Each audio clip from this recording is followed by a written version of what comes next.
best, get in the way, be her guest. Riri the ghosty girl steals your body, steals the show. Klutzy and a little forgetful, but meeting her is unforgettable. She's a scream queen that can scare the soul, but guides all wandering souls back home. Give your mind, body, all and more to Riri the ghosty girl. I said it's Riri the ghosty girl. I said it's Riri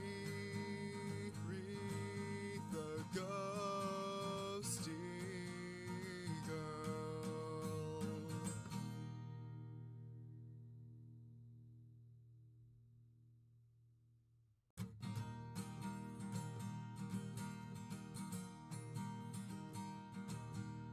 Just a normal day or so we thought. Suddenly lost control, now you're caught. What is going on? Well, can't you see? You're under the control of Riri.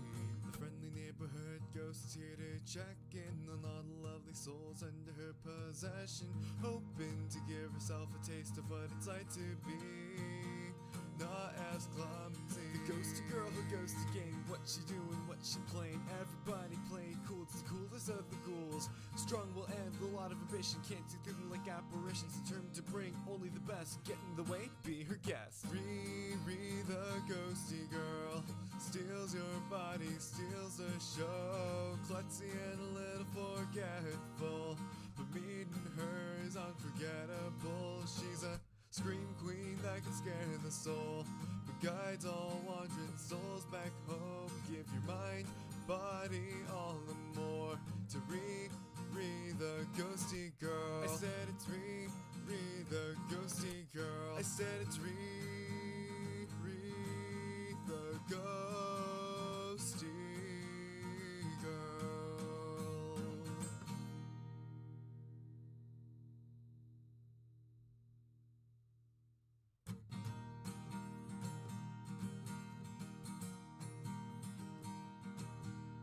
Just a normal day or so we thought. Suddenly lost control, now you're caught. What is going on? Well, can't you see? You're under the control of Riri. The friendly neighborhood ghost is here to check in on all the lovely souls under her possession, hoping to give herself a taste of what it's like to be not as clumsy. The ghosty girl who goes to game. What she doing, what she playing. Everybody play cool, it's the coolest of the ghouls. Strong will end, a lot of ambition. Can't see through them like apparitions. Determined to bring only the best, get in the way, be her guest. Riri the ghosty girl steals your body, steals the show. Klutzy and a little forgetful, but meeting her is unforgettable. She's a scream queen that can scare the soul, but guides all wandering souls back home. Give your mind, body, all and more to Riri the ghosty girl. I said it's Riri the ghosty girl. I said it's Riri the ghosty girl.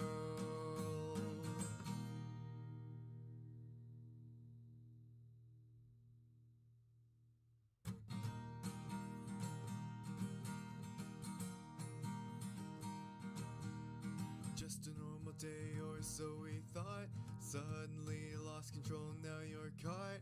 What is going on? Well, can't you see? You're under the control of Riri. The friendly neighborhood ghost is here to check in on all the lovely souls under her possession, hoping to give herself a taste of what it's like to be not as clumsy. The ghosty girl who goes to game. What she doing, what she playing. Everybody play cool, it's the coolest of the ghouls. Strong will end, a lot of ambition. Can't see through them like apparitions. Determined to bring only the best, get in the way, be her guest. Riri the ghosty girl steals your body, steals the show. Klutzy and a little forgetful, but meeting her is unforgettable. She's a scream queen that can scare the soul, but guides all wandering souls back home. Give your mind, body, all and more to Riri the ghosty girl. I said it's Riri the ghosty girl. I said it's Riri the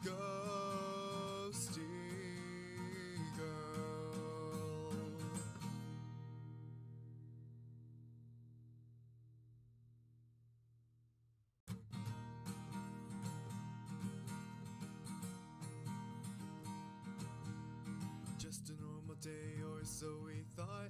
Suddenly lost control, now you're caught. What is going on? Well, can't you see? You're under the control of Riri.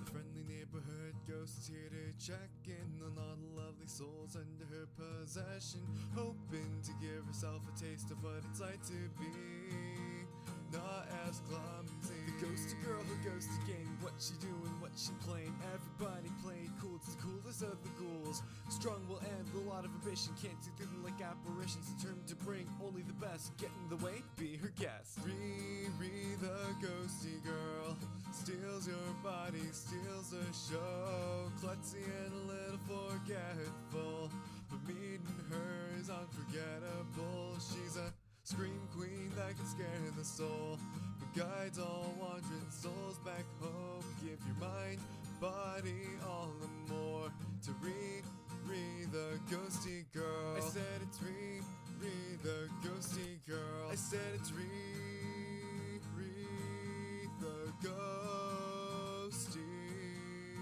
girl.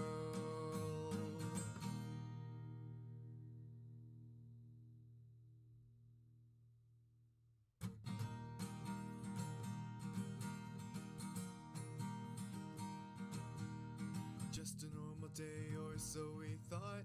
Suddenly lost control, now you're caught. What is going on? Well, can't you see?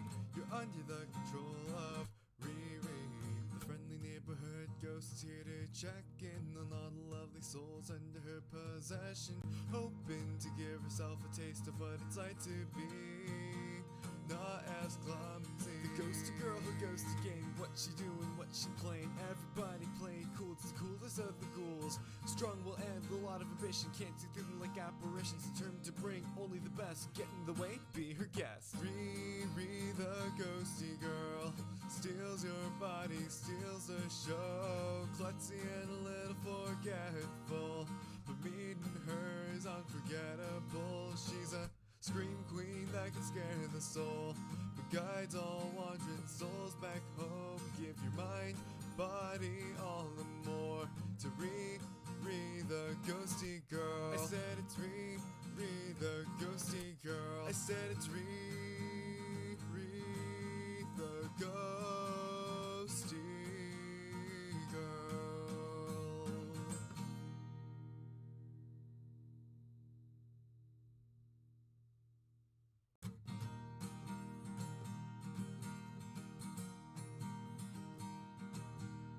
Just a normal day, or so we thought. Suddenly lost control, now you're caught. What is going on? Well, can't you see? You're under the control of Riri. The friendly neighborhood ghost is here to check in on all the lovely souls under her possession, hoping to give herself a taste of what it's like to be not as clumsy. The ghosty girl who goes to game, what she doing, what she playing. Everybody playing cool, it's the coolest of the ghouls. Strong will end, a lot of ambition, can't see through them like apparitions, determined to bring only the best. Get in the way, be her guest. Riri, the ghosty girl, steals your body, steals the show. Klutzy and a little forgetful, but meeting her is unforgettable. She's a scream queen that can scare the soul, but guides all wandering souls back home. Give your mind, body, all and more to Riri, the ghosty girl. I said it's Riri, the ghosty girl. I said it's Riri, the ghosty girl.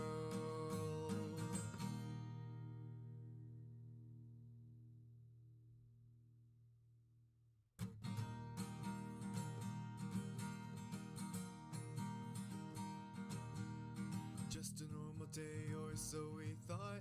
Suddenly lost control, now you're caught. What is going on? Well, can't you see? You're under the control of Riri. The friendly neighborhood ghost is here to check in on all the lovely souls under her possession, hoping to give herself a taste of what it's like to be not as clumsy. The ghosty girl who goes to game, what she doing, what she playing. Everybody playing cool, it's the coolest of the ghouls. Strong will end, a lot lot of ambition, can't see through them like apparitions, determined to bring only the best, get in the way, be her guest. Riri, the ghosty girl, steals your body, steals the show, klutzy and a little forgetful, but meeting her is unforgettable. She's a scream queen that can scare the soul, but guides all wandering souls back home. Give your mind, body, all the more to Riri, the ghosty girl. I said it's Riri, the ghosty girl. I said it's Riri, the ghosty girl.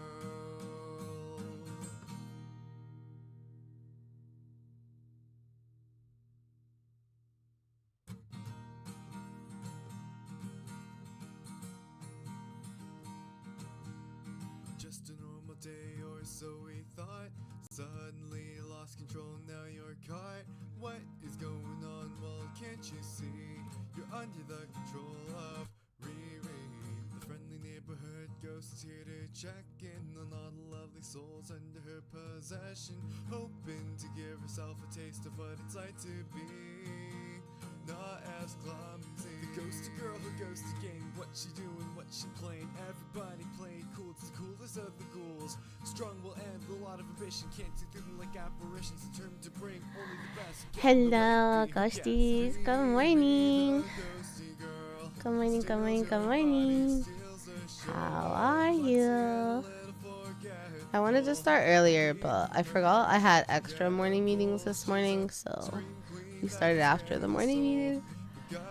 Oh, I'm so tired today, though.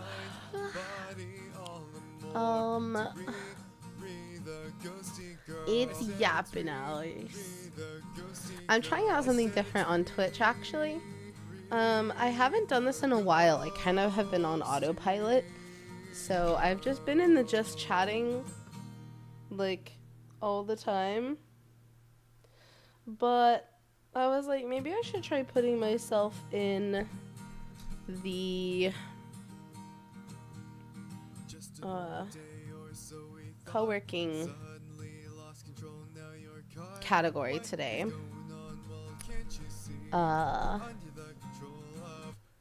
Just to see if that's better, because if we do watch some videos for Warhammer later and I'm just chatting all day, it's harder to like pinpoint where I changed, you know? So yeah, we'll see. I mean, I feel like for the most part we get the same viewers anyway. It's not like I'm getting new viewers, but we'll just see how it goes, you know? I shouldn't say that, that's not true, but anyway. A good morning. Thank you for being the first soul ice cold.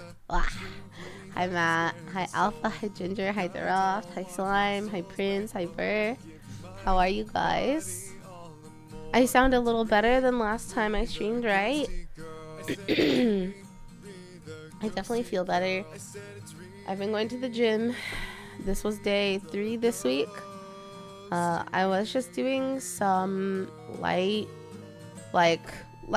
weight stuff, nothing too cardio intensive, because my asthma really, like, my sinuses took a hit.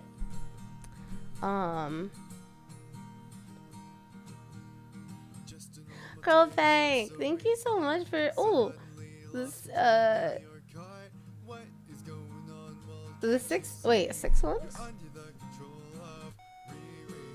Yeah, 6 months. Okay, Didi, welcome back home. Thank you. Mac, thank you so much for the 13 months. Okay, Didi, welcome back home. Thank you guys so much for the resubs. I'm so happy to have you. Mac, I can't believe it's 13 months. Did you guys know 13 is my favorite number? Probably childish reason, but 13th is my birthday, like day. And it was like superstitious in America, right? 13 is like an unlucky number. But I always felt like, well, I was born on the 13th, so 13 can't be that unlucky because I was born on 13, which must mean it's actually a good number. So it was always my favorite number, just because of like the superstition with 13, and it felt like I was standing up for myself by liking 13. So even though we joke about 9 months and having a stream baby, 13 months is actually my favorite. But thank you guys. I really appreciate it. TMG made me think Tiny Meat Gang. I didn't know that stood for tabletop miniature game. I did not know. I'm a fake fan.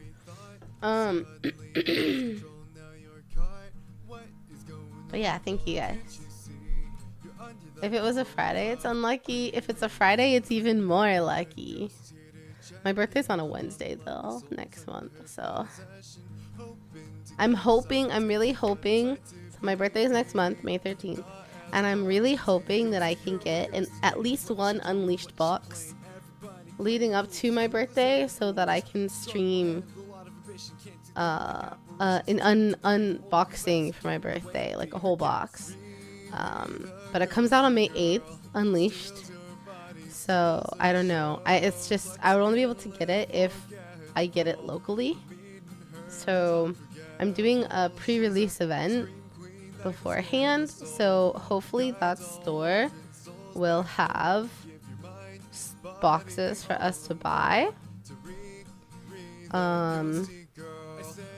So that like I could get it on the 8th and I'll just save it to open on my birthday stream, which I don't know. I'm probably gonna do it the weekend after, not the weekend before, but we'll see.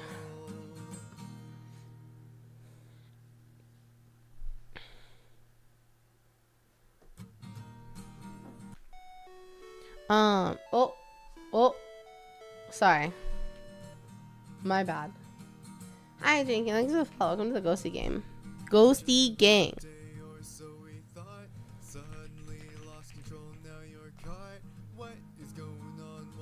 Let me get some music on though, so we're not listening to the theme song the whole time.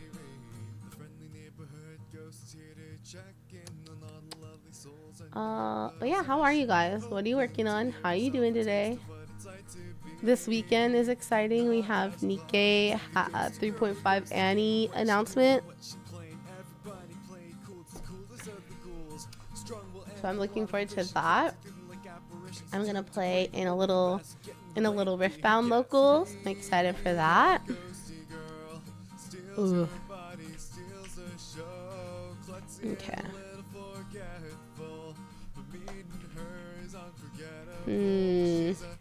Try closing teams in the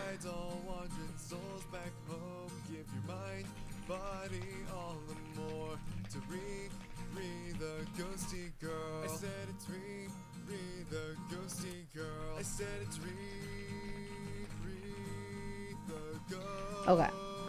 Sorry. I was just pulling up music and I got a thing that says 1 hour of bug music. 1 hour of silly tunes for bugs and little creatures.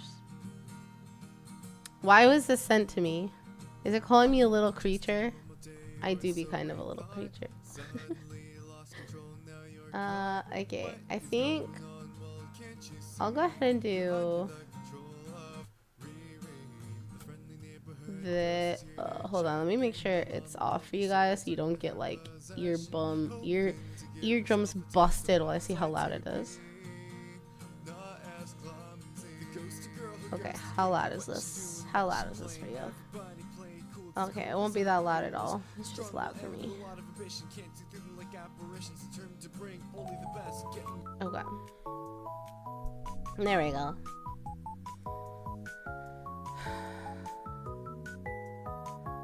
Warhammer. Oh. You'll be staying up to see the video? It's on Saturday, right?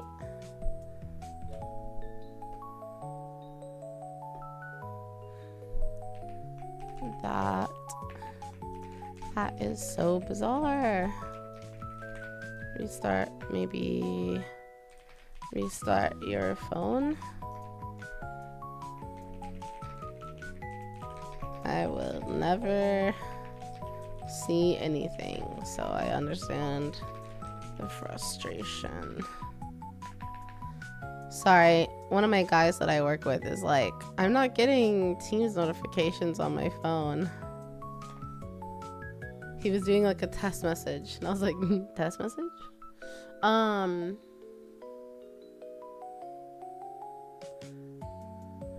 So you finally played the StarCraft stuff, Fern? It's fun. I'm glad it's fun.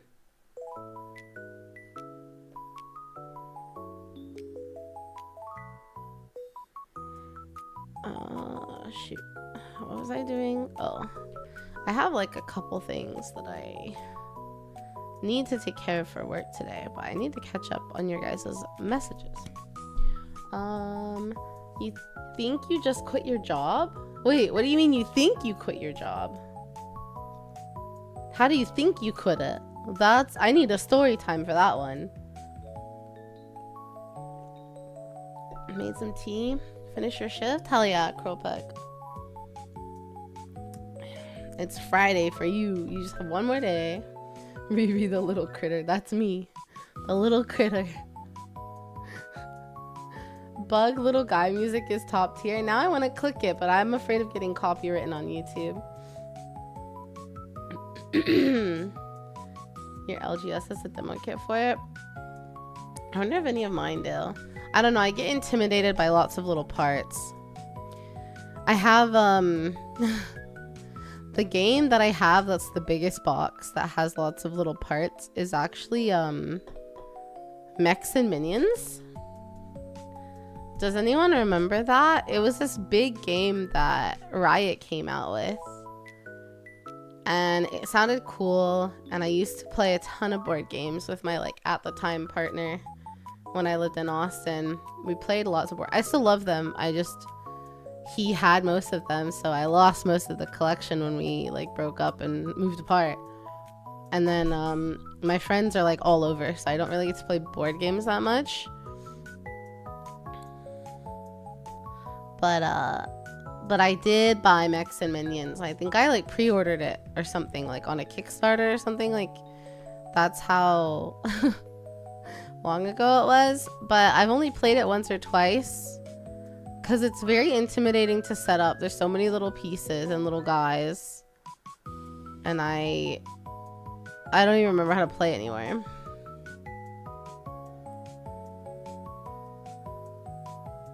I really wish you window today. Window? What do you mean? I have a window. Hi, maid guy. How are you? Reese, you got a Sons of Dorn box to add to your army. Ooh, okay. Hi, Frank. How are you? But yeah, we're gonna get some work done today, and then I'm gonna look through my React recommendations and we'll watch something during lunch, because I have not watched any Warhammer lore in so long. I feel like I've forgotten everything, and I certainly haven't been progressing and like learning. So that'll be our lunch break.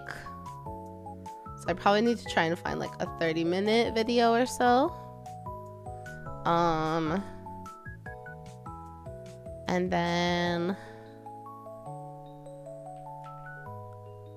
yeah, and then we're just working till 4-ish. A friend of mine said that she wants to come over to talk to me.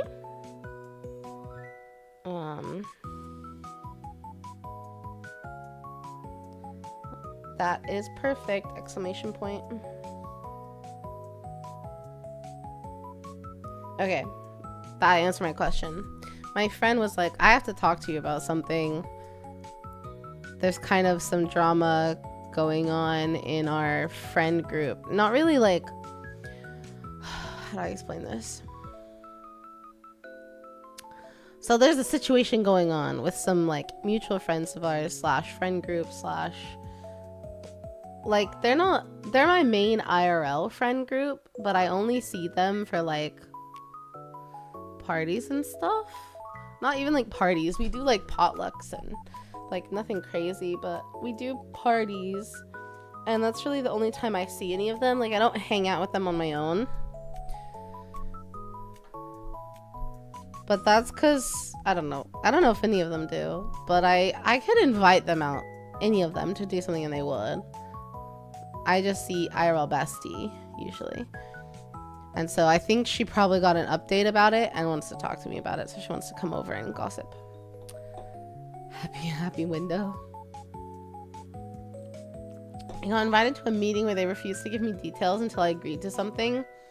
They wouldn't let you have anyone with you or have anything in writing.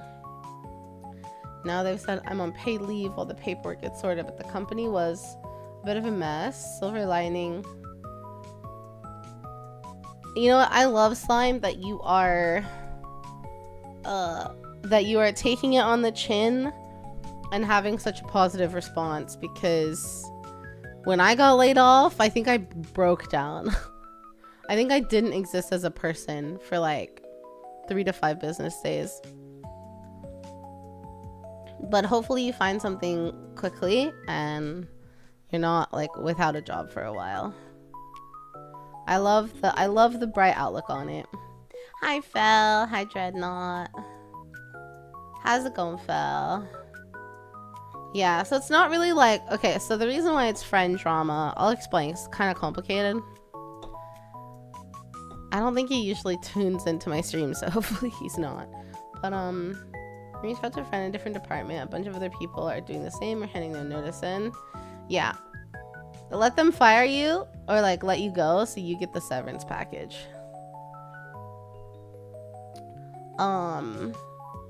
Still unpacking. Yeah, 2 moves in 3 months sounds crazy. I feel like I would still prefer moving in winter than in summer, but that's because of where I live. Your winter is super snowy and like cold, but my summer is like 100+ degrees. And I think if I was trying to move in the summer and 100+ degrees, I would actually just pass away.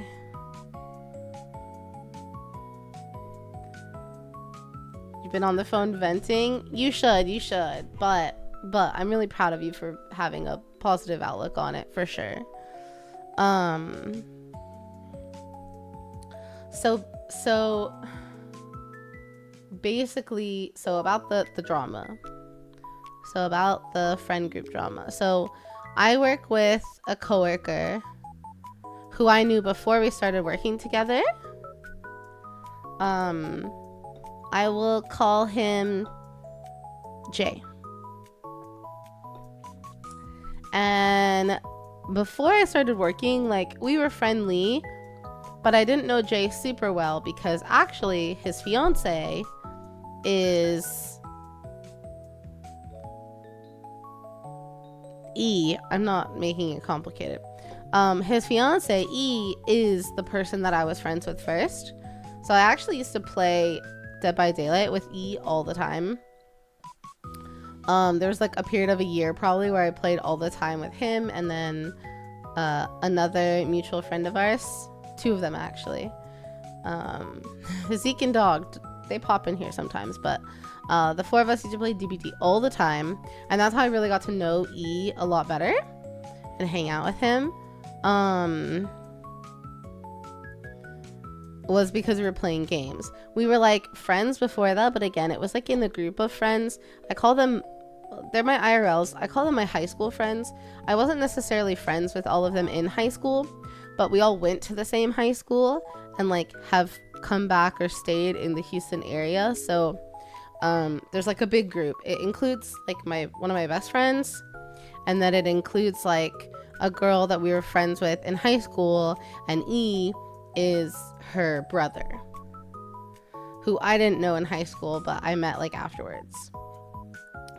So I knew his fiance Jay, but I didn't know him too well. I liked him because he was always like very friendly and warm and welcoming and nice. But then we both started working. He started working the same department 2 weeks after me. Like, and we're a small team. We're 3 people.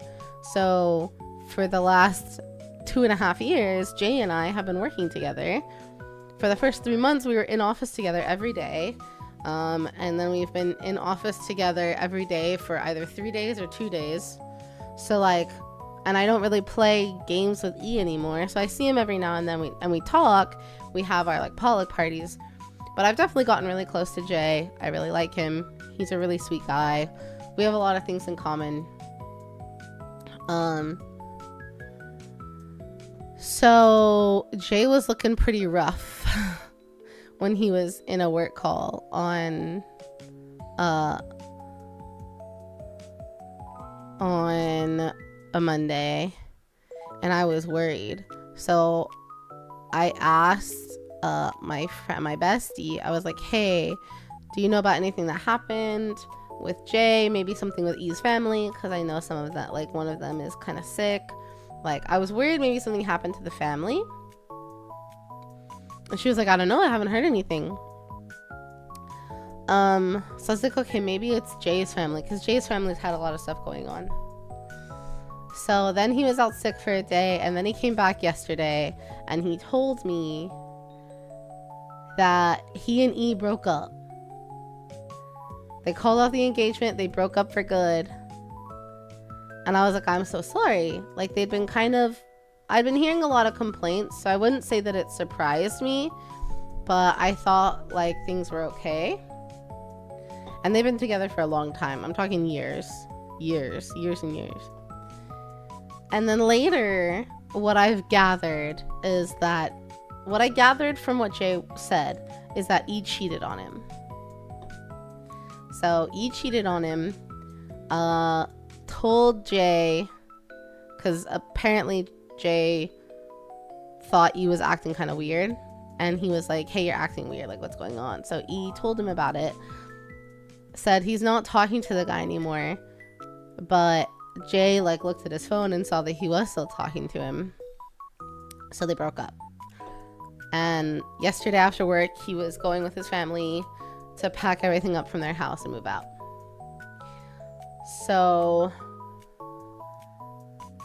that sounds really bad, and it sounds like something that E wouldn't do. E is not a very emotionally available individual. So cheating is like the last thing I would think he would do. I don't want to like give away anything about his character or anything, but like, not that you ever expect a cheater, but like, it just felt really, really out of character for him. Like, he's very independent. He doesn't seem like someone that would need that. But I did know like Jay has been he's been like living, at least I thought, part-time at his parents' house, helping with his sick grandma and things like that. So I knew they'd been spending a lot of time apart. And I was like, well, maybe that's why he cheated, I guess, because they've been spending time apart. And apparently E did say that he was feeling lonely, which is like what justified it, kind of, or like why it happened.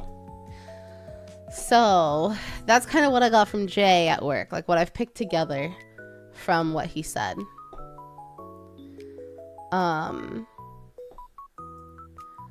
So then I texted my friend and I was like, oh my God, I heard more about it. Like, I don't know.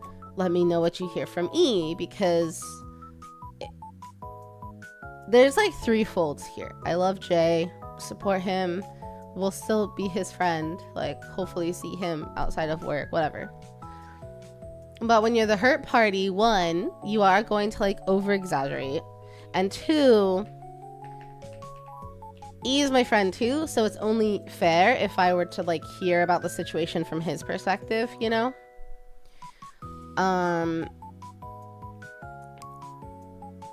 So talked to Bessie yesterday after work, and E immediately was like, yeah, I fucked up, you know, I did a fucked up thing. And what he told her is that E and Jay had been not on a break, but living separately because things had been rocky and they just were trying to like figure things out. So this whole time for like 6 months, while I thought Jay was living like part-time with his family helping out, he was there most of the time. I think he was like in their house, like in E and Jay's house, like overnight, very minimally. Maybe like during the week, when he had to go to office, and then he was at his parents, helping the family. He's got much younger sisters that are like teens, so, but apparently it wasn't just to help them out. it was also because they were kind of on a break. Not a break, like, but they were living separately to try and sort through things. And while Jay was living with his family, E was lonely. Now, did E tell this to Jay? Did he have a conversation and say, hey, Jay, I'm lonely without you here. I miss you being around. Like, this isn't working for me. No, of course he didn't. Of course he didn't. Because like I said, he's a little emotionally stunted.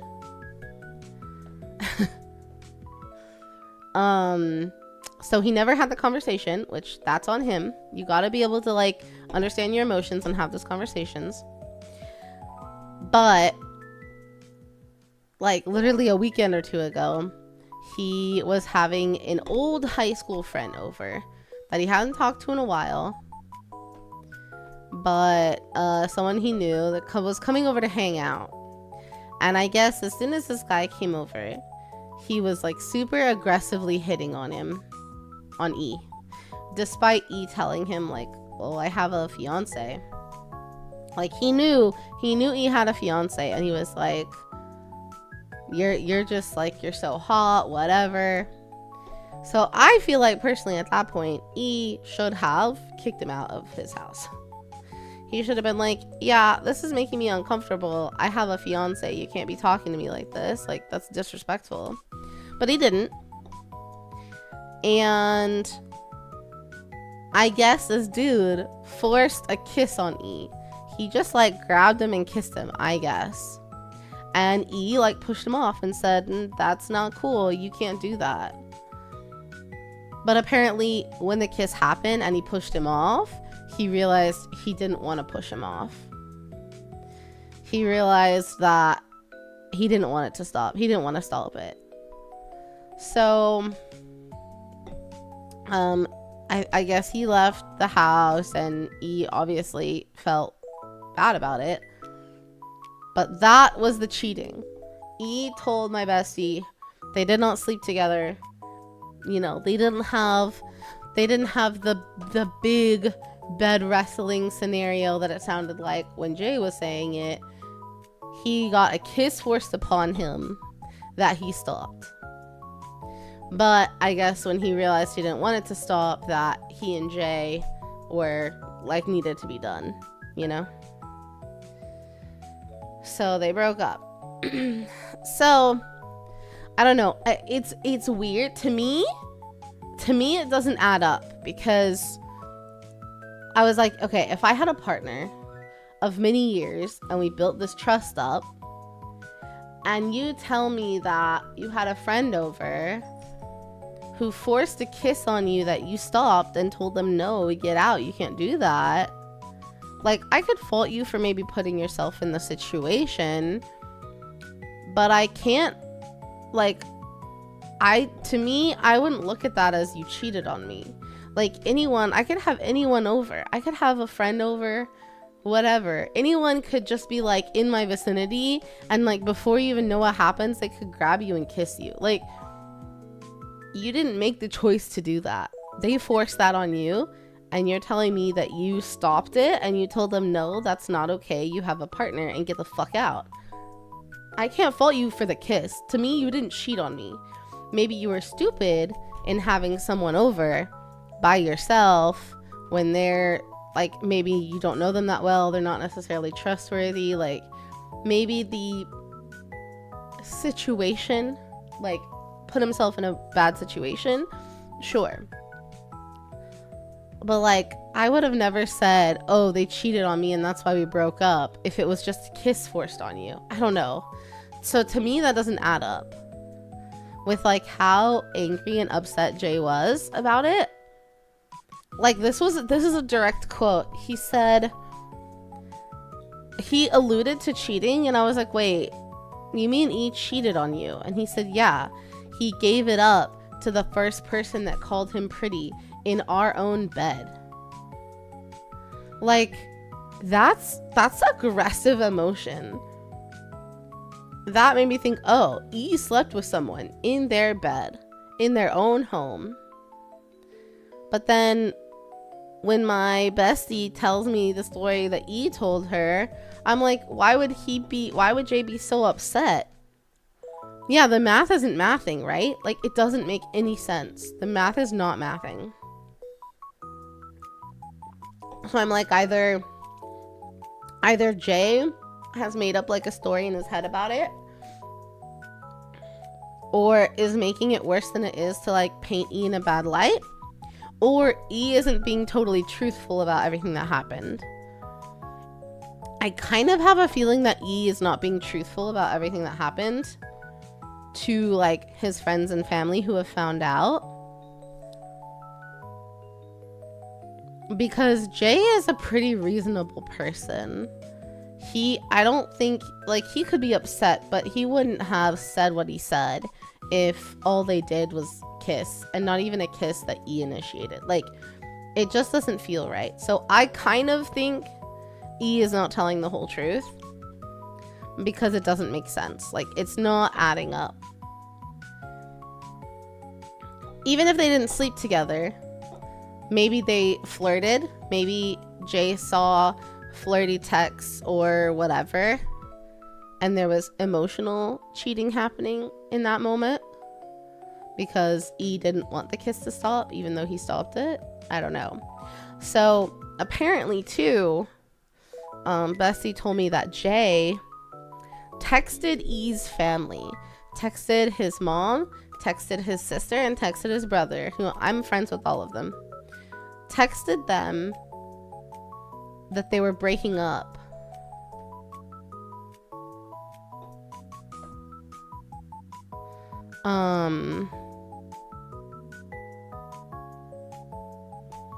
Texted that they were breaking up, and that it was because E cheated on him. And I find that to be a little fucked up, that Jay texted E's family about it. That was E's place to tell them. I think he could have texted like the siblings and been like, hey, we're breaking up. Like, if you want to know, you can ask E about what he did. And leave it at that. It's E's place to tell him, and you're leaving their life anyway, so why are you just being vindictive and like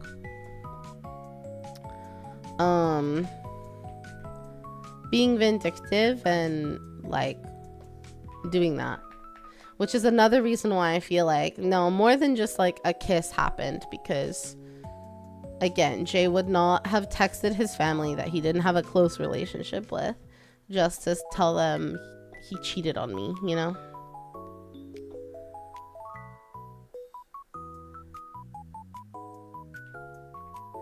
Yeah, but that's the drama, so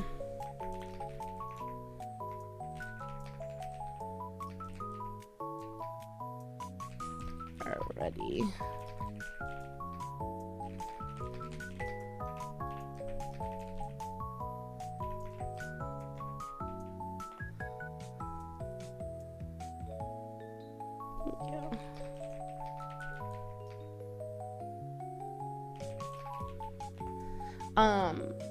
Hi Sister, how are you?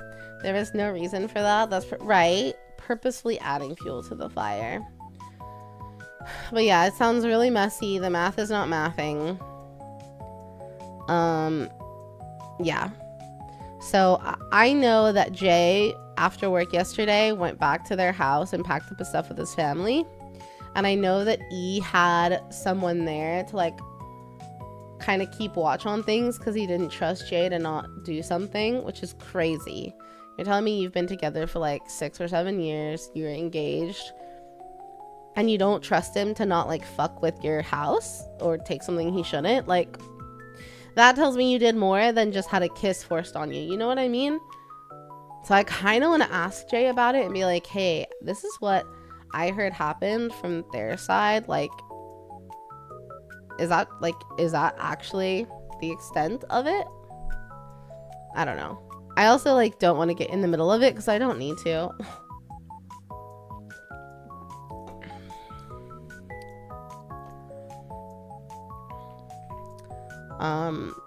You came in on my current like friend drama situation. What's going on? Yeah.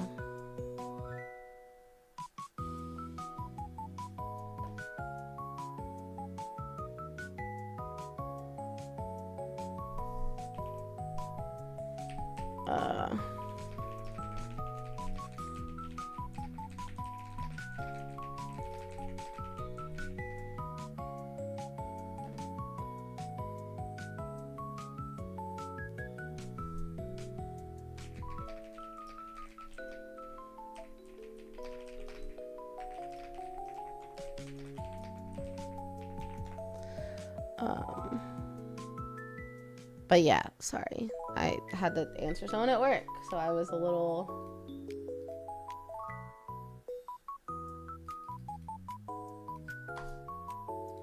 lost in the sauce. But yeah, so if that's what we were talking about.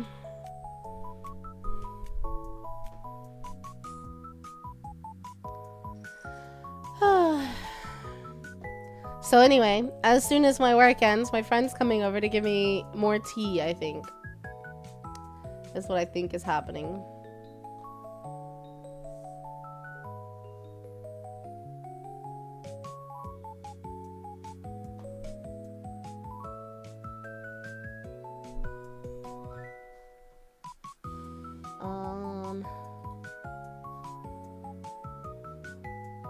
Why do I have so many messages? Where did this come from?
Sorry. We're here. We're totally here. Okay. Back to where I can see chat.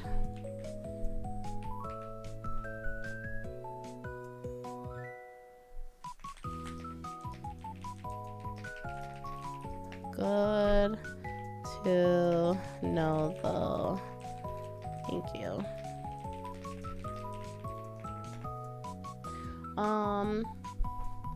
But yeah, so this past weekend you went out of town to a concert. Oh, what concert did you go to, Frank? Who'd you see? Really? the Chisholm? Wait, I feel like I should know what you're saying, maid, and no, I don't.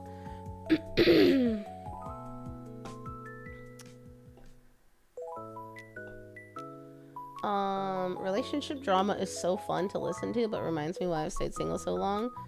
Relationship drama is too crazy. I don't know, cause like, okay, here's my hot take or my opinion is that if there's drama, there probably shouldn't be a relationship. Also, hi Biggie. I saw you come in, but I was still going on my whole story, so cause here's the thing, if I don't know, I've seen a lot of very healthy relationships. I mean, literally my like one of my best IRL friends is celebrating 10 years married this weekend.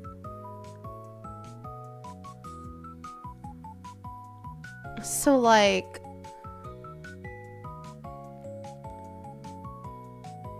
and I'm very close to her and him, and I've seen their relationship, and she would have confided in me if there was an issue. And like, yeah, there's little things like, ugh, I wish he would take his ADHD meds. I wish he would finish a project before starting a new one. I wish he would like clean more. Like, there's little things, but like, there's never been like anything toxic or dramatic. Like, they learned to live together and then learned to be together, and now they've got kids and a like family. Like, I don't know. And like, if it gets to the point of being drama and being dramatic, it's blown out of proportion. And I just feel like it should never get to that point. And if it's a relationship where it gets to that point more than once, because, you know, maybe you need to limit test the first time, I could get that. Like,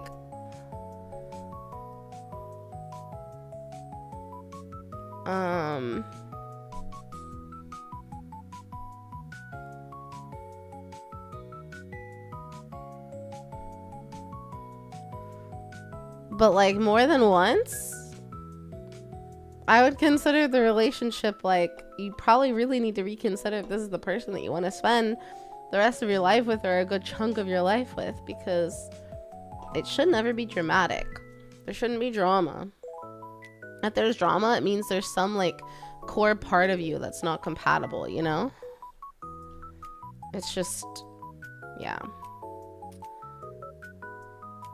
But what's been on your mind, Frank? What has been on your mind? Please tell me. Also, thanks for the sip, Biggie. Sorry I missed that.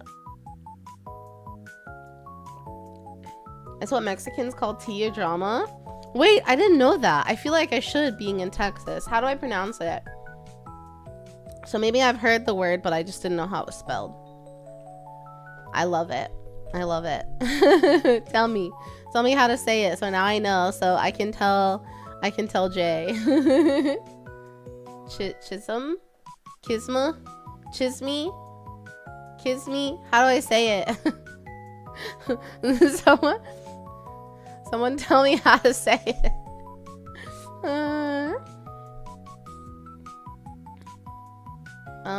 Drama was practically nothing compared to J's and E's. I don't know about that. I feel like I remember that drama a little bit. But 6 days straight? Oh my gosh. I hope you get a break soon.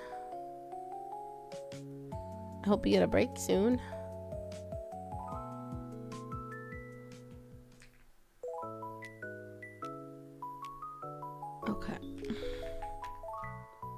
Cheese me. Oh. Cheese me. The cheese me is real. Okay, I'm gonna remember that. Thank you guys for educating me. Now I know. I'm probably saying it like the most white way. Work like another 6 days the next 2 weeks. At least the overtime is good, I hope.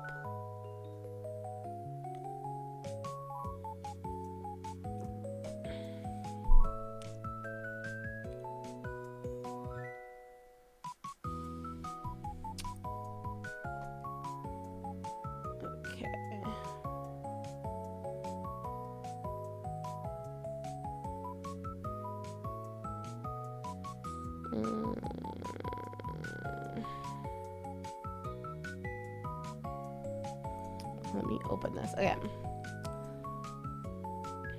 Carter's on vacation and baby break.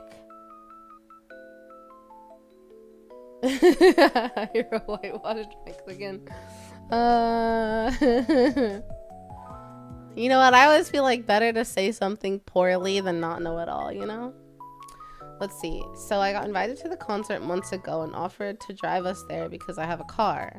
But I ended up driving us, paying gas, paying the hotel, paid for all the food, bought all the drinks and the t-shirt. She didn't get paid yet from her job. It got delayed.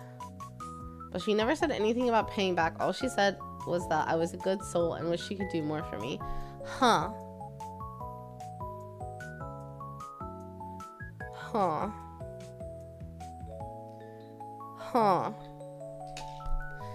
Frank, I've said it before and I'll say it again.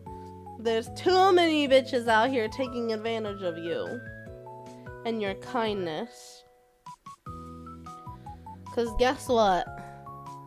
If I had started a new job and didn't get paid yet, I just wouldn't be going to the concert to begin with. But if I already had the tickets, I sure as hell wouldn't be getting drinks at dinner. I wouldn't be getting a t-shirt. I would just go. So I feel like this person has taken advantage of you. And I think it's worth asking her, oh, when are you supposed to get your paycheck? And you can be nice. You could just say, just pay me back for the t-shirt. I just want to know when you get paid, like something like that. Like, oh, when do you get paid from work? The t-shirt was X amount, and you can just pay me for that whenever you get paid. No big deal. Like, if you're trying to be nice and just like suss it out so she doesn't think that you're sussing it out. But to me, it sounds like she majorly took advantage of you. Sorry to say, but that's what it feels like to me. Is that she was never planning on paying you back. And that's why she didn't say anything about it. Like, if I was short on money or something, or like, let's say I went through, what's it called? Like, something happened with my bank, or my identity got stolen and my cards were put on hold and someone was paying for me, I would be so apologetic. And my reaction would be, you know, thank you so much. As soon as I get access back, I will like pay you, Venmo you, Zelle you, whatever you need. Or use a credit card, sure.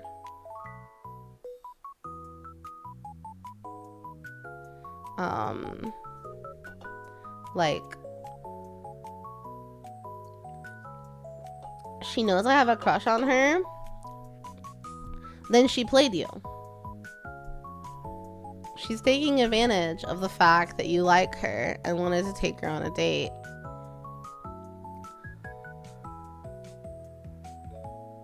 I don't know. I mean, maybe like I don't have all the context. I wasn't there, but I would really be like, hey, I had fun on our date. Do you know when you get paid? You can pay me back for the t-shirt, but I wanted to pay for dinner or something, you know? I don't know. Hi, Lisa. Hi, Saber. How are you guys? I don't know. Like, it depends. I know a lot of women will see like a date the man should pay for. I don't necessarily feel that way, but like that's pretty a normal train of thought, is like, oh, if you're taking a girl out on a date, you'll pay for it. So to me, if she was expecting you to pay for it, then she's saying it's a date. But I don't know.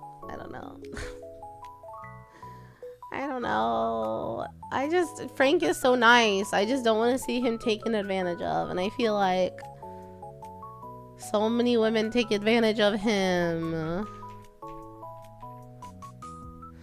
Which is crazy.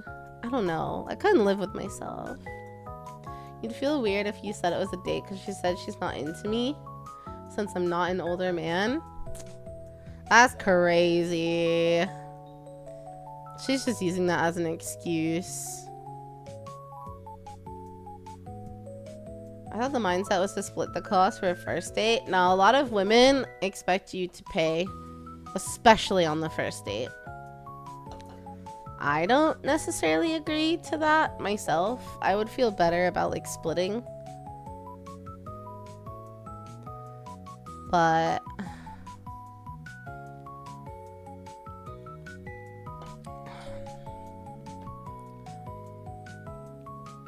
yeah, fair enough. If she already like openly said that she's not into you, then I feel like you should be a little bit more blunt with her and be like, hey, I had a good time. Was just wondering when you're expecting to get your paycheck from work. this is what you owe me for the t-shirt and whatever. Like, if you said you wanted her to pay for, like, honestly, if it wasn't a date and she's blatantly said she's not interested in you, I would make her pay her half.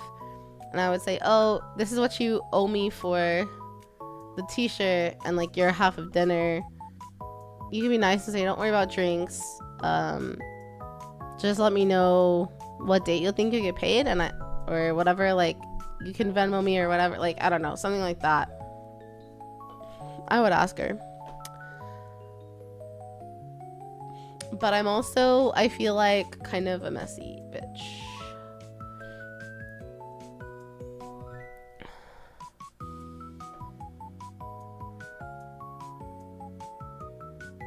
Sometimes. Like, I'm not messy, but I would like to make things messy because I don't like to beat around the bush anymore. Like, if there's an issue or if there's something you want from me, like, just fucking tell me.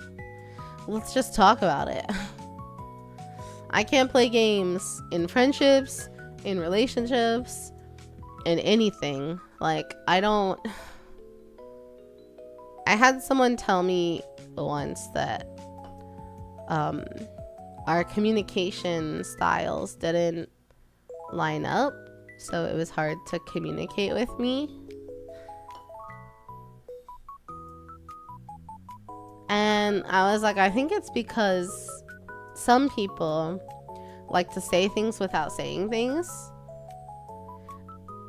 and I don't like to do that. I don't like there to be any question or any potential for any misunderstanding. I'm gonna tell you what I think, what I need, what I want. Any of that. Like, I'm just gonna outright say it. Oh my god, I just remembered that I put a waffle in the toaster. Oh, it's probably cold and hard now. It was a protein waffle. Hold on, let me get my waffle. Let me see if my waffle is any good still. It was an hour ago.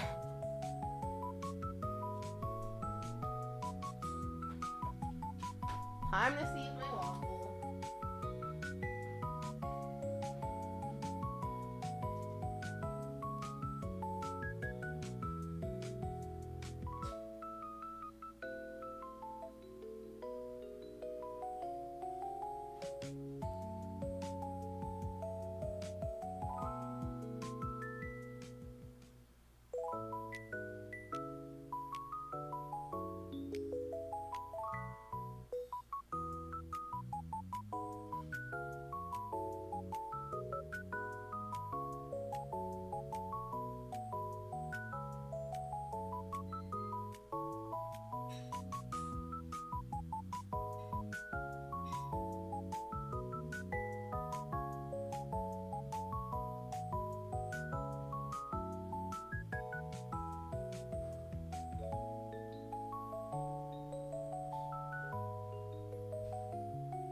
Okay.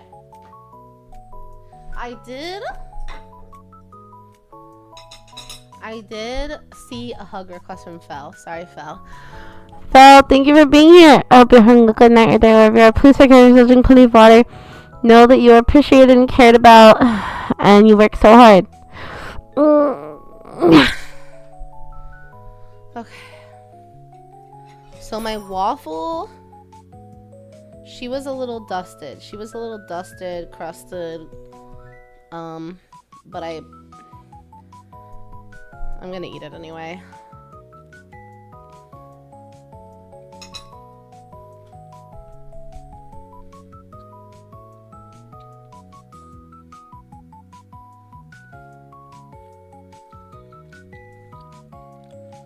I don't know how I feel about this. It's a Kodiak protein waffle.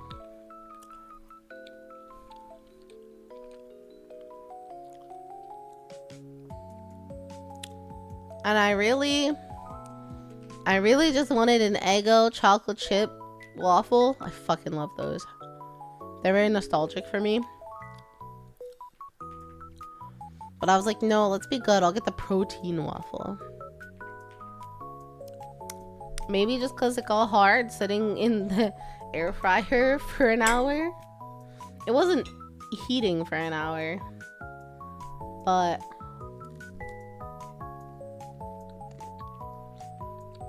maybe that's why I dried out. Kodiak was the disposable cameras, yeah. Right? But it's also like a protein. They do like protein pancakes and stuff like that. Okay. Fried chicken? Oh yeah, let me just make fried chicken real quick. Actually, I do have chicken tenders in the freezer. I always keep them there for like low effort, you know?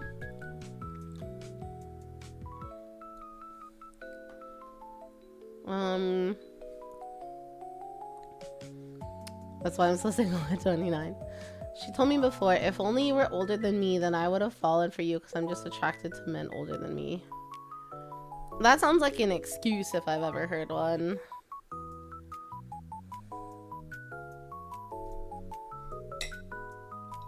That sounds like an excuse because the one thing you can't change about yourself is like your age and your height.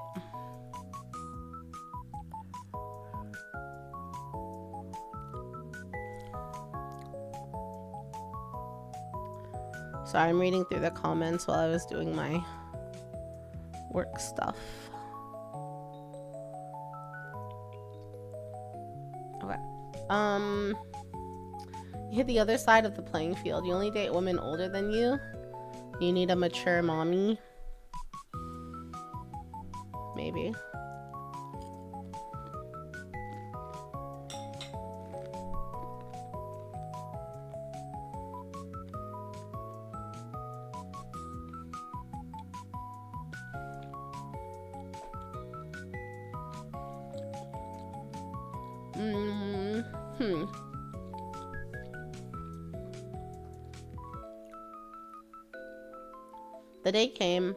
The day we came back was my mom's birthday. You took her out for dinner and paid for your family. We went to Red Lobster. Another unexpected family member came. You had to pay for their meal because you couldn't feel like you said no.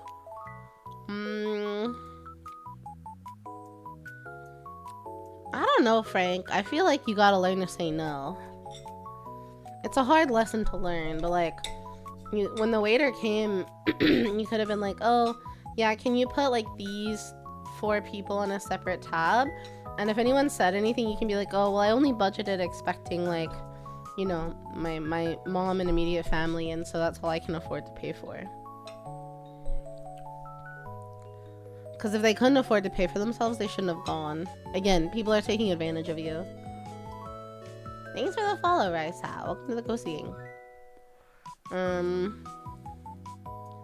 This is the same girl I gave 25k for beauty school and opened her own business. And then she got a boyfriend, and the boyfriend told her to stop talking to me. and to tell me I'm a bad person, and once broken up she reached out. Yeah, no, Frank. This girl already owes you. You spent $25,000 on her, and she's saying she'll never date you. You need to stop.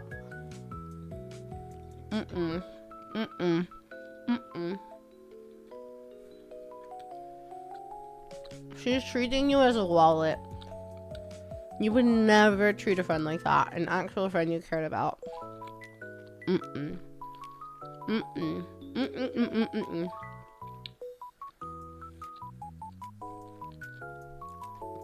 It wasn't a date though, Kropek. She specifically said that she's not interested in Frank and never will be, so it wasn't a date.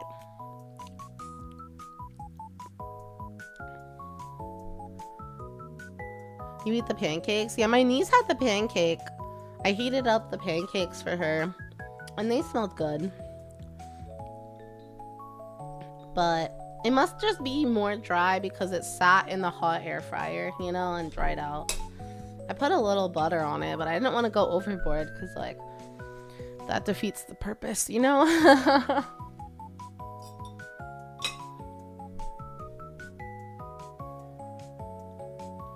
Chocolate syrup would be too much. I could have added maple syrup, but again, kind of feels like it defeats the purpose a little bit.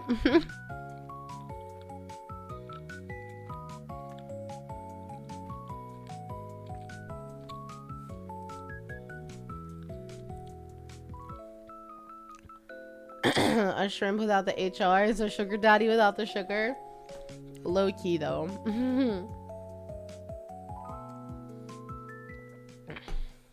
I literally do not think I would give $25,000 to anyone except my literal wife. Yeah. My literal wife. That's it. Unless it's like a written signed for like contract to pay back. Frank, I feel like you should cut this person out of your life.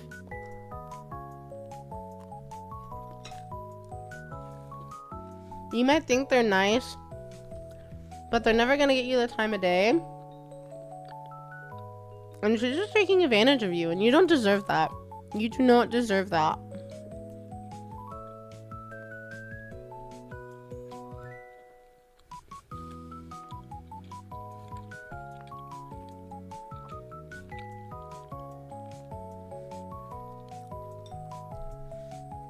You deserve to have friends that aren't gonna expect you to pay for everything. I have multiple friends who have way more money than I'll ever have. And I've had them pay for lunch like once or twice. They've offered to pay, and I've let them, like when they pick a really expensive restaurant and they say, hey, I'm gonna pay the tab, like, okay, thank you. I'll let you do that. But most of the time, like, we split. We pay for what we get. Like, it's not... And even I can think of exactly like 2 times that they've paid for my meal. One time it was like, she was like, well, it's because I wanted oysters and all this stuff. Like, let me just get it. And another time was because our friend wanted to pay because she paid last time. And I was like, okay, fine. Fine. Literally 2 times. And these people have been some of my best friends for like over half my life. So, and even then I'm like waiting for the chance where we go to like a more reasonable restaurant and I can pay for their meal as like a payback, you know? Like, I don't know.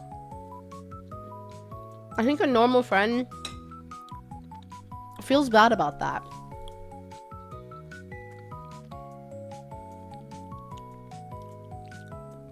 Yeah, you do have to be good for yourself. Hi, Claypine. You're a girl. I need your help to understand. When girls say they're into older men, is it copium to just hide the fact that they want a provider? I think that it's actually emotional maturity that matter. I mean, obviously, it's going to be different for each person, and there probably are some women who, like, it's just copium. But I would say for the most part, it is like actual people want mature men. Like, it's a known thing that they tend to mature slower than women, right? And so I think that's why women tend to prefer older men, because they're hopefully at the same maturity level. So I'm pretty sure that's why.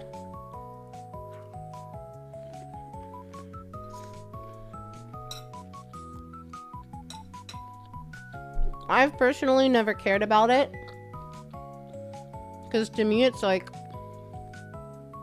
however you act is how you act. Whether you're younger than me or older than me, whatever.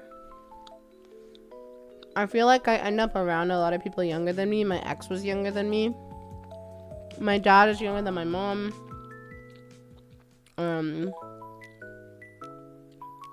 My aunt is older than my uncle. My cousin is younger than his wife. I'm around a lot of women that are older than their male partners. So I'm not bothered by it. I'm just about how you act and the emotional integrity and intelligence that you have from the get-go. You can be an older, mature man and still have an EQ of a fucking stunt double. So I shouldn't say stunt double. I meant to say stunt dummy. But like, I need you to have the emotional intelligence, not just the maturity. For me, that matters way more. No, Frank, don't apologize. I am happy to talk about anything with you guys. When we're doing these yapping co-working sessions, like, you should always just bring up whatever you want to bring up. That's what we're here for. Is to chat and help you vent or celebrate or get peace of mind or whatever you need, you know?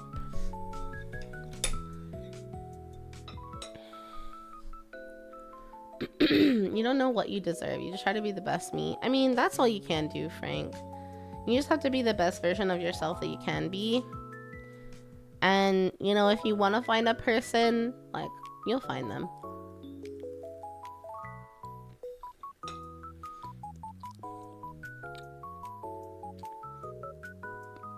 Admittedly, it is probably harder being a trucker. Like, finding a partner, because not a lot of people probably want to deal with it. But to me, it's kind of like, I feel like it would be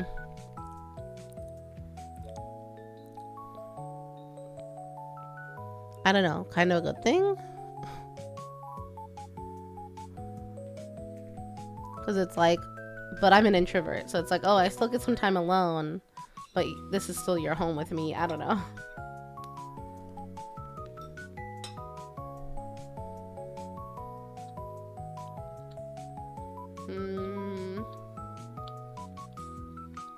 Total adding up over time. She wants to move in together. Do not move in with her. Do not move in with her, sir. Do not move in with her. Where's my ring? Oh, shit. Okay. Do not move in with her. She's gonna make you pay for everything. Do not do it. Do not do it.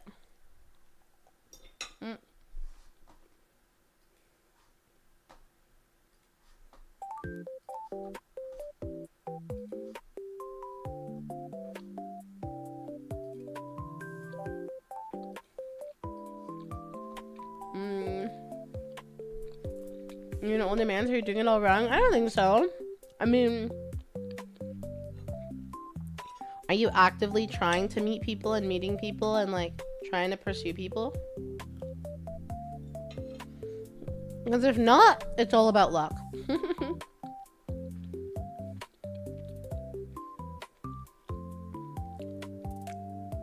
Yeah, that sounds about right, Kropek. About older. Oh shoot, I forgot I have to have a call in 15 minutes.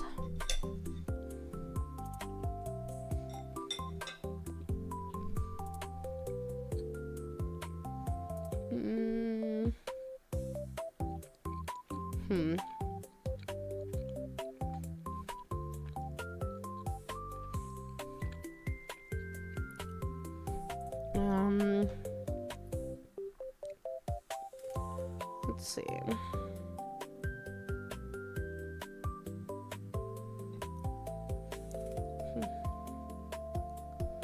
Let's see.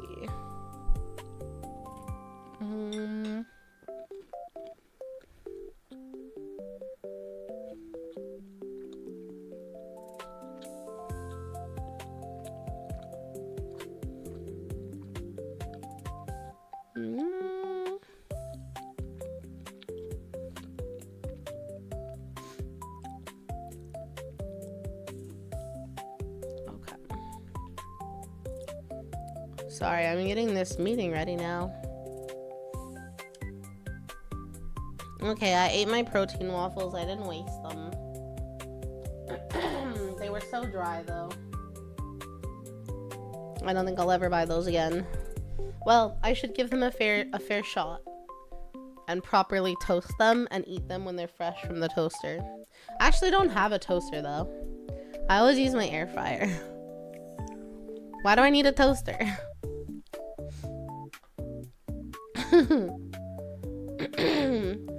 You strike me as the older amongst your coworkers, at least on the Glitch Star side.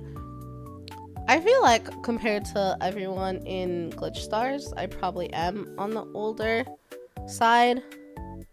I am frequently around younger people. I think that's like my older sister energy. I just maybe attract younger people, or maybe I'm young at heart, you know, so I attract younger people. I was one of the youngest in my class. Like, my birthday's in May. So it is interesting. But the same age as Leah.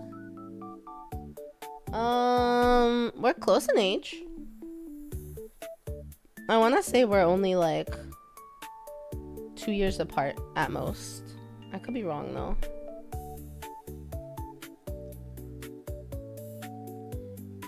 I'm pretty sure we're like 2 years apart.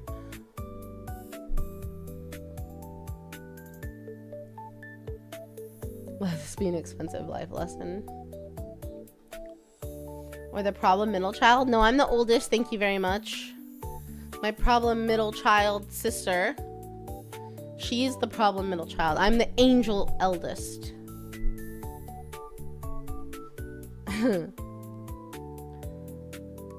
Ethel Kane is at the trucker. Preach. You meet people every now and then. But yeah, I hope you don't feel bad, Frank. I hope I didn't make you feel bad. I definitely wasn't trying to. I just like... I just want to make sure that you're not getting taken advantage of. And that you know your value. And it's okay if you don't know your value, but make sure that you know you are valuable. So, I don't want to come off harsh, but I feel like I needed to be kind of blunt, so. I didn't make you feel bad? Okay, good. I was worried that like I made you feel bad, and I did not want to do that. Because you're a wonderful individual. You're active in so many communities. I think a lot of people are very happy to see you whenever you're in chat. I know I am. So I just don't want you to make a decision and end up in like a bad financial place because of this friend. So you meet people every now and then. You don't go out a lot because of work and money and exhaustion. You got to enjoy yourself and not look for a partner because I know it's sour the mood. But if I do find someone I like, I'll try to talk to them.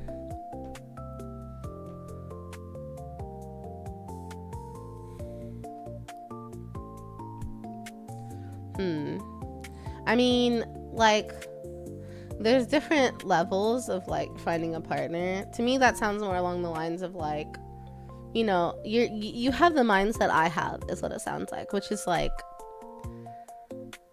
you know, I don't want to be on dating apps. I don't need to look that hard. Like, would I like a partner? Yeah, for sure. Do I need one to be totally happy in life? No, I don't.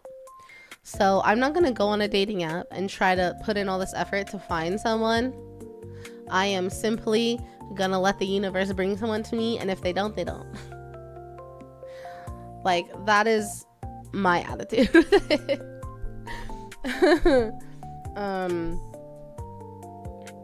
Whereas someone that's like on dating apps is like, no, I need a person for my life goals, for my like what I want in life, so I will find one, and they're putting in the effort, you know. I have the bluntness of a medieval mace smashing into your metal faceplate. Do I? Oh. I feel like I do on accident sometimes. But now I feel bad. I need to pay attention to the way I say things, I think.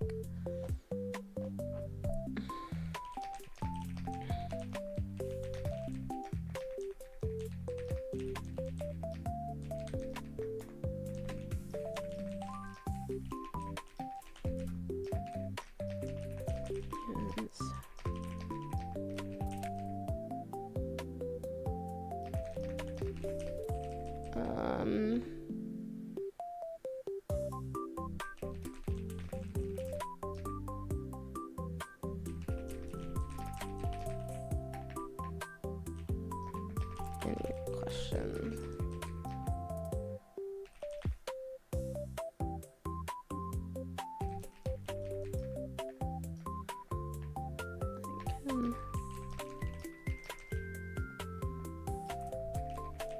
Okay. Sorry, I was taking notes and like preparing for this chat. So,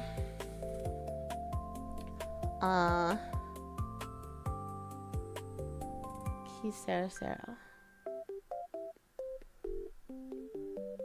I don't like dating apps. I don't need a partner, but I'll get mood swings where I feel the lack of a partner.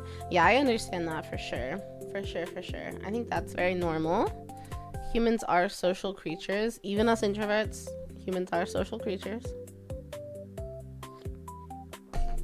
Definitely surround yourself with the love of like friends and family if you have someone you consider family or family you're close to in those moments. Or do something special for yourself. Whenever I feel that way, that's when I'll like treat myself to dinner or something. Or boba.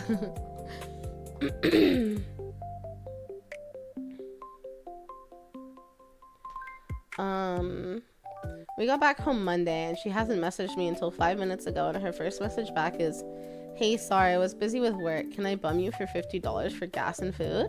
You need to tell her, no, sorry, I paid for everything over the weekend and I wasn't expecting to do that. You need to draw boundaries, Frank, boundaries. Or you need to tell her, oh, no, sorry, like, I don't know, like, I feel like you need to tell her, hey, I'm feeling a little bit less like a friend and more like a boyfriend without the benefits or a walking wallet. So no, you can't bum me for $50 for gas. I don't want to be mean to someone that you considered a friend and someone that you liked, but I also really want to call her trashy. She kind of sounds like a bitch. But just know I'm saying this because I'm being defensive over you because you're just a nice guy, Frank. I'm being a protective bitch myself when I say that I want to like call her bad names right now. But I don't know her, so I shouldn't judge. I could be wrong. I mean, I couldn't because I'm never wrong, but I could be wrong.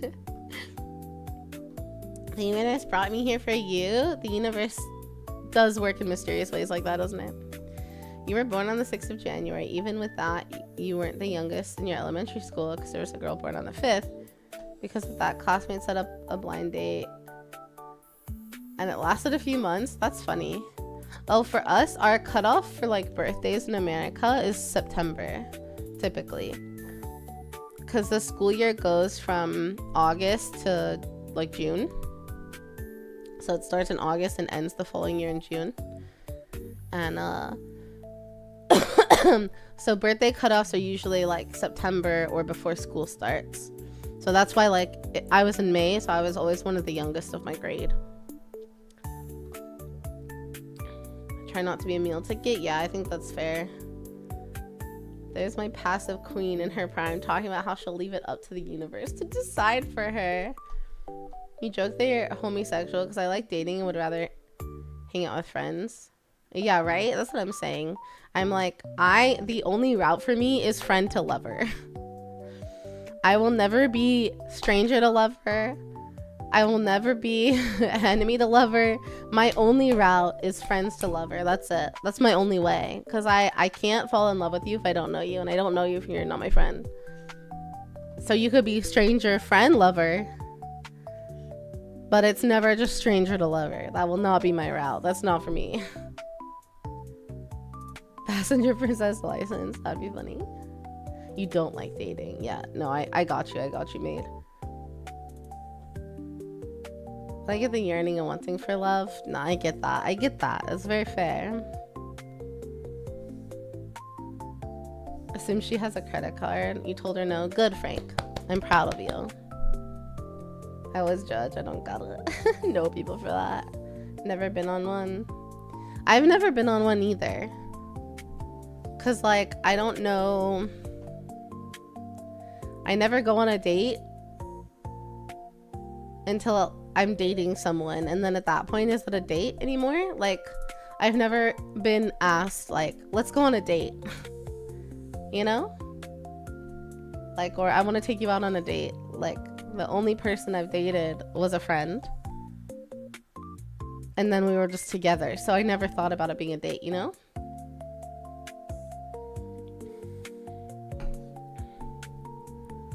You could do an enemy lover, maybe with the right one. Maybe with the right one.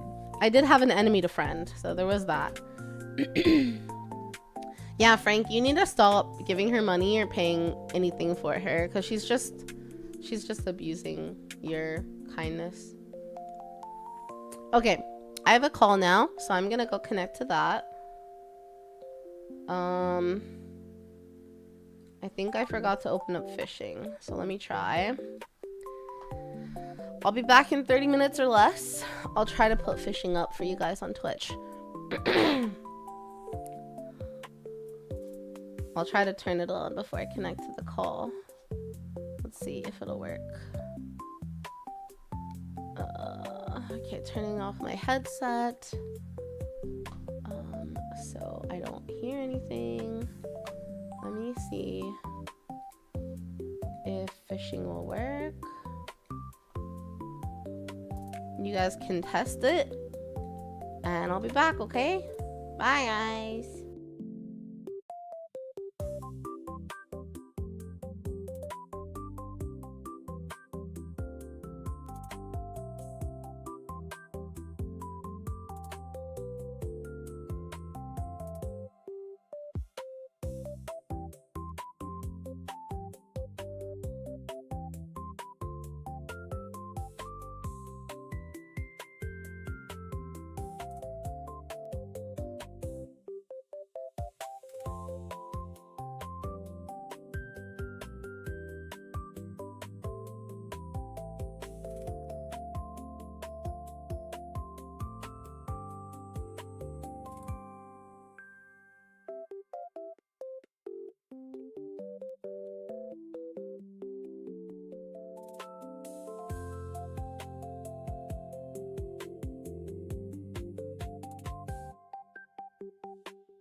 Well, I got stood up from my meeting.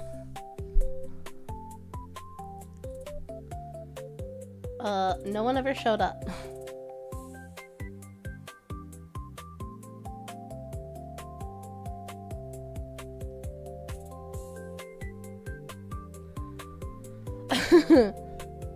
So yeah,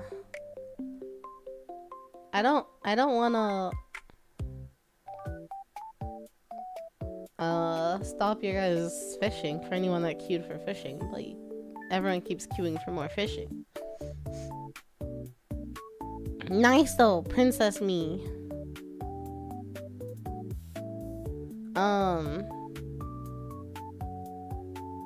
Yeah, they didn't show up for the meeting, so I don't really know what to do about that one.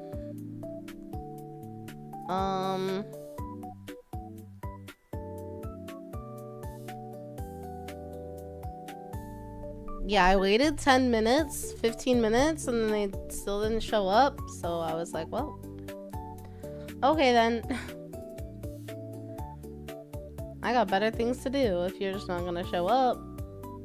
Like, shit.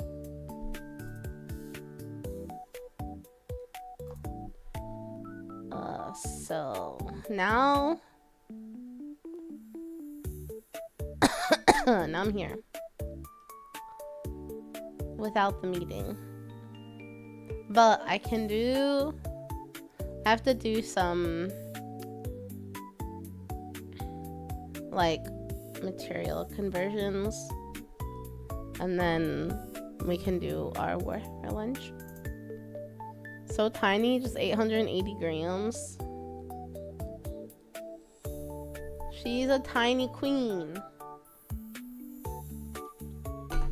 Or rather, I guess princess.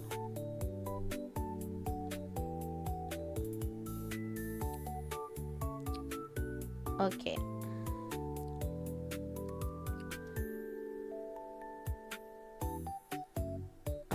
Now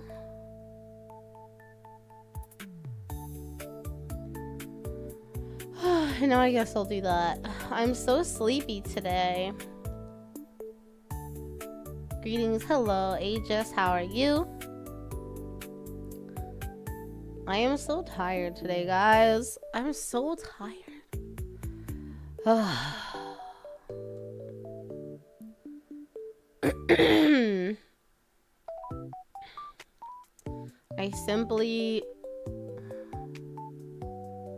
I don't.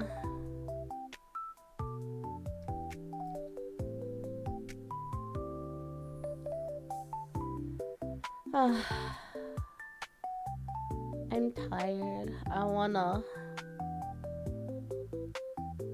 croissant shark.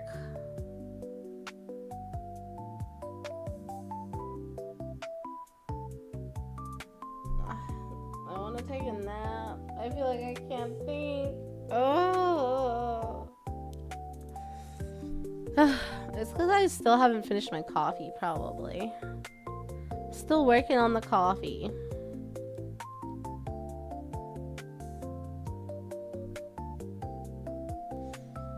I still can't believe though that like no one showed up. I have a feeling what happened is that the person who should have shown up didn't really know about it, and then the person who was the backup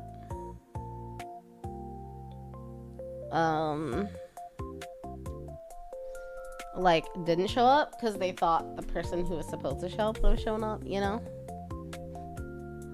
Unless someone's just like out of office today. Let me see actually. Oh my gosh. Hello, computer. Work laptop, you okay?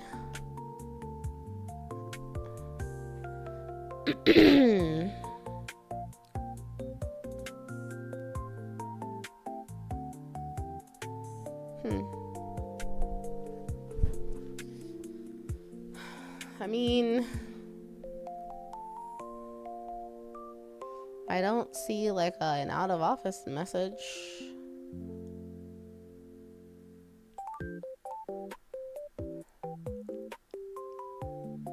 I'll check again at 11:30 after the meeting invite is gone.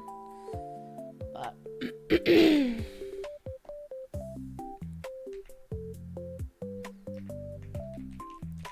did 15 minutes. No show. Okay. Oh my god, they just started the meeting. That's crazy. I guess I'll answer. Hold on, guys.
So they were doing the call and I went to answer it, but then they were off the call. So I'm gonna reschedule the meeting for next week. And I'm trying to put in there like, oh, I'm rescheduling to a time next week since nobody showed up. But I don't know if I should put that. Like, it probably puts a bad taste in people's mouth if I say it like that. How else can I say it? Rescheduling to a time next week. Since nobody made it, maybe.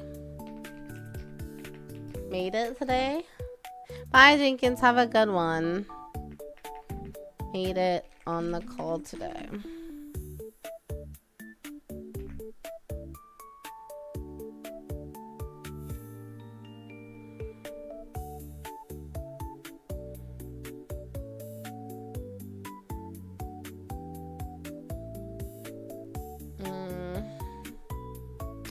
Oh, that's right. Next week I'm in the conference.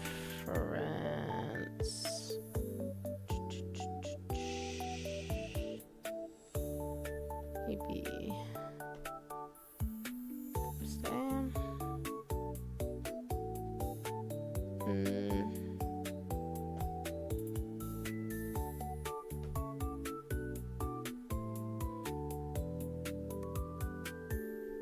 Call it timing miscommunication.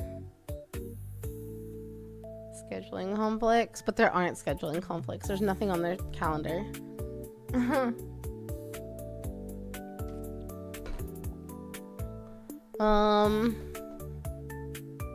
Maybe I'll see, since it seems like there was a scheduling conflict. Maybe I'll say it like that. Rescheduling to a time next week since it seems like there was a scheduling conflict. Since it appears to be... Okay. I'll just do that.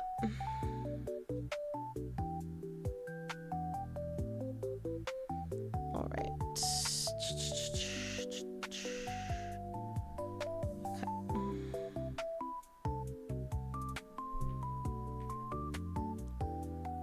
And this one. Okay. Timing miscommunication is not bad either. Scheduling issues. That's what I did. Thanks for the help, guys. I was like, oh, saying it like this is a little too blunt, probably.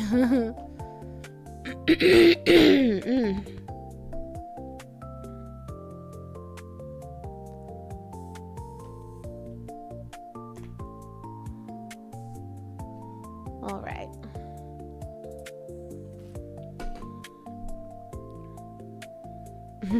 Yuki has come up here. Now he's laying. His head is on my arm. Like my arm's a pillow. 1070.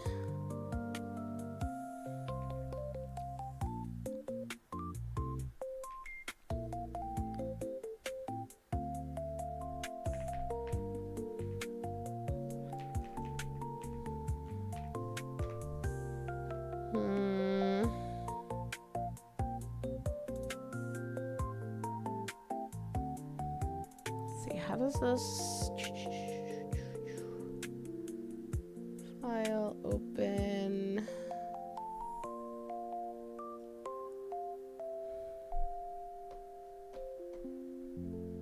Let's see. Name.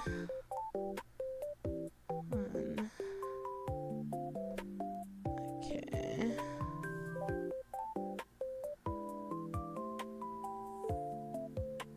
Let's see. Insert. Oh, no. Insert column.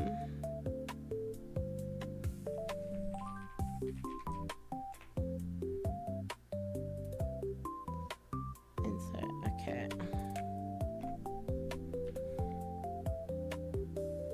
So it's this one. And this text.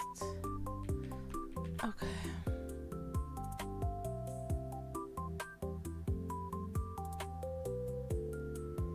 Okay. We're being so, what's the word I'm thinking of? Demure today. Or, well, since my call that didn't happen. We were so excited earlier and now I feel very eepy. Maybe because I have a cute little sleeping kitty boy sitting here with me. Maybe that's it. He's so warm and cozy and fluffy. Yeah.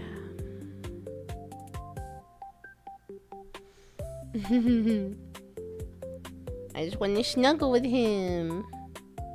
Hi, Yuki. I feel your little heart beating.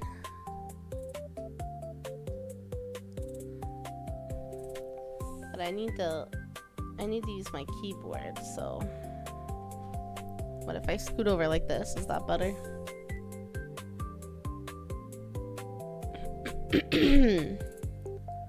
Oh, okay.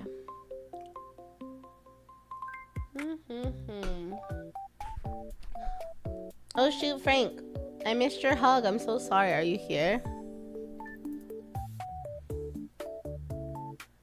I would love to.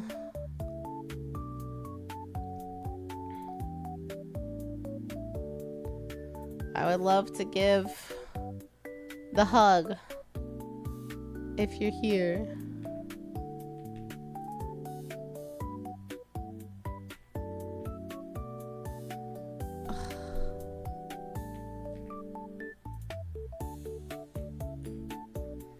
Okay,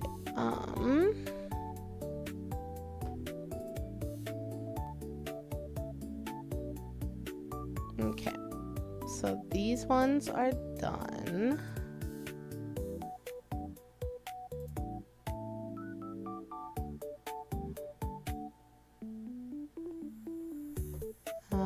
Let's do this one now.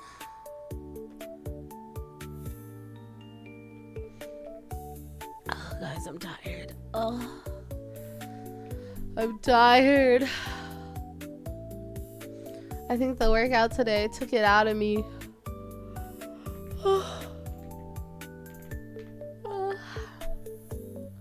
Interesting. So there's one. Okay.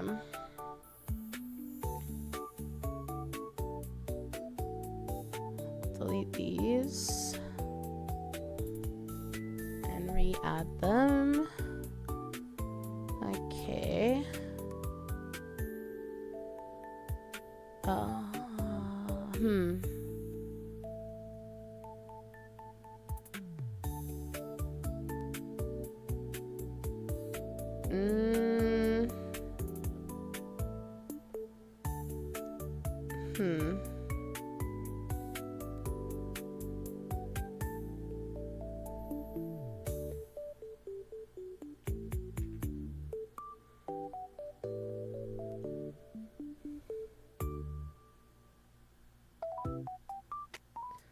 Let's see.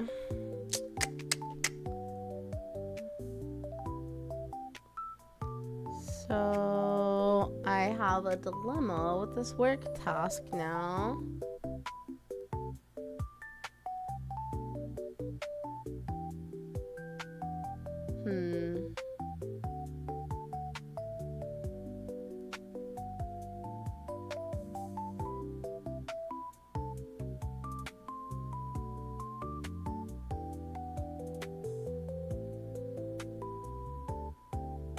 Okay.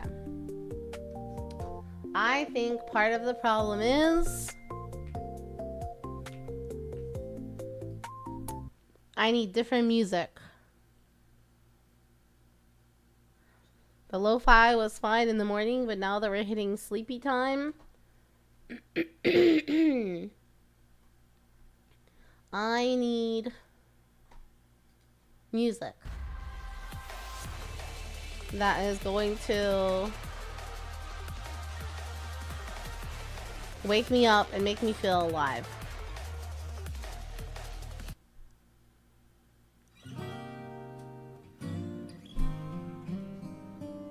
So we're gonna play Nikkei music. Sounds like you need an energy drink. I have one, but I'm trying to save it for a little later. I do. I do. I think part of the problem is I never finished my coffee.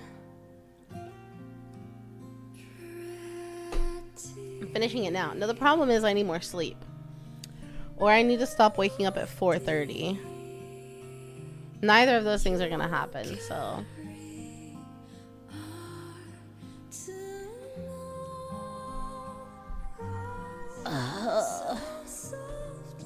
Where is my...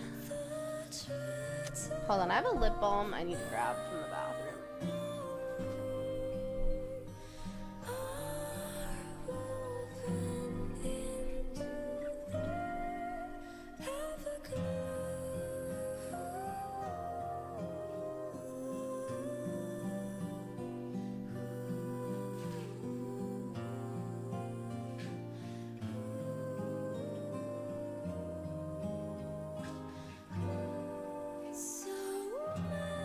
Okay.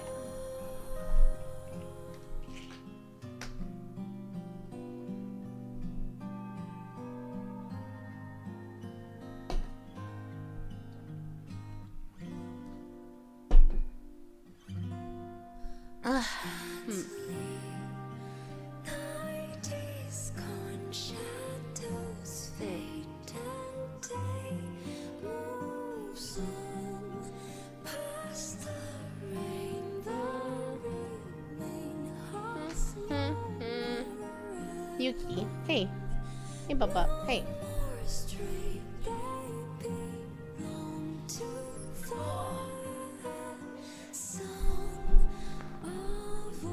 Hey. Hey. You were laying and that was great. And now that you're not laying, it's not great.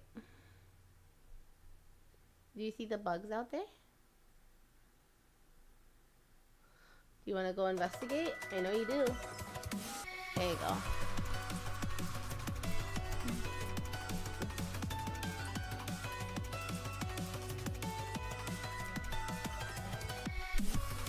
Song sounds like Nier. That song always makes me think of Nier. Is it a good volume or is it a little loud for you guys?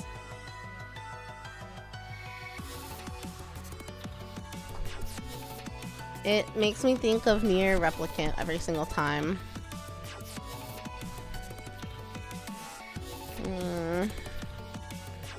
Hold on, I'm gonna call a coworker really quick. Actually, let me call him. Hold on.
Okay, he didn't answer.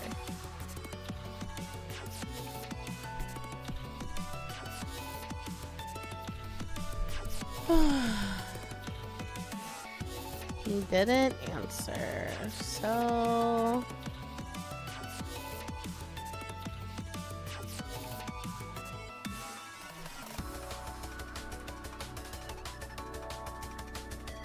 I have to, like...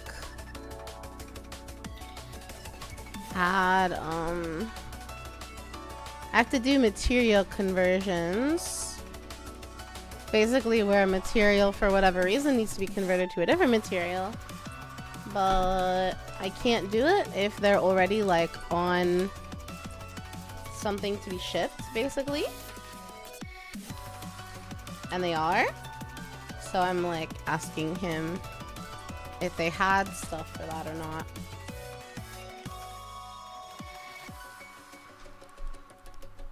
Yuki. See? I'm not food. I need you to sit down.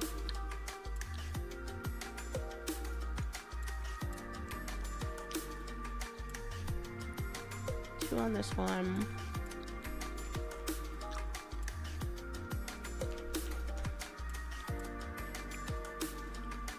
Yuki, please.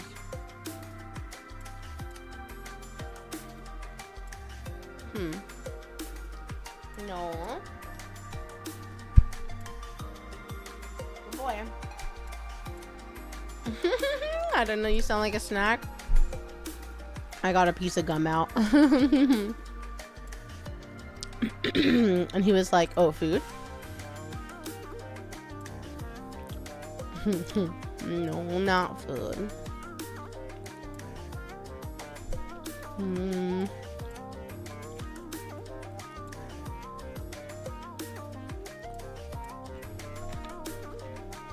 I let him sniff it. Made him lose interest.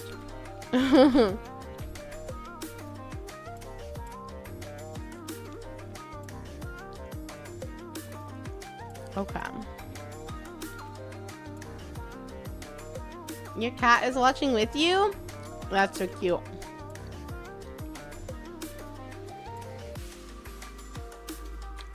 Hanging out, having a good time, I hope.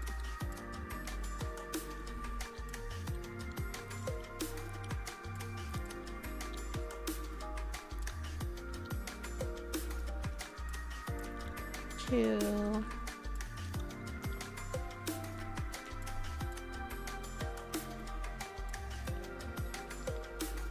Okay.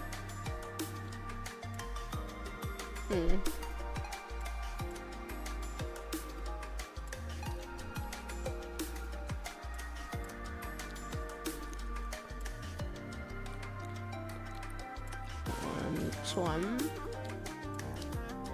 Okay.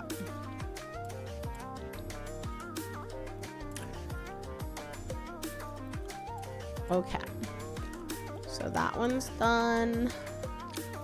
Now I have this one.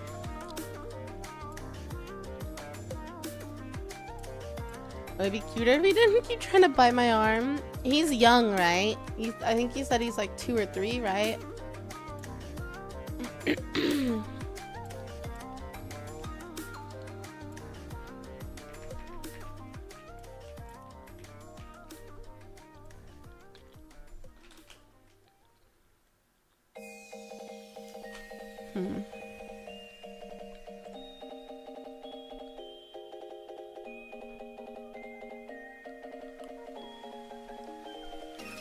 Three. Okay.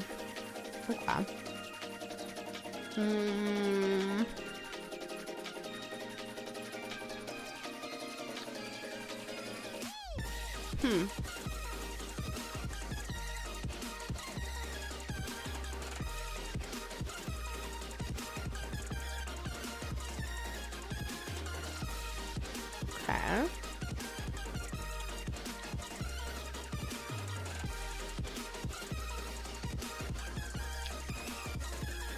Your amp. Oh, your amp, not your arm. I completely misread that. You had an amp to make your headphones wireless. But it's still connected. So it keeps trying to bite the cord. That is so typical.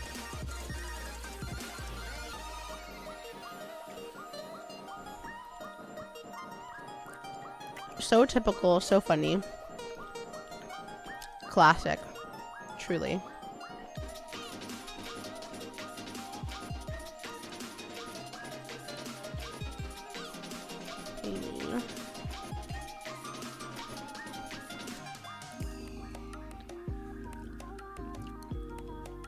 Okay. The box is really small too. Yeah, that's just a toy for him. Everything is just a toy.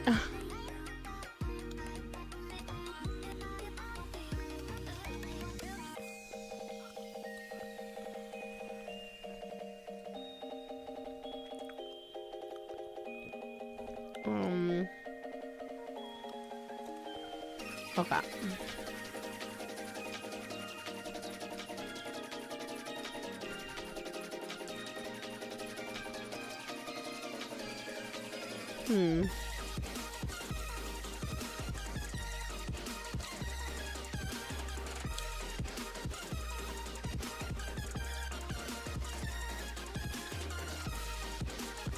Maybe I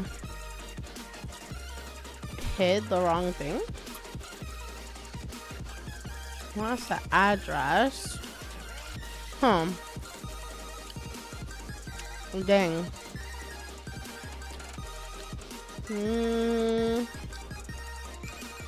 Okay.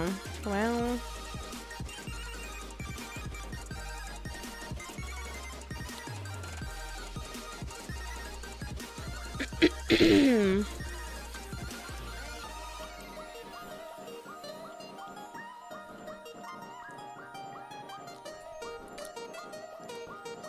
Okay.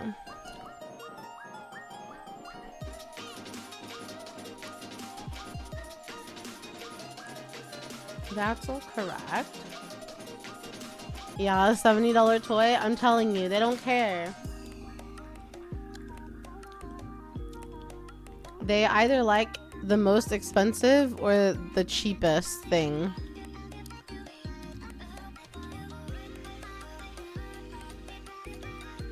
I swear.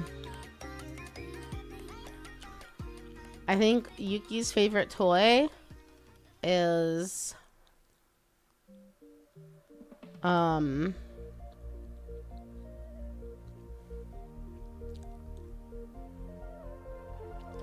yeah, Yuki's favorite toy is a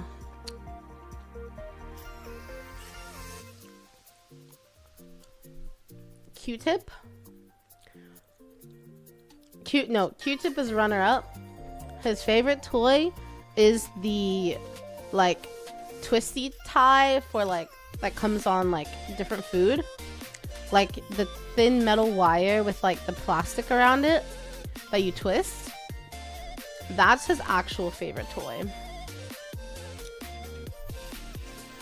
He loves those, and I used to let him play with them all the time, but then I found them with like the plastic like half chewed off, and I was like, okay, I'm not allowed to play with it. I feel like you're eating plastic and you can't be trusted not to choke on it.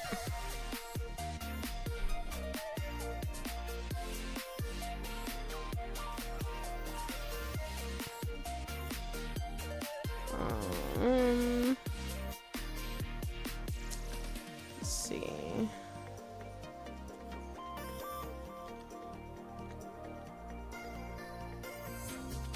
You buy them a fancy bed and he keeps sleeping in the box? Yep. Mm-hmm. Absolutely.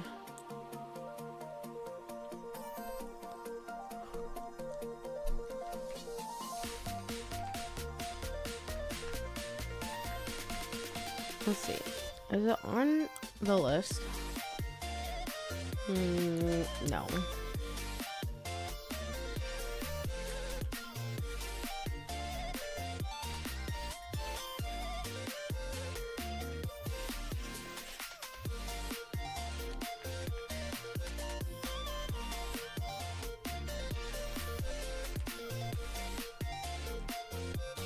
Okay.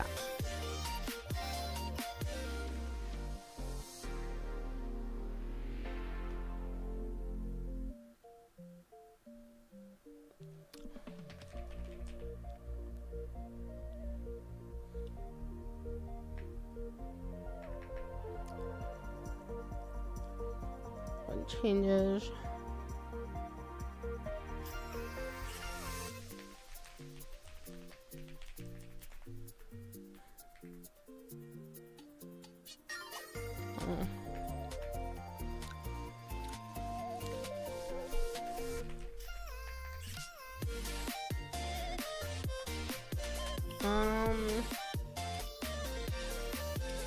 Utilizing? Is that the word I'm looking for? Utilizing.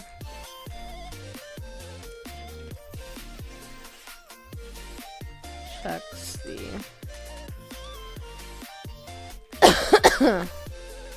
changes to the. Here we go. I think that's a better terminology for it. Okay.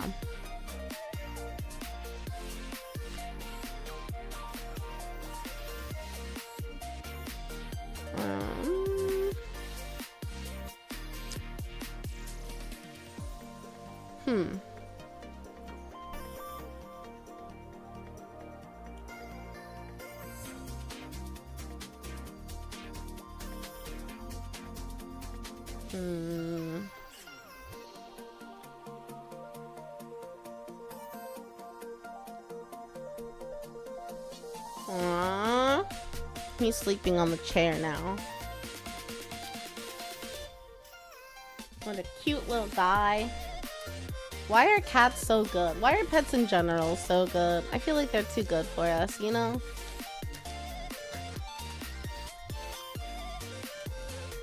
We don't deserve them.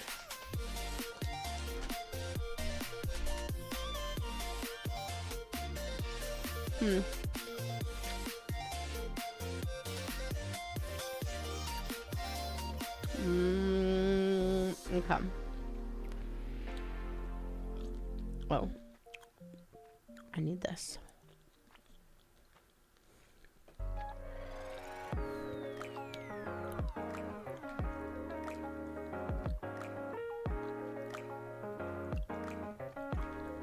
I also need this. Oops.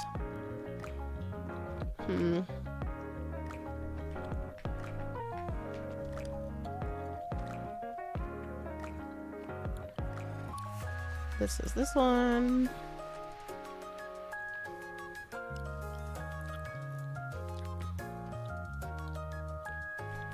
Okay.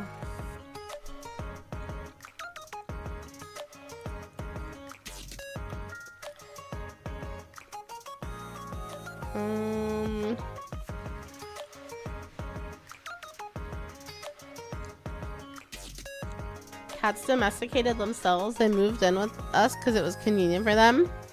Really?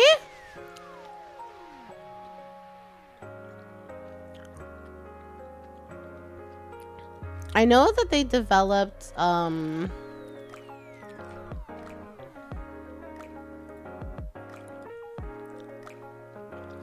know they developed their, like,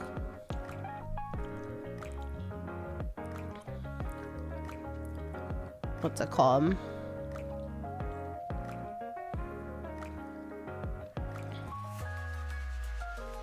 Their meowing. They developed their meowing to talk to us, to communicate with us. Oh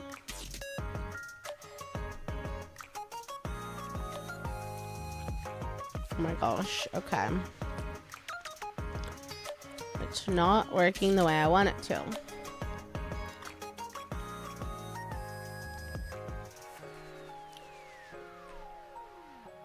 There we go.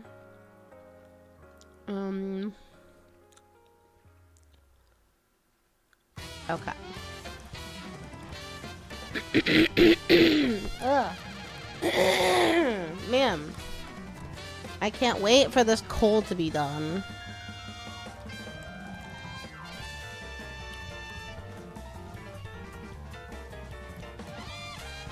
I'm over it.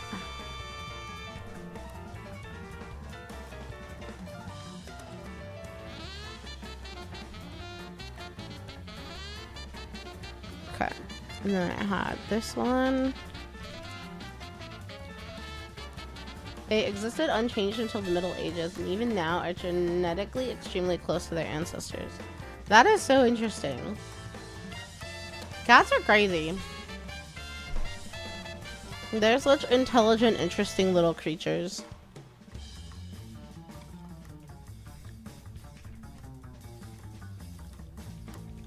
I love dogs too, don't get me wrong, but definitely more of a cat person.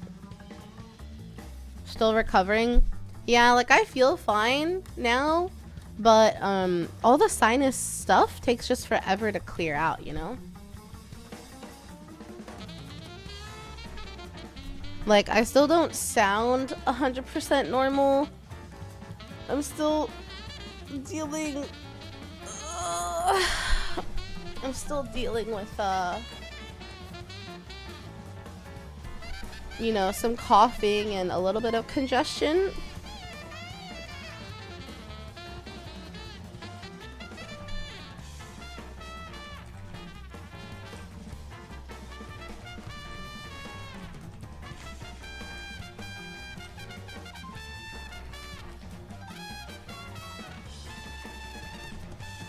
The audit. Oh. Okay.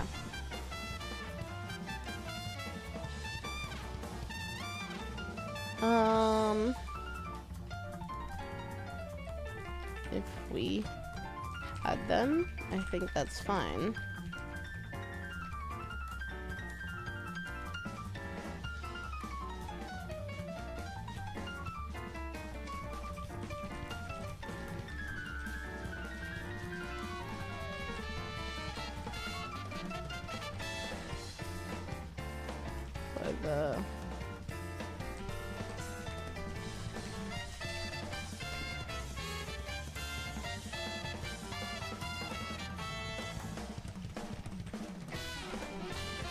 Okay. Oh, it's a good Thursday. Hi, Oppose. How are you?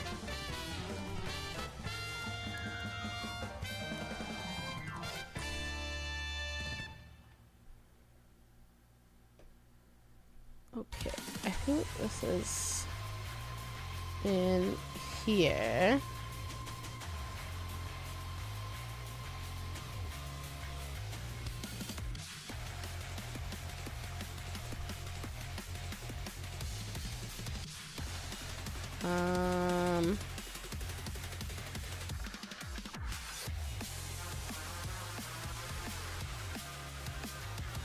Where is...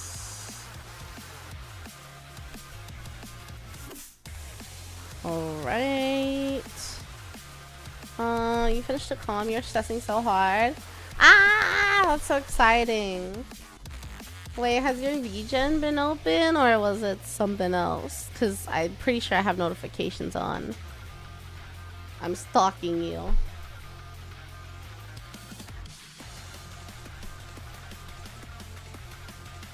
I'm stalking you, Oppose. But I'm glad that they liked it, as they should. I feel like that's like normal artist stuff.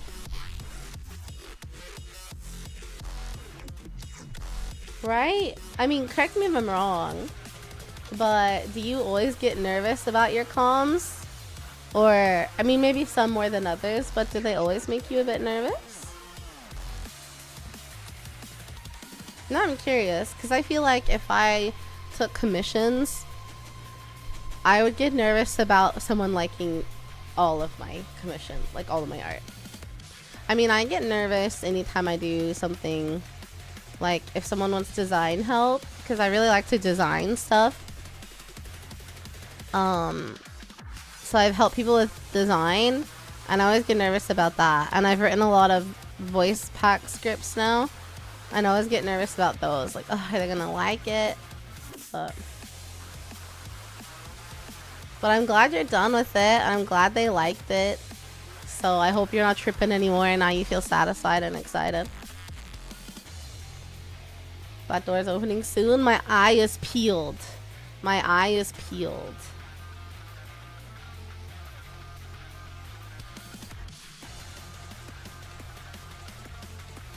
You're...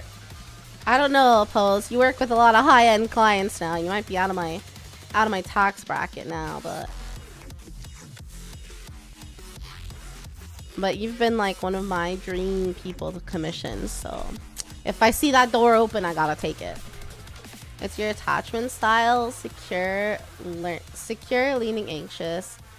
It's usually wondering if I did a good job. Like a fear of abandonment and not being enough. Yeah, I should look into attachment styles because I don't know what I am. But the not being enough kind of thing and the fear of abandonment kind of thing, ooh, that hits. That hits. That hits. That hits. We bred single-purpose dogs. A dog specifically bred to run in a hamster wheel, turning a spit roast. That's crazy. I mean, we also like bred horses to be a certain way, didn't we? Right? Hi, bud. How's it going? Yeah. What do you mean, what? I'm curious what Oppose is whatting about. I feel like I made a couple statements, and I always feel bad. I don't know. I don't ever want to make you anxious or uncomfortable if I'm bringing up like your art or anything, Oppose. So if I do, let me know, and I will not do that in the future. But anytime I see an artist friend and I'm like, oh my god, how's it going? How's your art? I can't wait to calm you. One of these days I will. Like, but I don't say everyone's one of my dream comms. That's just you. Having lunch? What's for lunch, bod? What's for lunch today? Oh my god, I have something tragic to tell you guys about yesterday. I was gonna post a picture in Discord. I probably will later, but it was so tragic. So my brother was in town for 2 nights, so I went over after work every day to like hang out with him and have dinner with him. And my parents, obviously. And like Tuesday was the second day. Monday we went to our favorite sushi spot, bless up. Oh, it made my little heart so happy. But then Tuesday they were busy all day going through like all of his stuff to see like what was gonna move, because he moved to Colorado. And so we ordered pho. Our favorite place that we used to get pho from, I guess, like went downhill all of a sudden, and so we were trying another place that I know a lot of people recommend. So I hadn't had their pho yet, but we wanted to try a bunch of stuff, so we got like a bunch of banh mi and like egg rolls and spring rolls. And then we also got pho. Well, I was full off the banh mi's, so I was saving my pho to eat last night. So I put it in the microwave to heat up the broth. And it wasn't in a bowl. I have this like silicone measuring cup thing that like you can pour from. It's like great for liquids and it's microwave safe. So I put the broth in there and heated it up and then put it in my bowl. And then I put the meat in and I was heating up the noodles. And I was like, you know what? I feel like now that I've put like the meat and stuff in, it's too cold. Let me just heat it all up together. So I put it back in the silicone thing in the microwave, and it was all the meat and like 80% of the broth. And I set it, and my microwave is like, okay, I'm short, right? Like I've told you guys, I'm 5'3", 160 centimeters. Like I'm the tall side of short or the short side of average, right? And the microwave is above, so like the microwave's like at my head. Like I can't see the floor of the microwave unless I go on my tippy toes. Like I can just barely see it. So I set it up in there, and I guess as I'm pulling my hand away, I knocked the cup with my finger, and my pho, almost all of my pho broth and meat spilled out entirely into the microwave. It was a devastating loss. Devastated. When I tell you I was devastated, I texted my friend. This is a joke. Let me preface this. This is a joke. I was being melodramatic, but I was like, BRB killing myself with a picture of the pho broth all over the microwave and the meat everywhere. I did pick up the meat because I was like, whatever. I'm heating it up. I don't care if there's any germs. I mean, I keep the microwave pretty clean, thankfully. Yeah, in Minecraft. I did say that. I said I'm killing myself in Minecraft. I don't think she got the joke. But some of the meat hadn't fallen out yet, and so I salvaged all the meat, most of the meat.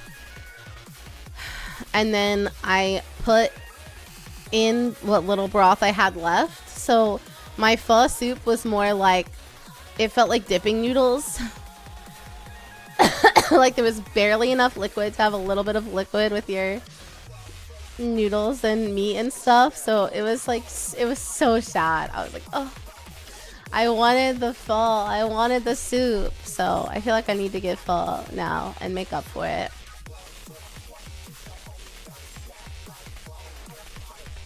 Yeah. Oh, a flatbread pizza sounds so good. You did the attachment quiz. Is there a particular one that's like recommended, or should I just Google one? So to be a valuable client. Oh, a pose. You're gonna make me cry. That's incredibly sweet of you to say. Like, I'm so touched. Like, I still use the warm-up sketch you did for me in my schedule sometimes. Because I love it so much. So as soon as you're available. As soon as you're available, dude. You can't see it, but I'm doing like 2 fingers to my eyes and flipping them back to the camera. Oh my god, this has been up there the whole time and no one told me. But I'm watching you oppose.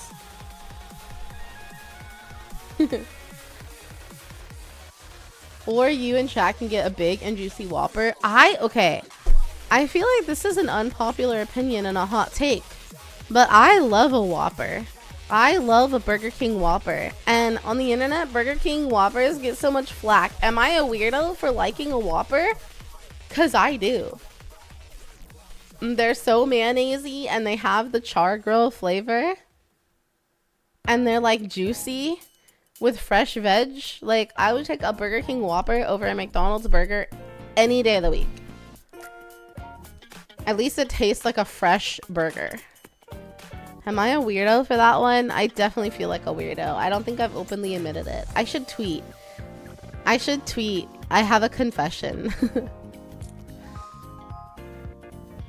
I really like a Burger King Whopper. Same? Okay, well at least I'm in good company. some ones received on RMA, so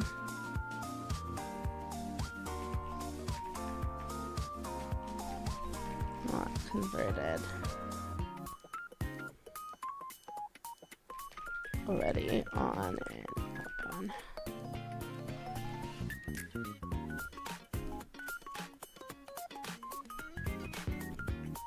Okay. Go further and post a Google Doc. That would be funny, right? I'm glad someone understands, though. Let's see. Attachment style website. Should we take the attachment style quiz?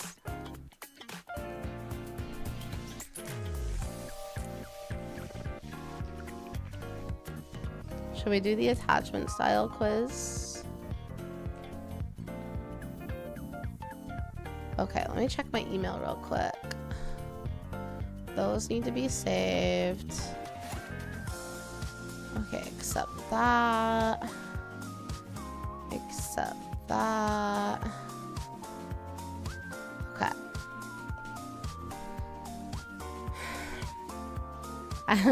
What should I tweet? Should it just be I have a confession? I'm really sorry if I let you down. I know as a foodie you expect me to have S tier high quality food taste, however. Curious how I compare?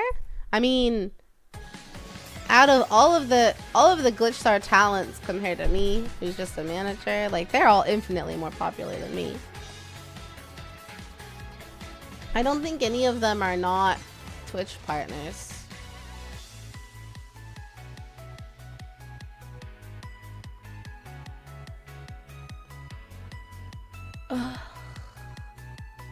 Okay, let me see.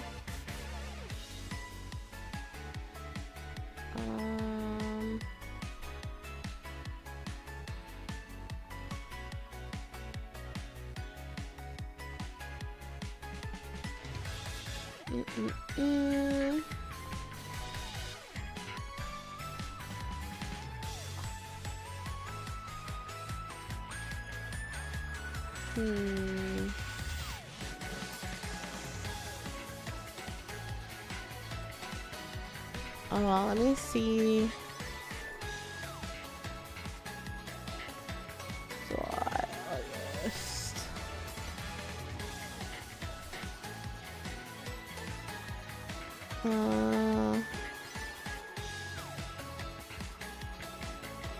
Okay.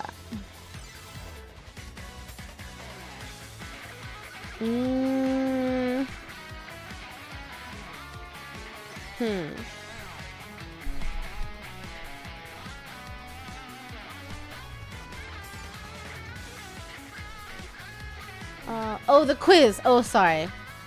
Gotcha.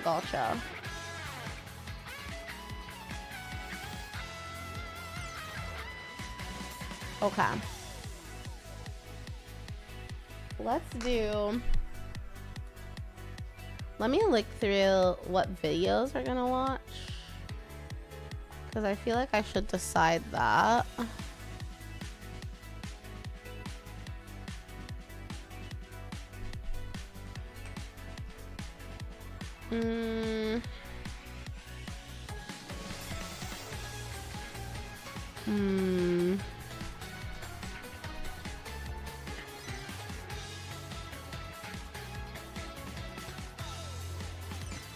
Let's see. What are we gonna watch?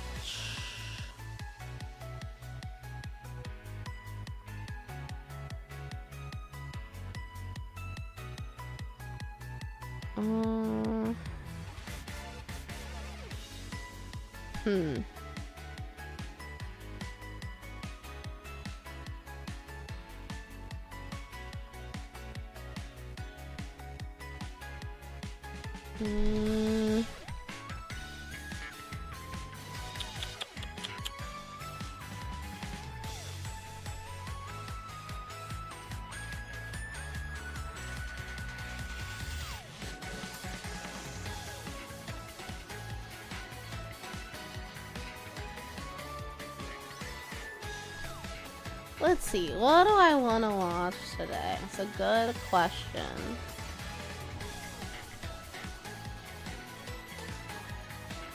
Okay.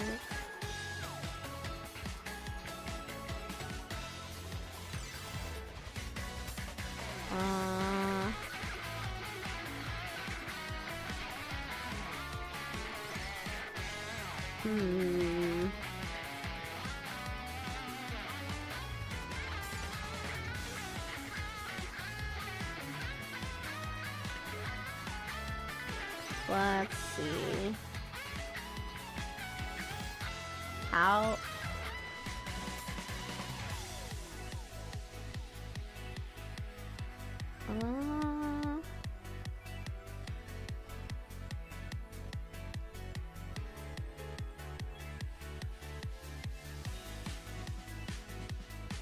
long is this one?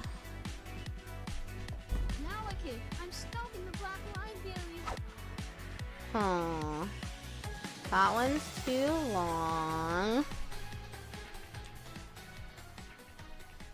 Let's see. I need a good 30-minute.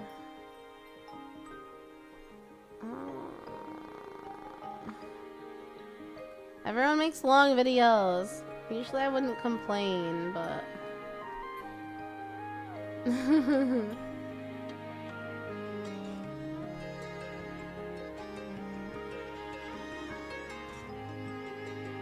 Let's see, that's a 40-minute. Oh.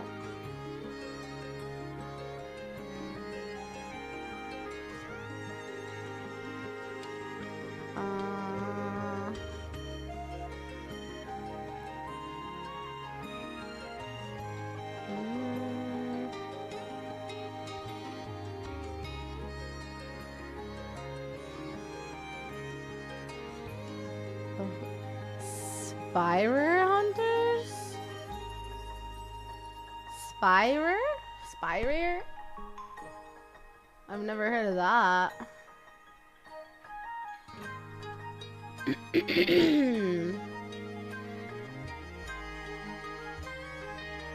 Huh. I know longer videos are usually better, but I need a good 30-minute for our lunch break.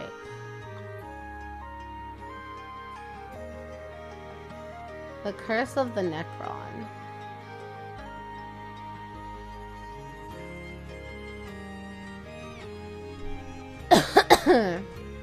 Let me see what chat's saying. Hello, Sinful, how are you? I'm simply here to apologize. When I came across Burger King, it's obviously unplanned. There's a lot of things I should have done differently, but I didn't. For that, from the bottom of my heart, I'm sorry. I want to apologize to the internet. I want to apologize to anyone who's seen me eat a Whopper. I don't deserve to be defended. Like I said, I made a huge mistake. I don't expect to be forgiven. What's that a copy pasta from? Did you just edit the things that are being apologized for?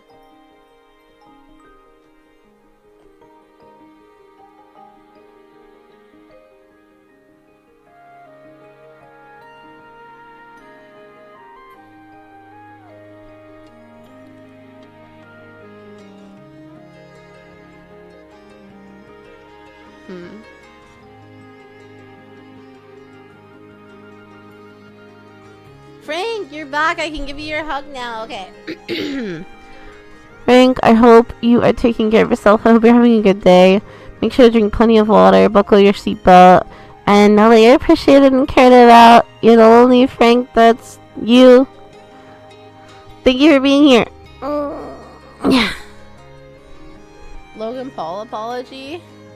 Oh. Honestly, that would be a good one. Should I do that one?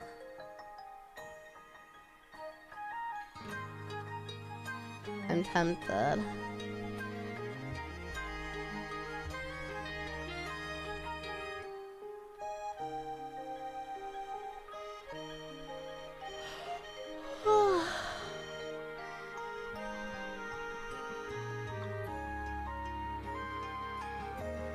I saw it, and then I asked if you were still here, and you didn't respond, so I was like, okay, when Frank gets back.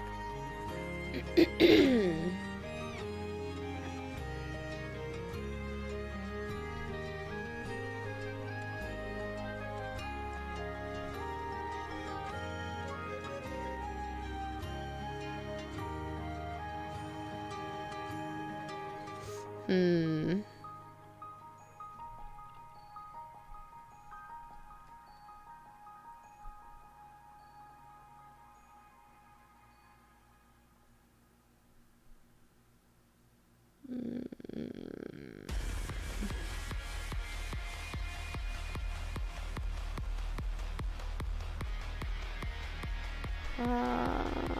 Let's see.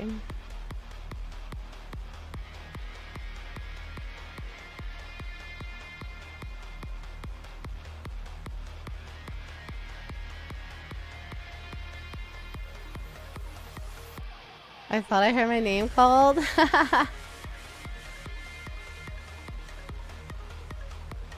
All good. All good.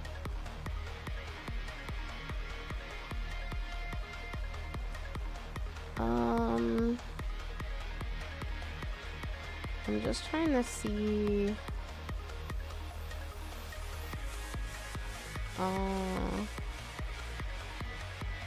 Okay. So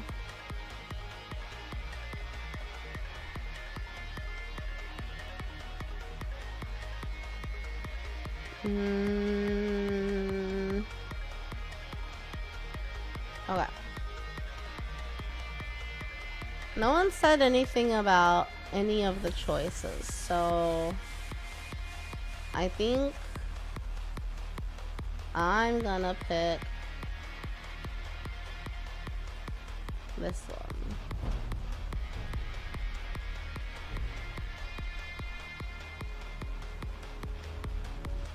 All estimations existed longer. Okay. We're gonna watch that one as soon as Yuki leaves.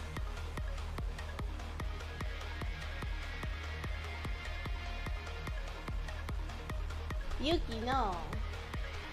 You can't have protein waffle crumbs. That's not for you. I forgot to put my plate up.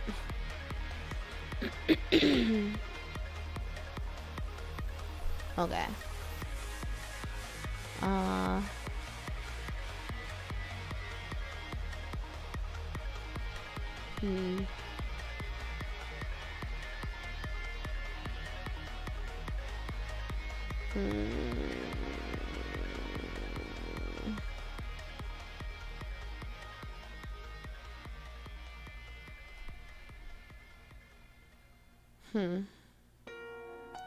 Okay.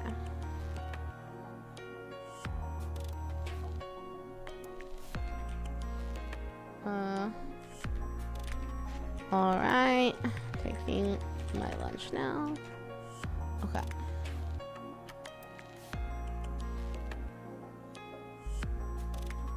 Let me flip this over. Ugh, should I get my energy drink already? It feels a little early to be admitting defeat already. Feels a little early for that. What's my phone at? How are we doing? 53%? Okay. I have 2 texts. Spam?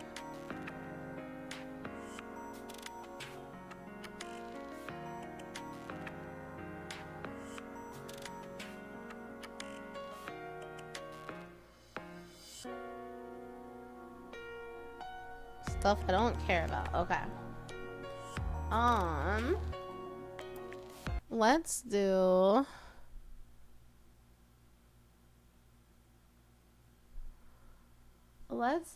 a little watching. A little lunchtime watching. Hey Prince, since you're there, can you change me to just chatting, please? Unless you left. But you're usually here. Thank you. It's so nice having help. Thank God Prince exists. I have been thinking about doing like mod applications though. I don't know if anyone would be interested, but Prince is basically the only mod I still have. And I feel bad that he's the only one. All my other mods have gotten busy with life. Let me see what the volume is like here. And the Imperium. The Necron have a fascinating history as well, and one that I want to rake over. Okay. We're gonna watch a looting video. Oh, I feel like I should have the bell on. Because I think I've only seen like one of his videos. And this one was short. You would apply, you'd get the job, Frank. Okay, hold on. Before we watch, I think I am going to admit defeat and get my energy drink. I kind of have a headache. Actually, I probably have a headache because I need to drink more water.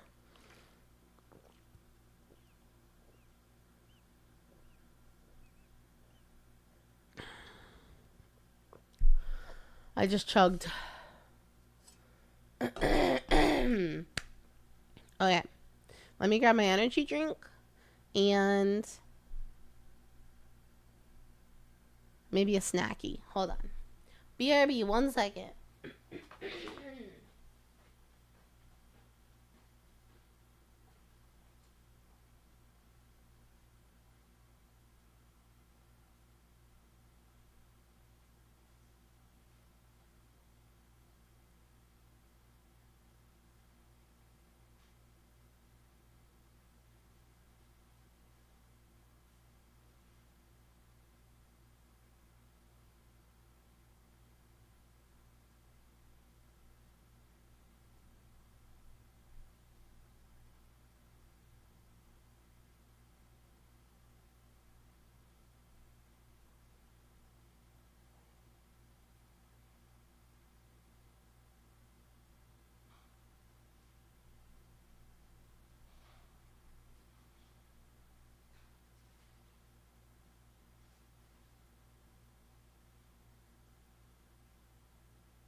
I also grabbed some honey mustard pretzels. Oh, you got the Adric Shy plushie? Oh, I wish I'd ordered it. But I think it was pre-order only, right? I wanted the Shy plushie so badly. Okay, let me get my... I have a little... like koozie thing that the can sits in and it keeps it cold. So, alright. Let's enjoy this video about the Necrons.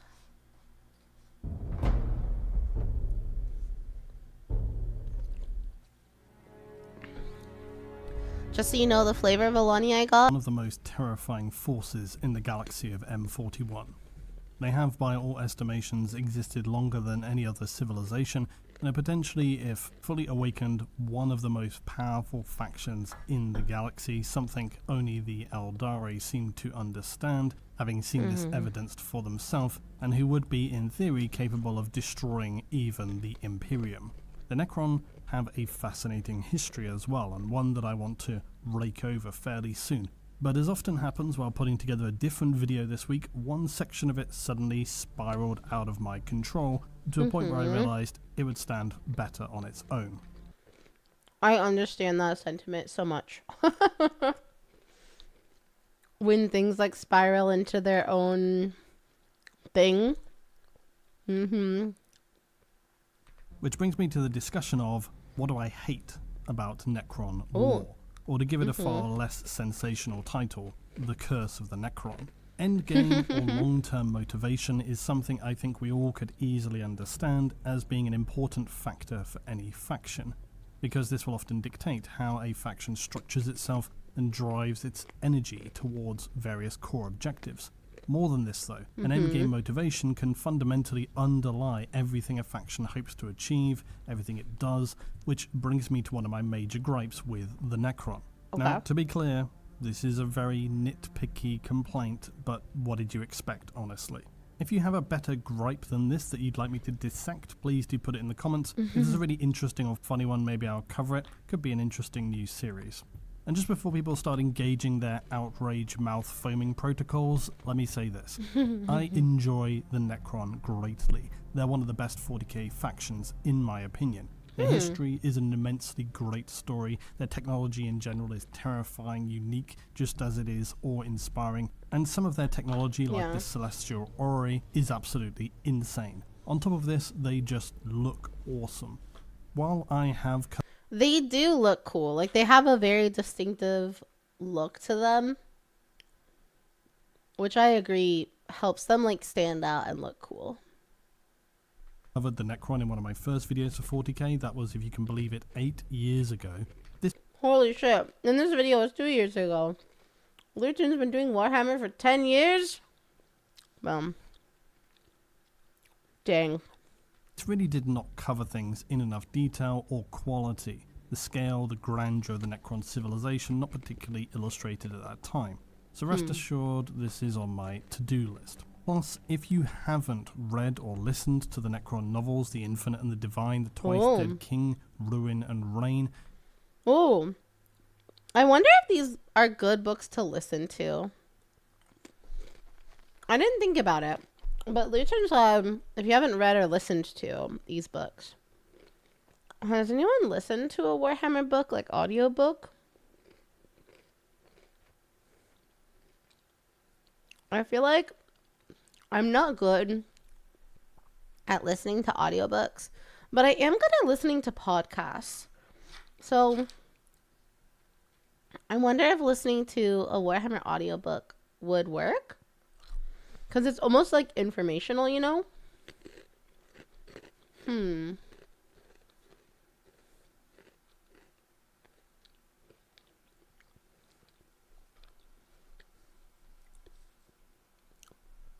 want to add these to the list. Ruin, Reign. Maybe I could try giving them a listen. Because I do, like, drive. When I go to the office, it's like... I'll say 50-ish minutes to an hour a day. So like 3 hours a week that I'm driving just for my work commute that I could listen to, let alone like other things. Like there's a lot of driving involved when you live in Houston. So like maybe that would help me get through like more books if I listen to books. But I just don't know if, like, the Warhammer 40k books have good audiobooks or not. So I guess I'll have to try. You're severely missing out. The story arc for the last two is fantastic, plus amazing character development and a genuinely compelling feel to the way they interact and are motivated. It really helps you to understand the Necron a lot more. Okay. Also, because we just get so few specific perspectives of the Xenos factions, these are worthwhile. And when it comes to that matter, these are some of the best. Not least because it completely flips the viewpoint for us of the Imperium. This is something I've tried to underscore often in videos, that 40k is more of a setting that enables stories and narratives to take place more than it is a narrative focused upon the Imperium. It just happens. That's true. I see that point. That most of the time the narrative does take place from the perspective of the Imperium. This is why very often in videos I will phrase things from an either for or against the Imperium perspective, and of course the Emperor as well, which comically seems to really confuse some people. Often then I get accused of hating the Imperium and the Emperor, being biased to Xenos or vice versa, quite honestly. In actuality, I've always tried to ensure that I can present both sides, enjoy all aspects of 40k, because this is how the galaxy of M41 exists, and I enjoy looking at the factions and their various agendas from all sides. Yeah. Because quite honestly, if you aren't doing that, you're missing out on a lot of interesting thought exercises, speculation, discussions, and narrative exploration. Oh, for sure. I feel like he worded that really well. But it's a story, so why not, like, look at the perspective from all sides? I don't know. 10 out of 10. 10 out of 10 perspective. So the Necron are both terrifying and comical in equal measure, which is one thing that makes them very compelling. You can't have a galaxy as bleak, dystopian, grim and horrific as that of M41 without also having some dark humour thrown in, and the Necrons excel with this. In the millions of years they slumbered, despite their outlook that they could somehow escape untouched by the forces of entropy, this turned out of course to be inaccurate. And so few Necron would eventually escape the ravages of time. Corrupted code has slowly penetrated the minds of Necron lords and their servant constructs. Many of the lesser Necron forms would simply fail to reactivate. A significant number of their leadership were also damaged by various degrees of madness or disruption to their personality engrams, making them emerge from their slumber deranged or at best far from being the individuals who they entered the tomb as. Dang. This concept is one of the things I've always enjoyed about the Necron, that they hold such immense power, they see things on such a grand scale, but even they cannot fully escape the ravages of entropy, and are now emerging with a drive to restore themselves and their power, but this is of course not their ultimate goal for the civilization. Also, lastly, I'll just crowbar in here that I also have my own pretty amazing Necron force, masterfully painted by Siege Studios, and some of them myself. Whoa. We've looked, I think, at these Necrons before. Because I remember this big guy right here. They're so beautiful. Even like the blue and copper like tinging, almost like it looks like light is hitting it and causing it. Like, what the hell?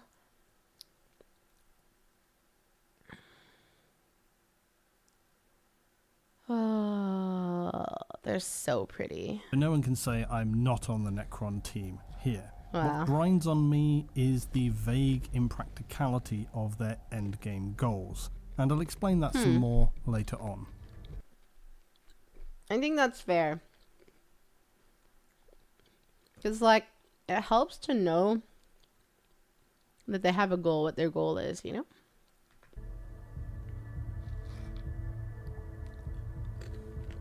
Faction motivations. For humanity, their ultimate goals are admittedly a little open-ended, but amount to basically, we must survive so that our culture persists. Then there are many, many threads as to what this ends up looking like. Does it involve the Emperor or not? Is there some strange division which rips apart the Imperium? It's too big of a picture to really underline beyond kill anything that isn't human, survive until the Emperor can tell us what the hell we're meant to be doing again, which overall I think is fairly fine, although it's not that neat, but at least it's somewhat clear. This is true also for most mortal races, essentially survive, expand, build your culture. Right. For the Mechanicus, as we recently discussed, they have set themselves the goal of acquiring all knowledge and then preserving it, plus something the machine god.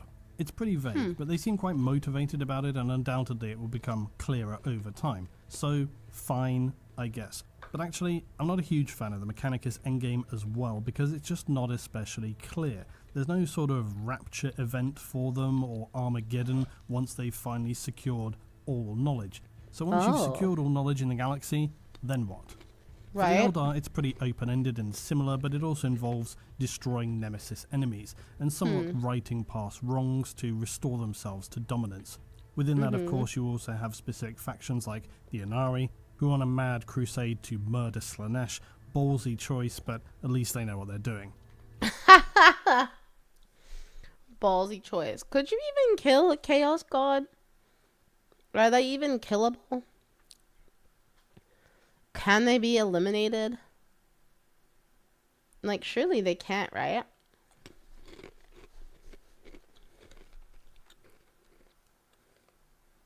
But maybe they can? I don't know. The Dark Eldar have driven themselves into a dead-end road of suffering, but they're absolutely fine with this for the most part. Oh. They just want to avoid chaos and Slanesh and Masochists. continue to enjoy their horrifying lives of extreme experience until they somehow reach oblivion. Quite horrific, but again, at least they're owning it. For the True. orcs, of course, very nice and simple. Fight, smash things, get bigger, smash more things, and generally have a big fight and a good laugh Right. while you're at it. It's very wholesome and straightforward. Mm-hmm. The Votan, who knows, honestly. I'm guessing brewing some space ale or other fantasy dwarven trope, but in seriousness, they're pretty unexciting. It's more of the same: expand territory, survive, and so on. Right. The Tyranids have one of the purest goals: devour, consume biomass, repeat. Basically, that's it. Sorted. They Wow. are, as I say, one True. of the purest survival forms in the galaxy. They're very unclouded. They don't have any weird internal political issues. So despite their overarching goals being brutally simple, it makes sense. It works for them. Destroy the galaxy, move on. Yeah. Chaos, as I discussed pretty recently, has a very confusing mixed bag of goals, but you would expect this, wouldn't you, because it's chaos. And when you I never thought of it that way, but yeah. Like, Chaos's goals are undoubtedly gonna be chaotic. I didn't really think about it, but yeah. Yeah, that checks out. lay them all out, they can at least be traced back to some kind of genuine motivation that makes sense. Most often that still is power, acquiring more power, fueling their power. It's a complex patchwork quilt of mortal suffering, but again, it makes sense. And even if it didn't, that would actually be alright because it's chaos after all. And then the Tau, again, pretty straightforward: expand, innovate, survive, with the goal of preserving and furthering their culture, a pretty baseline motivation for a mortal race, but again, in context, it's all good. And then there's the Necrons. Okay. The Necrons are more complicated. After waking up from an especially long, particularly heavy slumber, they're discovering that the pesky mortal races have spawned disgustingly all over their pristine dead worlds, and worse, far from struggling, they're everywhere. So understandably, they're not in the best of moods. The Necrons' goal is to retake their position as the supreme overlords of the galaxy. Destroying Chaos and the Eldar goes without saying, as they are the nemesis enemies, and their original plan of allowing passive attrition to take care of everything didn't really pan out. So now they're just getting to work with their supposed core goals being to reconquer the territory within the galaxy and restore order, glory to their dynasties.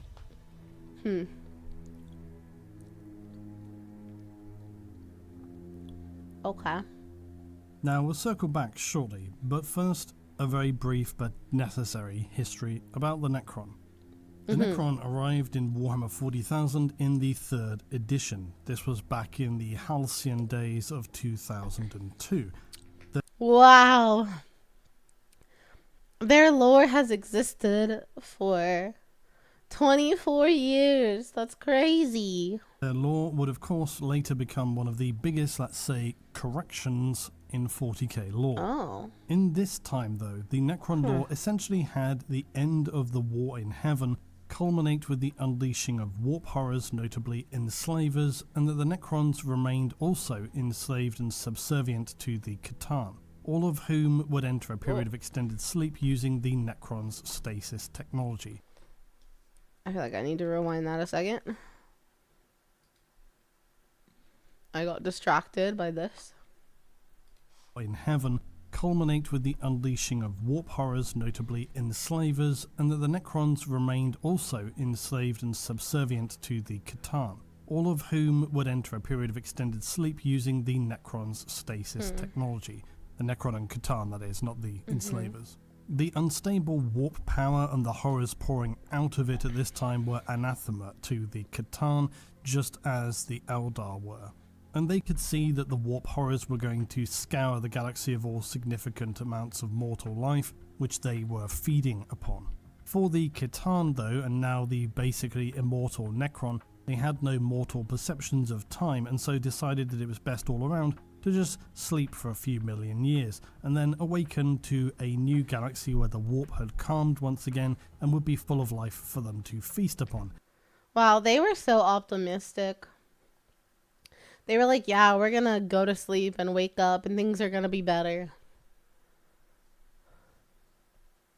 That didn't happen.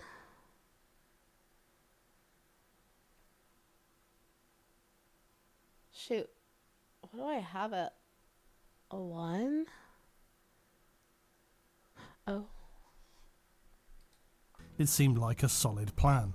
Also, in this early lore, the Silent King was not a major part of the Necron tier fate, because it was the C'tan who remained the ultimate masters, notably the C'tan known as the Deceiver, who had tricked the Necron into the process of biotransference, thereby becoming eternal slaves for the C'tan, fulfilling the long-standing dream also of the Necron tier to achieve immortality, and for the C'tan aid them in destroying the Old Ones and any of their spawned allies that could potentially threaten them. The only part of the deal that was omitted was any mention about how the Necron were going to be enslaved to the will of the C'tan forever.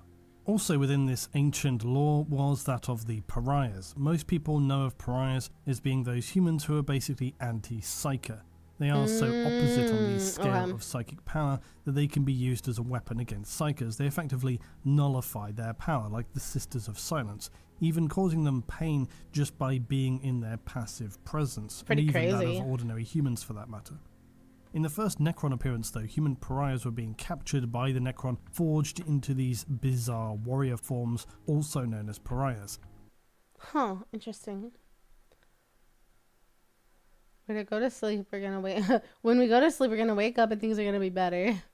Sounds like your average adult, right? Except it's like, hey, we're gonna sleep for like thousands of years, and by then, when we wake up, it'll be better.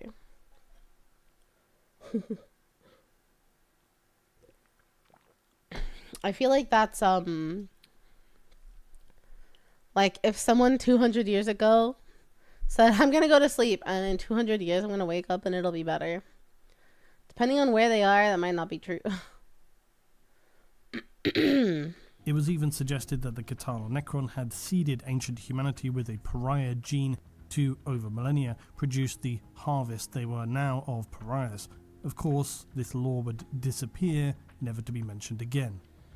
Now, although a little straightforward, the original lore of the Necron made sense. Some of the C'tan had not remained in sleep as long or even at all as the others, such as the Nightbringer and the Deceiver, and the Necron continue serving them as their physical army, to aid the C'tan in scouring the worlds of mortal forms that they seek to feast upon. Interestingly enough as well, as is so often the case with 40k lore, a lot of this very old stuff somehow remains relevant or inspirational for the current time, because it appears some of the most contemporary events were revealed in this very early lore, much like the arrival of the Inari and Aeneid. The Pariah Nexus appears to have been revealed in the first Necron lore, where in the words of an Eldar Farseer who describes how they populate the geometric schism of changeless real space that the C'tan have worked long millennia to construct. A psychic void. The warp cannot exist there. The spirit cannot exist there. They're basically talking about the Pariah Nexus. So it's like, fine, at least this all makes sense. But it is admittedly a little dry. There's very little room for I don't know if it makes sense to me, but sure. interesting cultural development, as the Necrons are basically unable to determine their own destiny. So this old lore does kind of trap them in the role of C'tan soldiers with very little room to go anywhere else from there. Fast forward to 2011 and the 5th edition of Warhammer 40,000. The Necrons get a new codex and the revelation of a new background. Clearly the Imperial scholars who found those ancient texts from the 3rd were misdirected. Scam Xenos artifact resellers, a bizarre Inquisition faction, who can say? But what we knew was, this was now the story of the Necron tier, not those lies from before. So now, the Necron did not remain as they were before, being subservient to the C'tan, that they might reawaken at the behest of the Star Gods, to be their slave warriors and scour mortal worlds to fuel the ever-thirsty Catan with their soul energy, leading lives of eternal service as undead living metal warriors. They wanted that? Like, they wanted to live life as an undead warrior? I don't know. And a slave for someone else? Just seems a little interesting that they wanted that. Unless I'm, like, misunderstanding what he's saying. But Things were dramatically different now. Instead of remaining enslaved, going to sleep, coming back from a concert. Like, you're doing that right now? Or that's what you say? Like, things will get better.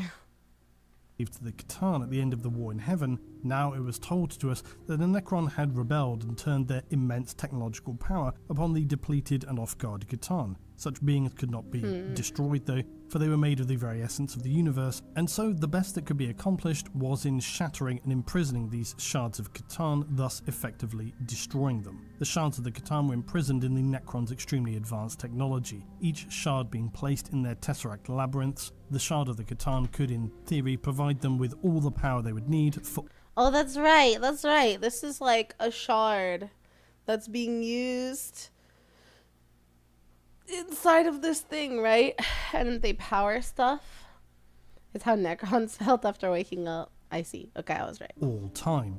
Then there also would emerge the Silent King, who takes on the burden of being now largely responsible for the entire biotransference process of the Necrons, and who would carry this weight of their ultimate fate alone. He leaves being very unhappy at seeing how he has doomed his race to an eternity of basically cultural stagnation, a dead end. Most Necron tier, other than those of the senior ranking aristocracy, have their identities and minds reduced to data mush. Carrying the extreme guilt of this, Zarak leaves to wander in the wilderness of the void for a time. Middle, the Silent King returns. The Necron have something of a new focus and direction, and then we begin this time where Blackstone is becoming important, the Great Rift, the Pariah Nexus, and so on. Also, another thing that got changed, even in the revised lore of the Necron, it was stated that the Necron could only travel through the ancient dolmen gates of the old ones. They used the webway for travelling faster than light, but this significantly limited the travel ability of the Necron. It was specifically stated that they cannot use the warp for travel as they have no psychers, and that without the dolmen gates and the webway, they would be very restricted to sublight travel and isolation. In some ways, this technicality added some very interesting restrictions on the expansion of the Necron, because it meant that they could only travel to systems where they could use the webway and dolmen gates for. In theory, this would have considerably restricted their travel around the galaxy, meaning it was unlikely that they would threaten significant portions of the Imperium. It would also probably prevent the Necron threat from spiraling out of control like the Tyranids and just having them go wherever they wanted to. But that always also grated on me a little, because does it make sense that a civilization with the power to destroy literal star gods and a machine that allows you to just snuff out a star with a touch would have no other means of traversing the entire galaxy? Somebody obviously agreed, because this was yet another detail that would get scrubbed later. In the current Necron lore, it describes how Necron cryptechs enable their technologies such as tomb ships, which have drives capable of traversing interstellar gulfs almost as quickly as warp travel and far safer. Remembering that the Necron are said to have quantum wormhole technology, which they also use for deploying units to a world. They do. So they did think like, this isn't quite right, and gave them the technology. I feel like that makes sense.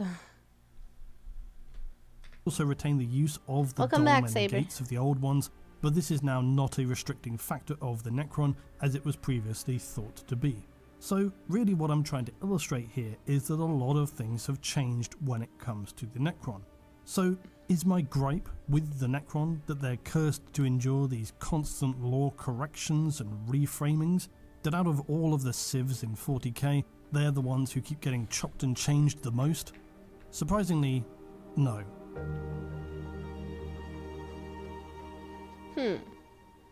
Okay. So what is the problem? Meat of the Everything gripe. seems pretty good so far. Well, my gripe with the Necron is the state of their ultimate endgame, as I was saying. The reason this problem bothers me so is because the Necron are not like other mortal races. They aren't just looking for a short-term survival. They're not looking 100 or even a millennia into the future. They're looking at a far greater timescale. In fact, I would suggest they're barely concerned with short-term survival unless it's literally an impending assault upon a tomb world.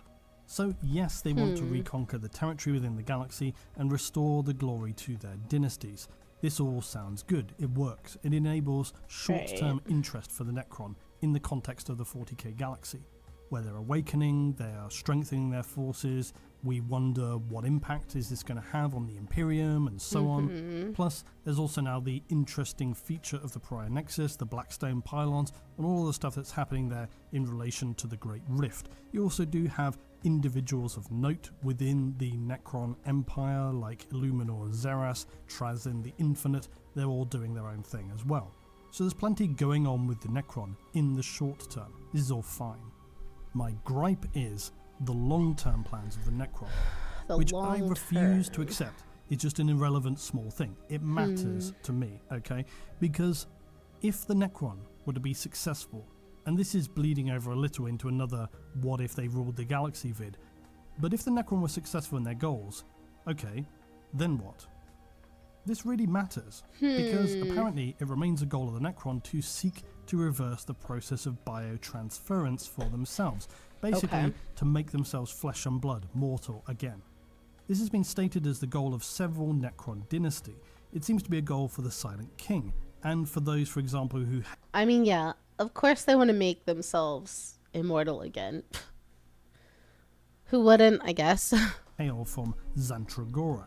The problem with this goal is that even if it could be achieved, would they willingly welcome this in actuality? To once again become flesh and blood, to accept their lives would sometime end.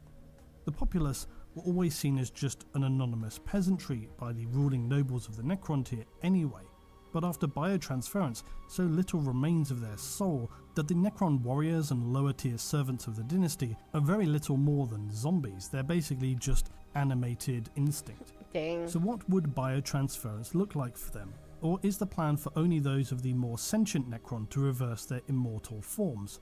And then what, breed a new race? Or do they use some kind of cloning technique? Do some of them stay as immortal Necron? The Silent King, for example, is described as being given the most sophisticated and powerful Necron body during biotransference, that he maintains a sensory and neurological network far superior to anything flesh and blood could create. His physical form is built from the necrodermis of a Catan. So, is he going to willingly give that up and go back to an extremely fragile mortal form? I'm not so sure. No. The Necrons are certainly interesting for what they are. They're different dynasties, the curious characters who rule now, having spent millions of years in sleep and existence, undoubtedly leading to some eccentric traits. They're insanely advanced technology that by all rights should be able to obliterate anything that they encounter. All of this, though, in many ways, is quite superficial. What I find is most captivating about most of the races and civs in 40k is their ultimate motivations. And for me personally, because I'm incredibly finicky about such things, also that motivation making sense. What I mean is, the two states of the Necron do not seem to connect or align clearly. The idea of the Necron willingly reversing their lives of immortality seems a little oil and water to me. The Necron Empire has survived since the time of the Old Ones, literally millions of years, but it is also built upon them no longer perceiving time as mortals do. Additionally, as noted, many Necron hold power that is unthinkable and perhaps also uncontrollable, even deadly, if they were in a mortal form themselves. You have to also ask the question, could they maintain or even use their existing technology with the constraint of a mortal shell? Have they so easily forgotten that one of the main reasons they started this entire pathway was to avoid the limitations and miserable suffering of mortal lives? In fairness, to forget such a thing across several million years is entirely possible.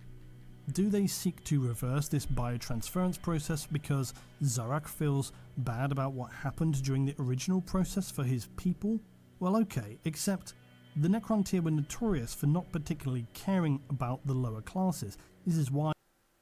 Okay, unfortunately, lunch started late, and I have my meeting now, so... It is what it is, guys. I'll be back in a minute. In a couple minutes. Where's my mic? Oh, here we go.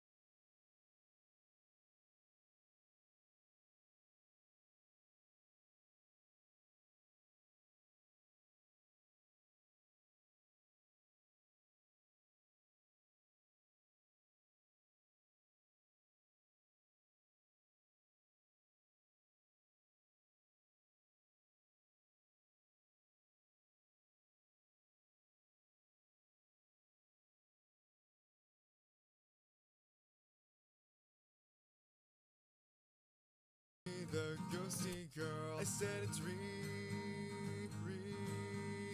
ghosty girl. Okay, never mind.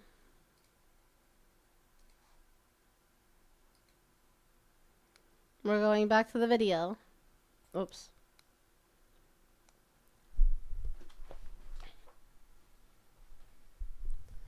They were like, oh, we need to reschedule because of something. Okay. Fine by me. Well, that means we can finish out watching the video. You like that some of the Necrons all have the endgame of gaining mortality, but have different ways to get there. You haven't seen this video, so you don't know if he covers it, but the Necrons that want to cover themselves in flesh, even their foot soldiers actually gain personalities. Oh, wow. That's kind of cool. There is the issue with Necrons having messed up memories. Some aren't even sure why they started doing what they're doing. So, are there some that want... And maybe I'm mishearing. Is it immortality or mortality? Gaining immortality, right? I'm assuming. They viewed their mortality so flippantly in the first place. So this is something you see even in the nobles of the ruling Necron dynasty to their subordinates now as well. I suppose you could argue that Zarak saw that he had doomed his civilization to this eternal cul-de-sac in one sense, and he realised that their cultural path forward was dead, not dissimilarly to something like the Overlords in Arthur C. Clarke's Childhood's End, where they have reached the end point of their cultural evolution, and with no way to progress forward, they become basically caretakers for. They want to gain mortality. Oh, that's right. For their souls and bodies. It's the mortality that gives them that. Right. Thanks for clarifying. I think I need to chug this energy drink because it's not hitting me. I feel like my brain is so foggy right now. For the galaxy, something they are not especially thrilled about. In the 5th Codex, it speaks to the nobles of Zandragora having one goal: to undo biotransference, to transfer Necron consciousness into the bodies of other sentient creatures. To this end, they endlessly are attempting to research and unlock the means by which to do this, which takes the form of horrifying abductions, dragging living beings back to their tomb laboratories, where a never-ending process of autopsy, vivisection, gene splicing, tissue manipulation and molecular deconstruction takes place. This, of course, as I said earlier, would later also be the world upon which Illuminor Xeras conducts his experiments into life. But while Xeras was meant to have been one of the minds behind the original biotransference process, I always thought it was just the Khitan. But now apparently Xeras was largely involved with that biotransference process, but also has no idea how to reverse this? Unshrink you? Well, that would require some sort of a rebigulator, which is a concept so ridiculous it makes me want to laugh out loud. And then, not to mention, as I've already said, what happens when they reconvert all the peasantry who had their minds crushed? They just end up with a population of brain-dead, empty corpses, effectively? How is that going to help rebuild their population? Do they weave some magic biotech wand and reactivate the spark in the mind? That's not really how I understood it all worked. because I always read the biotransference process as being akin to them having several high-end 10 terabyte SSD for the very important files, and then they had, say, 100,000 old floppy disks, but each could only contain 80 kilobytes. Which of course meant that unfortunately for most of the population, 99.9% of that data going onto those was lost. And you can't just magic it back. So what happens? Why Do not? they just leave the Necron servant class as living metal slaves and then only reanimate the upper tier of Necron?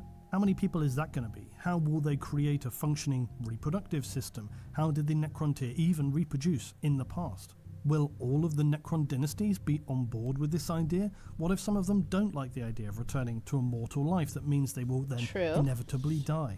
This is the only thing that they had attempted to solve in the ancient times, and I would guess some of them are just fine with things staying as they are. The only interesting thing it raises for me is the concept of civilization and culture. Is a civilization defined by its mortality, in the sense of if you were an immortal race such as the Necron, you can't reproduce or really do any of those things that mortal races feel and do. So can you really build what we would consider to be a culture? Absolutely. Like, for sure you can. Because culture isn't about mortality. Culture is not about, like, having kids and reproducing. Culture is just, like, what defines... oh gosh, how do you explain culture? But, like, just because you are, like,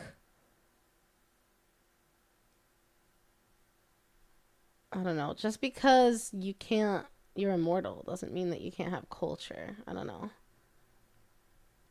I mean, it's a fair ask, I suppose, but to me it's like obvious. But the original race was plagued with cancer. Yeah, that's the thing too, right? Because weren't they like super sickly? And that's how they got in this mess in the first place, right? Because they were super sickly, and I'm gonna forget, was it the old ones? Someone said, yeah, we'll help you out, and they tricked them, and they stole their souls and made them immortal. Right? You need more sleep. I know I do. But I got carried away working last night, and then I was getting off the computer late. Heck. All because I ate late, because then I had to clean up the spilled pho. And so then by the time I got to bed, it was late, and then I wake up so early. If I could get a better job so I don't have to wake up as early, I'll be doing a lot better. Necrons don't have emotions either. The emotions we see them have, they're just pre-programmed. Yeah, because they don't have, like, a soul. They don't have any kind of feeling or, like, humanity to them, I suppose, is a good way of putting it. Entertainment, leisure, and so on. And without going off on a huge tangent here about what culture is, it's basically an intrinsic part of any civilization. I would go so far as to say essential. And this is the only reason I can imagine for successfully reversing the state that the Necron find themselves in. This is perhaps something even the Necron have realised, but only in the aftermath of biotransference, seeing what they fundamentally lost, not to mention their inability to truly grow their culture as mortal civilizations do. The Necron cannot really develop. I mean, I guess for them, the issue with growing culture is because they, like, don't have emotions. Like, can you have a culture without a soul? I think is a better question than if you can have a culture when you can't die. I don't know. They're not Necrons here. They are their copies. This is a similar idea that a lot of cyberpunk media touches. If I move someone's memories into a robot, is that the same person? Oh, I see.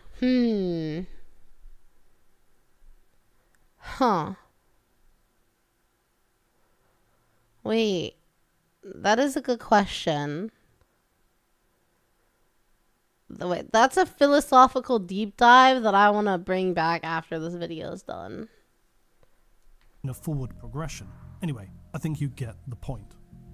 So the fundamental goal for the Necron in reversing their eternal form seems to have given us more questions than answers, and a lot of the most logical, albeit speculative answers don't seem to be very good, which is why in some ways I preferred the original lore, dry as it was, that they were just serving the Catan, because at least that was neatly tied up.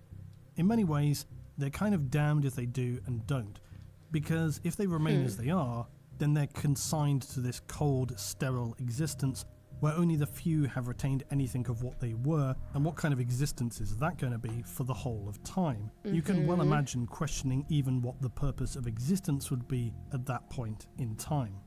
If they went through the process, though, of reversing the biotransference in whatever form that would take, they're once again consumed then by the ravages of mortals, disease, entropy, war, the acceptance of their own mortality. Still, the diversity of the Necron dynasties does keep them interesting, and for the current time, the Necron are far more concerned, rightly so, with reviving their power, closing the rift, dealing with chaos and the Eldari, and the other problems including the Tyranids, and of course the pesky Imperium.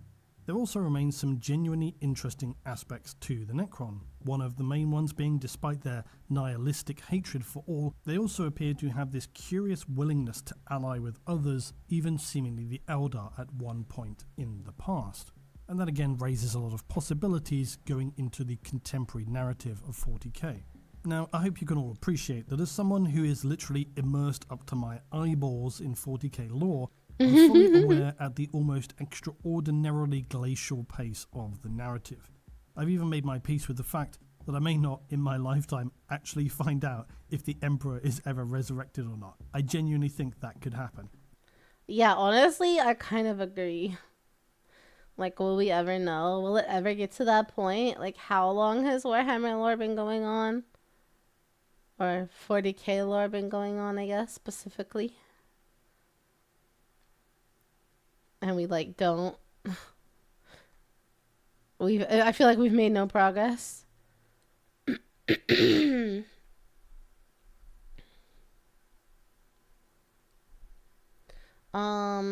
question of culture doesn't just have to do with the soul. It has to do with the same exact minds existing for countless generations. After all, how can a culture grow when the same minds always choose what it looks like?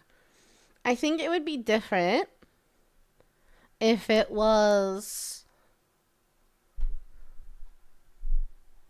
a group of beings that were immortal like the Necron and could not produce offspring, but had like a soul and emotion and memory and like the ability to change, right? Like, that's what it comes down to. Because if the Necron had that, then they would still have like culture. But you need emotion. You need the ability to change and like learn and grow. I don't think you need the ability to die. I don't think you need the ability to produce offspring to have culture. Because if they were exactly as they were, like soulless beings, but they could produce offspring, they wouldn't suddenly have a culture. I don't know. Maybe I'm like thinking about it a different way, but... Or, you know, does he just remain on the golden throne forever? I might never know. I hope you've made your peace with that as well, because I genuinely don't see it coming anytime soon. I find that concept quite hilarious as well. At the same time, with a lot of this stuff, and with the Necron, they've had over 20 years for the Necron. 20 years to give us a small, adjacent side story that just expands upon this speculative process of reversing biotransference. Illuminor Xerath was the perfect vehicle for this. His entire purpose is to research and unlock the secrets of life. He's even stationed on the world where the Necron there, whose entire thing is trying to enable and understand this reverse transference. And he himself was involved in it in the first place. And I thought that this would be the starting point to begin revealing it to us finally. Finally, we would get at least some small hint towards what the Necron are actually attempting to do in the galaxy beyond just building up their old empires. And then what? But no. This is the primary reason that I hate this detail within the Necron lore though, because I see it as being fundamental to completing their story and the logical position of their existence in the galaxy, and yet it never gets expanded upon. It's always just at the end of a sentence. I do find it extraordinarily frustrating, because it really would complete the picture for me, and then I would genuinely feel some small peace when it comes to the Necron. Anyway, that's my lore rant for today. I wish there was more for you, but it's really as simple as that. The two options for the Necron are both bad, and I just want something that points to which way the cards are going to fall. If you asked me though, while reverse biotransference is an interesting idea to achieve, I think ultimately it doesn't make sense, because I don't see the Necron civilization being able to exist in that form. They would have to relearn the entire nature of organic mortal forms. I'm not even sure if their technology, as I said, could even be operated, maintained, and used without their mastery of immortality and living metal and the Catan energies. Plus, the more I thought about it, wouldn't it be the most 40k of things for the ancient Necron tier to have started the war in heaven because they were so desperate for immortality, when they had the technology to just move elsewhere in the galaxy, away from the star that was constantly destroying them? That feels like it would have been the way to go. In their desperation though, they doomed themselves to this life of immortality and ended up with 90% of their population becoming zombies with no ability for sentient thought. And when all is said and done, when the ravages of time have consumed all, and the Necron are then left in a dead galaxy with no one to fight, no mortal races to dominate, and not even the ability to enjoy or develop further their own culture, that seems quite the 40k ending for the Necron to me. And bizarrely at the end, I feel like I've almost fixed the whole problem there, because I think for the Necron, that seems quite the perfect 40k ending. That they're stranded in a dead galaxy with basically nothing to do for all eternity. I mean, isn't that kind of like what they want though? A little bit? I don't know. Maybe I'm like misunderstanding. Like, that was what they originally wanted when they went to sleep. They're like, yeah, get me the fuck out of here. Get everyone else out of here too. So like, maybe it's not their goal now, but it was their goal before they lost their soul. So like, maybe that's not the worst. I don't know.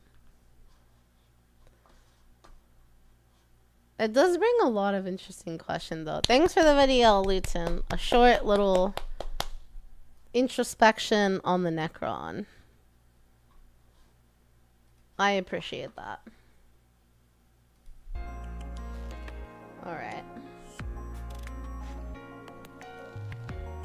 Now I must return to work.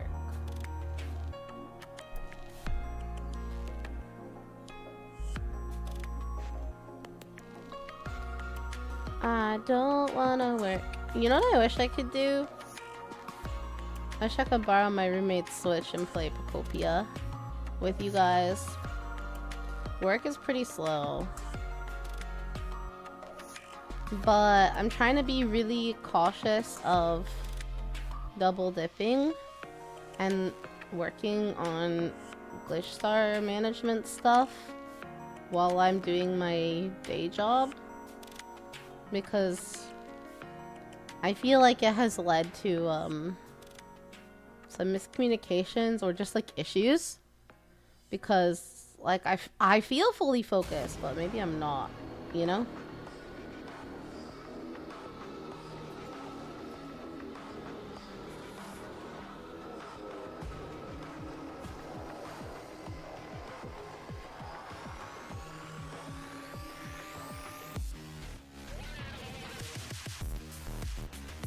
No, this song slaps.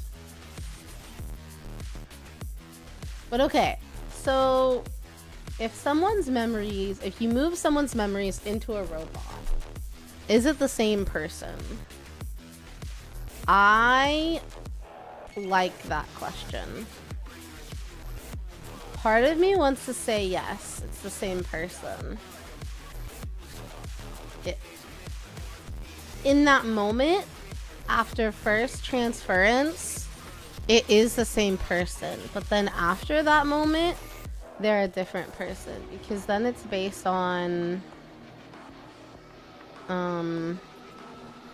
their experiences after that, and it's different than the experience that lead up to it, if that makes sense.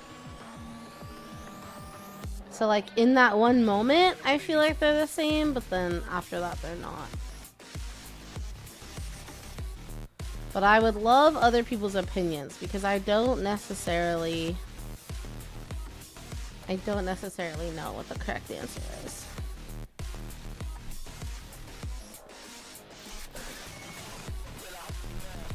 I'm gonna take a small break real quick just to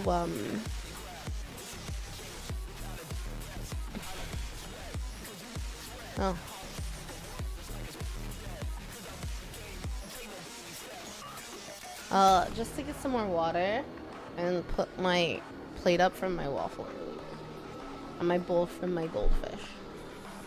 So I will be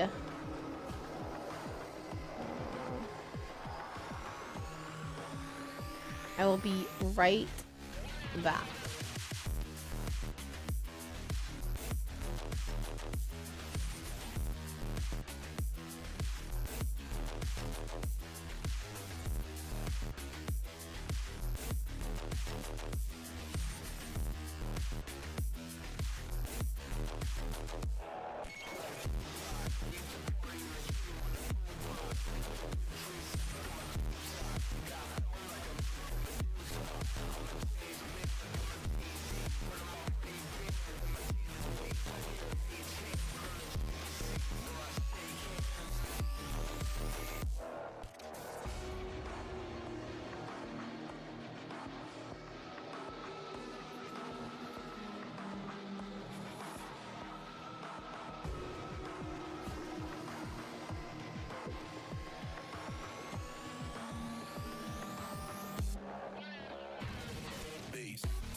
Hello, I'm back.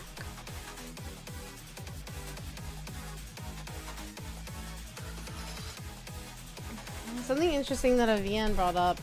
Regardless, regardless what most people answer, everyone always talks in third person about the original, even if the robot is there. Everyone talks in third person.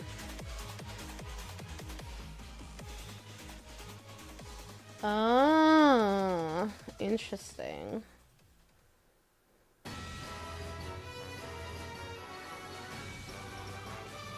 So, like, a difference. People recognize the difference.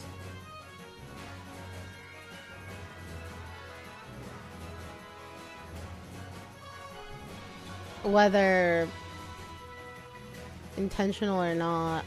Not intentional, that's not the right word. What's the word?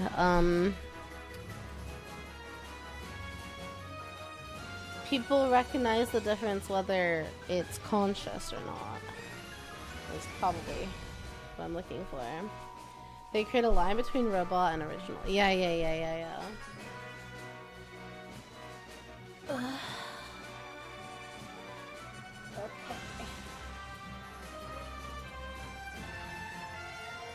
I'm really hoping that the caffeine kicks in today. Because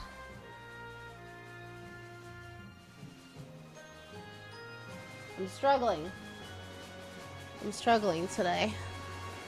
I'm tired as heck.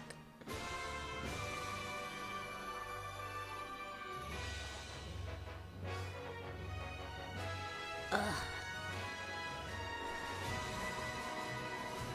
Okay.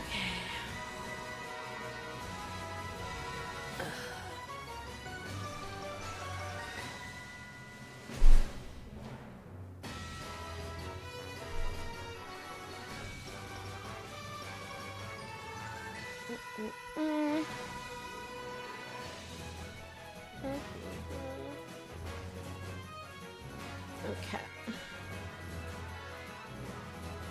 Ugh. Sorry, I'm like adjusting myself.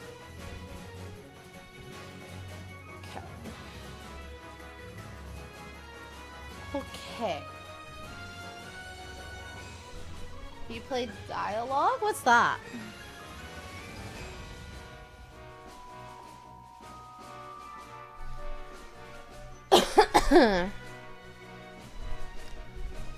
Okay. So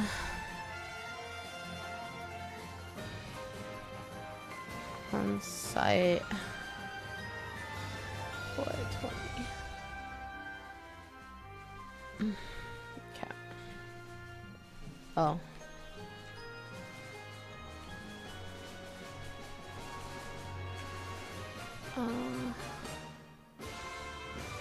Add new. Let's see. This one, and this one. Okay. This one. 3 of those. For 16. And I need, oh, what is this code? I somehow always forget the code.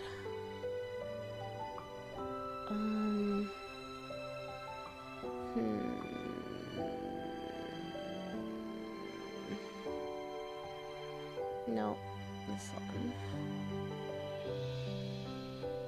Let's see. Thursday night, Friday night. So 2 day. Okay. Right? Today's Thursday? Yeah, today's Thursday. Oh, Friday can't come soon enough. It cannot come soon enough.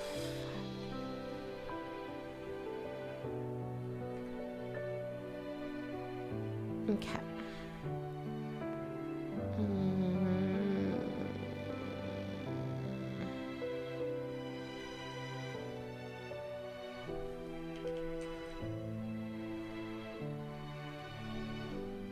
Let's see. Yeah. Music is hitting hard after doing the side story. Oh, the new side story?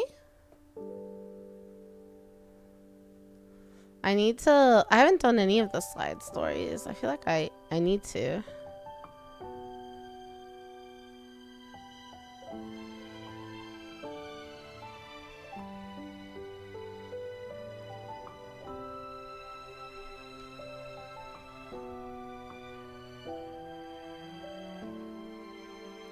I haven't done any of them.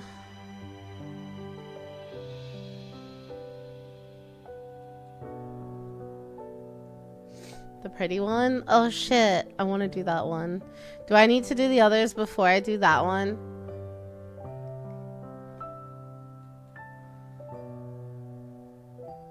Or do you think I can do that one? Not really? Okay. It knocked on your door. Oh, jeez. Okay. Sounds good to me. Sounds good to me.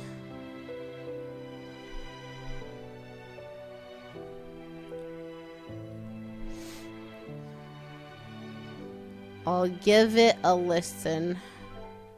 Not a listen. Maybe we'll do the story tomorrow during like work.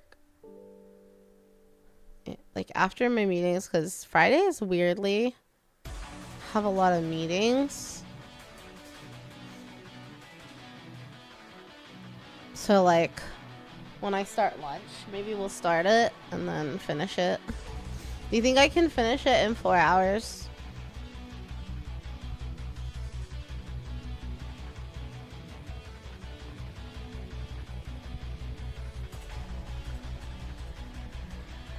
That should be doable. Okay. Okay, thanks for the pro tip.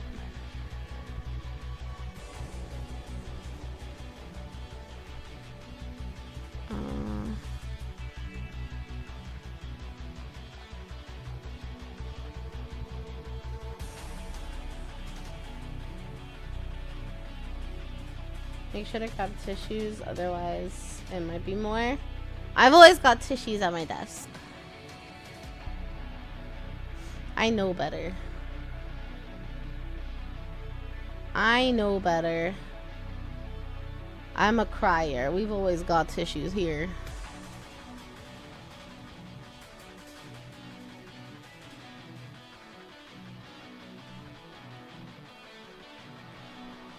What is this?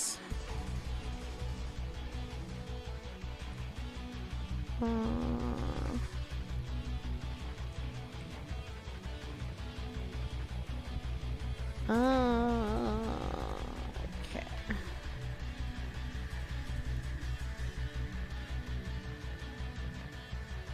Let's see.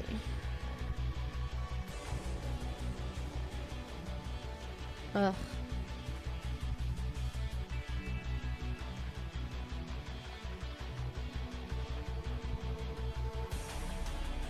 Four, 16. This is so many. So many things I have to click.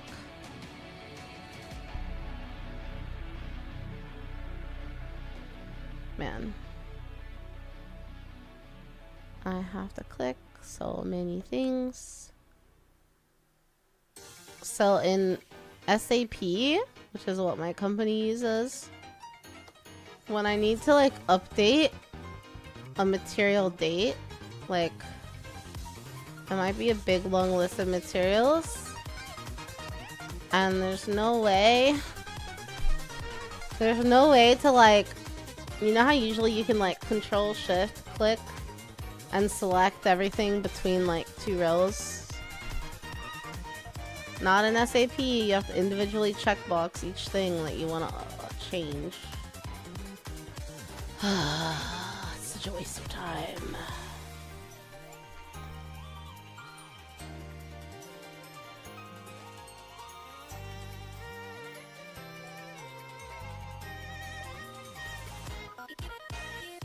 Why do they do this?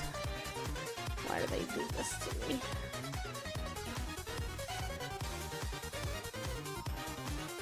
Why do we use such an outdated system? A lot of accounting software is the same. Yeah, where it's just like not not friendly for efficiency. Yeah.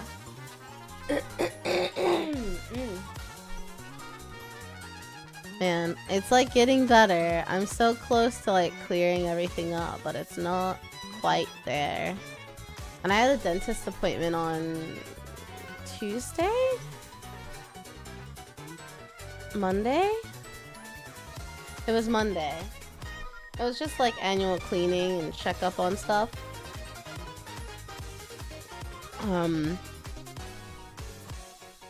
But she was like, yeah, your like tonsils and what is the dangly thing? The Laren, whatever. My throat, the back of my throat was like a little red. Yeah. Are you out of Mucinex? I don't want to take it too much, so when I ran out, I didn't go get more. I don't think it's so bad that I need to take it. Maybe it would help me like clear out the last of it, but I didn't get more because I felt like I shouldn't take it like for multiple weeks in a row. I don't know, I could be wrong.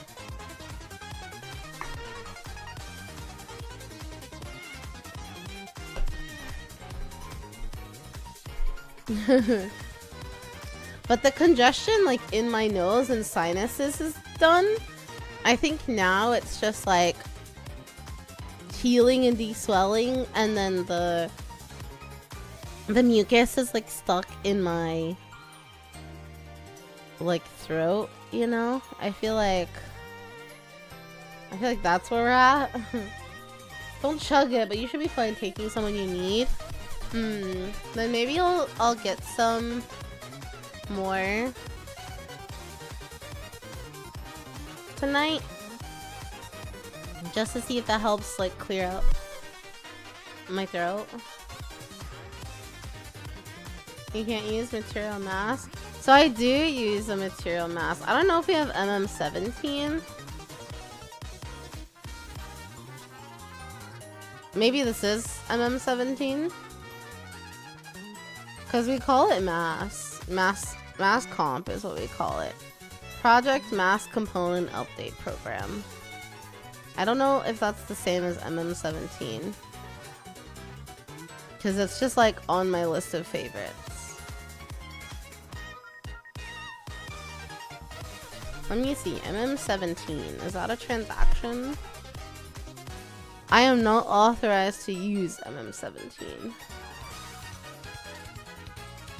Interesting. Not that it doesn't exist, but I'm not authorized to use it. Huh. So I think the mask that I use is like a custom transaction, because I don't think it has a number.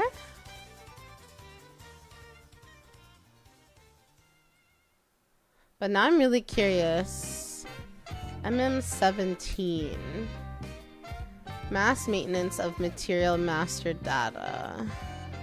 Oh, I think because it's for like, maybe it's for material master. Yeah. So that is something. This is changing material in a specific project. Not like, we don't want to accidentally change over the whole SAP. So maybe that's part of it.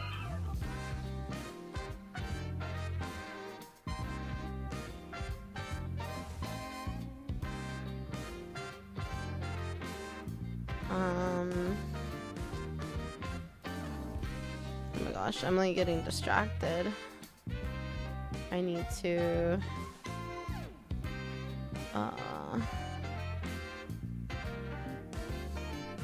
I need to 5,500. I'm getting distracted because I'm tired. How am I tired? I had a whole energy drink an hour ago. Chat, I'm cooked. I'm cooked today.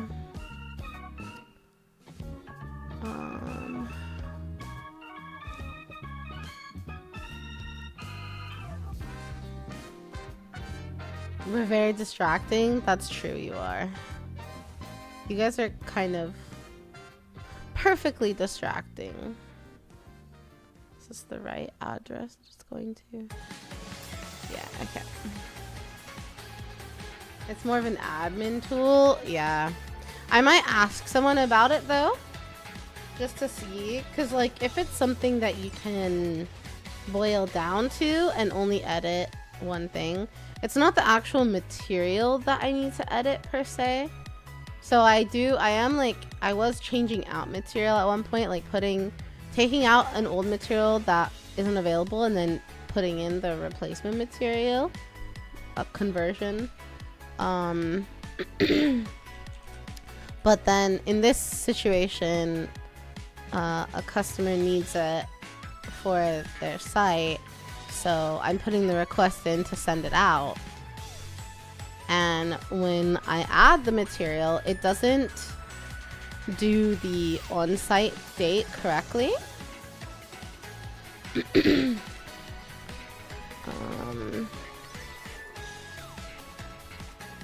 So I have to go into the added material and then update the date so that SAP correctly shows, hey, you know, this is going out today, but the on-site date is supposed to be the Monday the 20th, for example. Okay.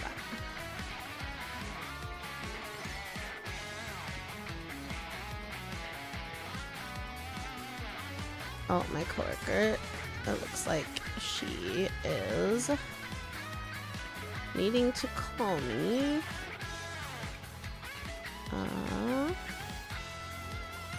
Categorize this.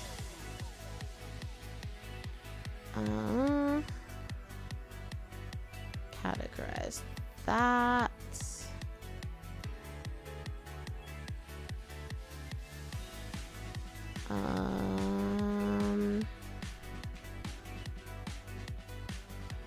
Let me send off this chat.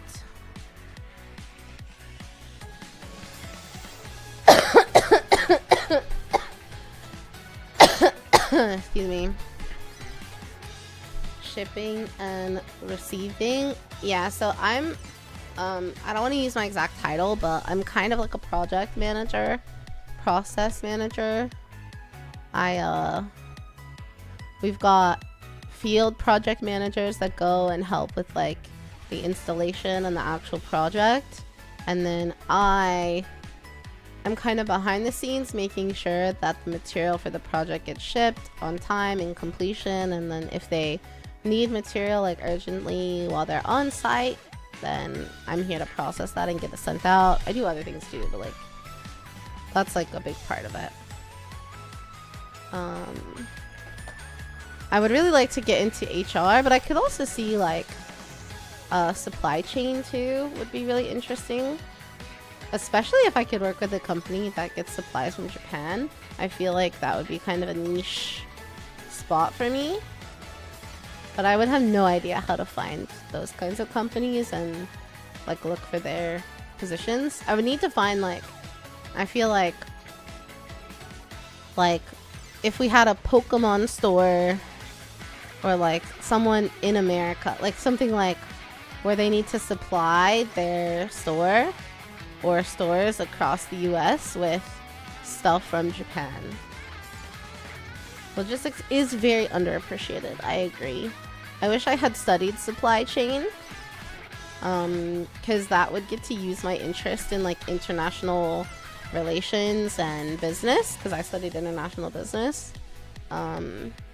I have a lot of experience with logistics because I've worked in warehouses. I just haven't had a logistics title, so it's hard to get into that. Same with HR. Like I worked with insurance and ben admin and HR and benefits, but I haven't had an HR role, so it's hard to get people to trust me and want to hire me for these things when they're probably my top interests right now and like fields I could see myself going into. But anyway, let me call my coworker. Give me a second. I'll be right back.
Oh my god, hi, Yumi.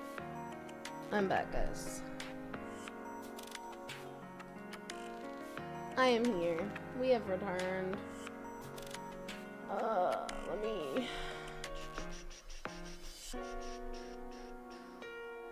I wanna...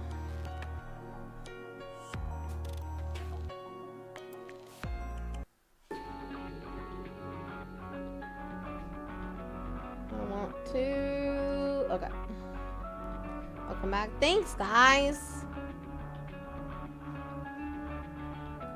How's it going, everybody? Okay.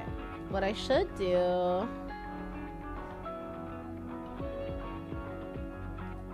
is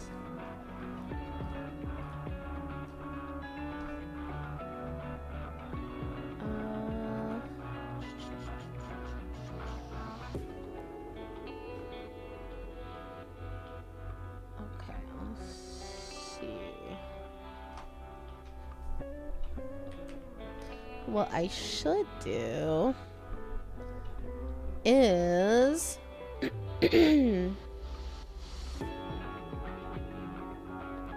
job apps.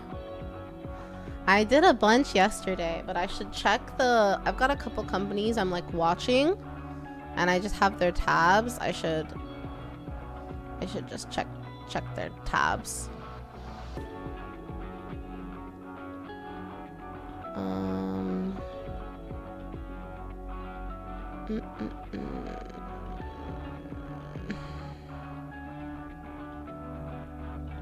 Let's see. You have experience in logistics too, and advice from more experienced people where to do some projects similar to what you want to do as a job and put it on LinkedIn. You can also, oftentimes it'll be like you can have a project tab or link or something on a job app or resume as well.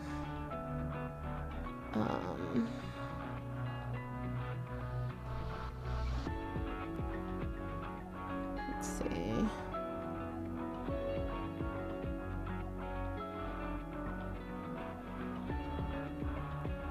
Okay.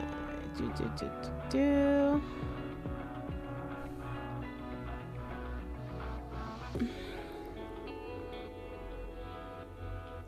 That one's also...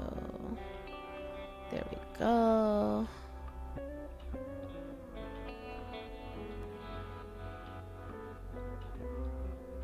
Okay, that's saving. I need to save some of this stuff into a folder. But no one knows how long it takes me to save things into a folder. So, why not? Why not do that later? Okay.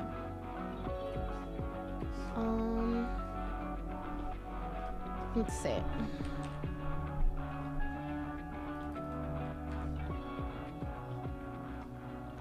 Let's do...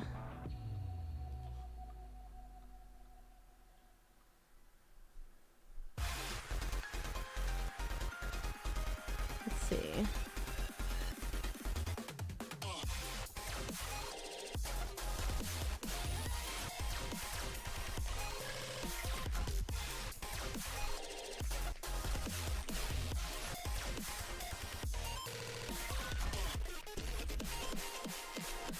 Okay.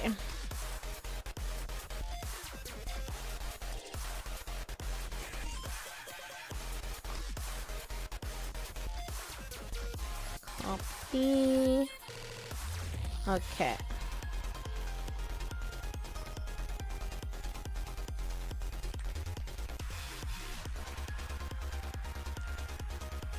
Switch to the we are using for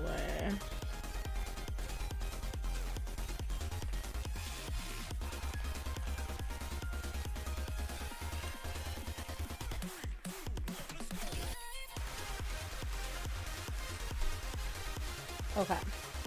Your favorite excuse? I'm doing it right now. My mailbox is lagging. True. Right.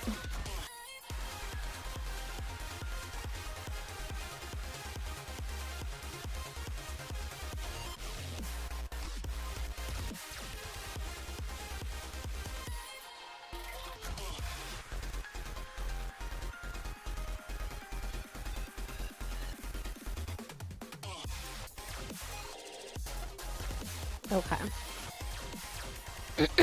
Like, mine is like, oh, I just stepped away to make another cup of coffee, or oh, I just went to the bathroom. But I have my teams up so I can see when I go green, or when I go from green to yellow, and I can move my mouse every now and then.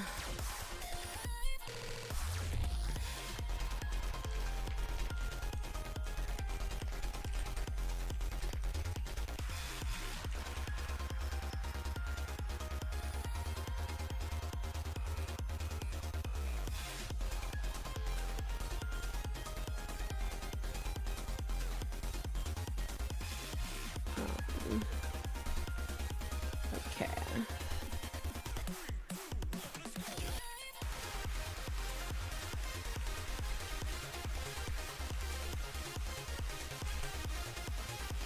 Okay.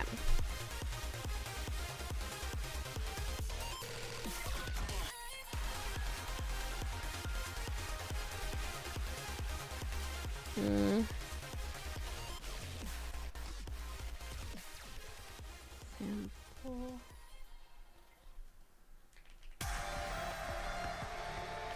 Sounds like we could get it to you in time.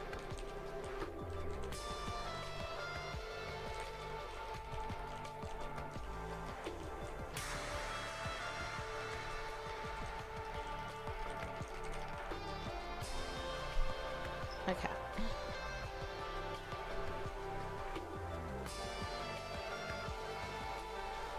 You put your watch on the keyboard. The problem is I only have one keyboard. I guess what I could do is open up my laptop and have something on the laptop keyboard. That's what I should do, actually. Hold on. I don't usually do that, but for right now I could. Ugh. Oh. Let me do display.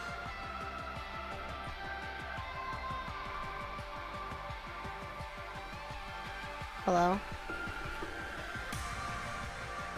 Okay, so let's see. Identify, display one, disconnect. Keep changes. Okay.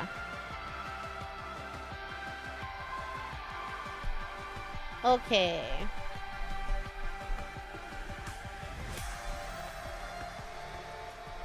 Now I need something that will hit the key.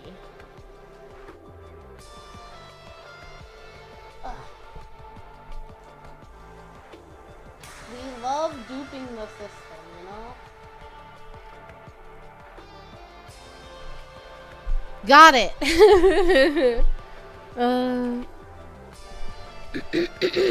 Now it's no problem. Okay.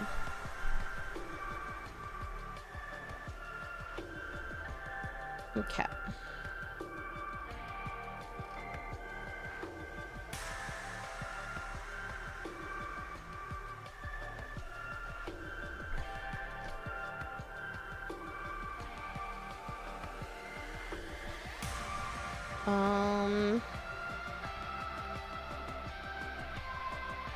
Okay.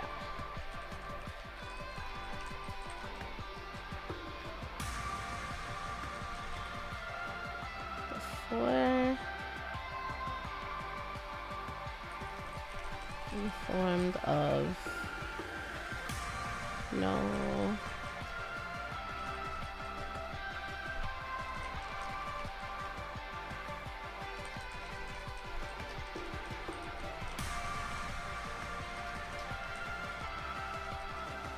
Sorry, I'm typing something that you guys can't know, so I can't talk and type at the same time. So it just sounds like I'm sitting here in silence. But I found the perfect solution. I have my Switch controller propping up my lotion, which has the like spout on the space bar, so it's just typing, so I'll never go yellow. Which is crazy.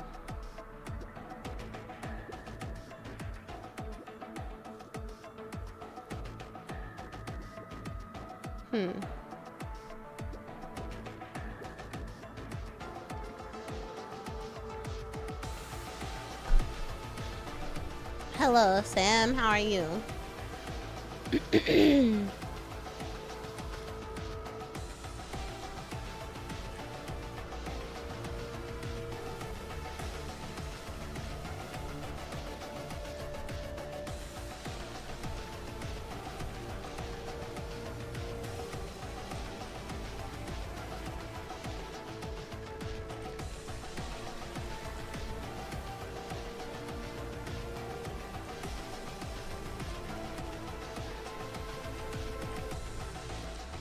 Vacation.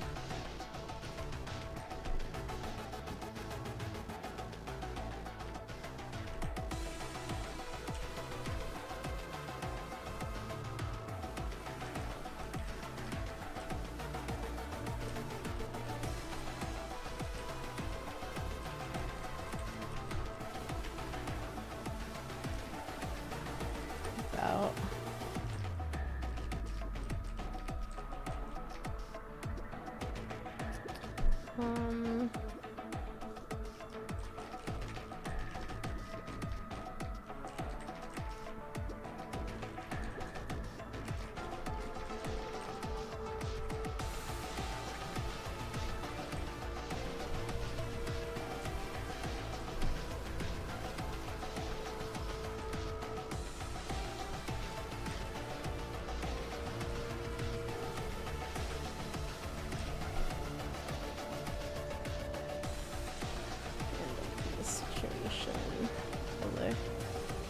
Lee.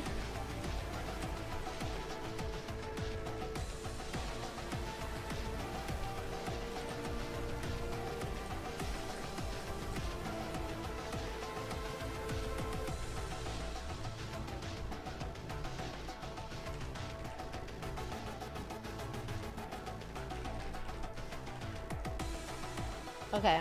If you didn't come back to Automa not liking redneck, maybe with the redneck engineering. Oh, I think, isn't redneck considered like a bit of a bad thing? Like, I don't think it's an outright slur, but kind of like what was it? I feel like when I was a kid, people would say hobo for like an unhoused person, and you shouldn't do that, but it's not the same as like an actual slur. It's just like a not nice way of saying something. Isn't redneck considered one of those? I don't really think so, but I think some people think so. I don't know. I mean, the root of the word redneck is like really bad.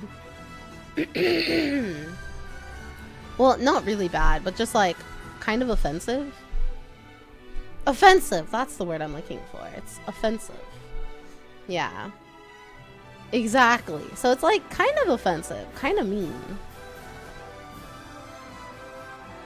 Like not super nice.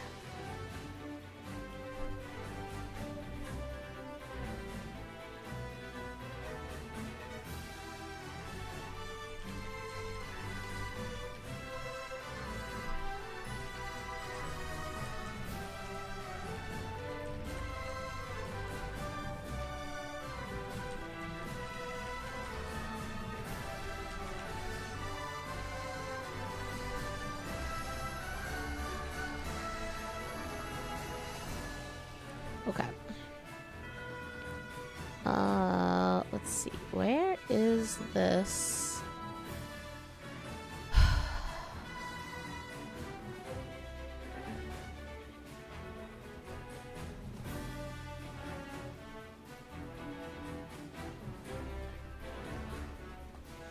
Oh.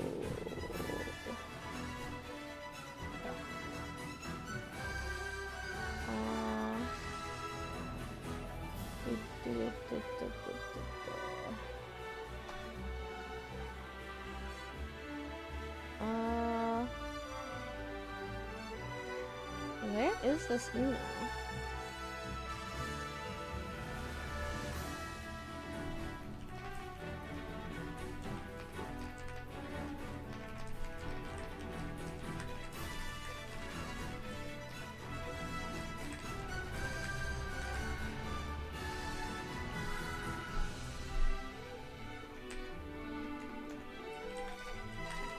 Distributed from there.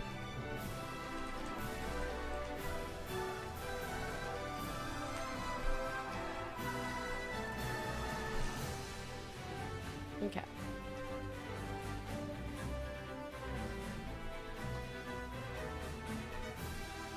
Where is...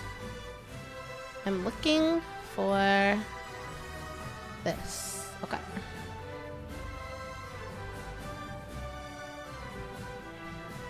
Mm.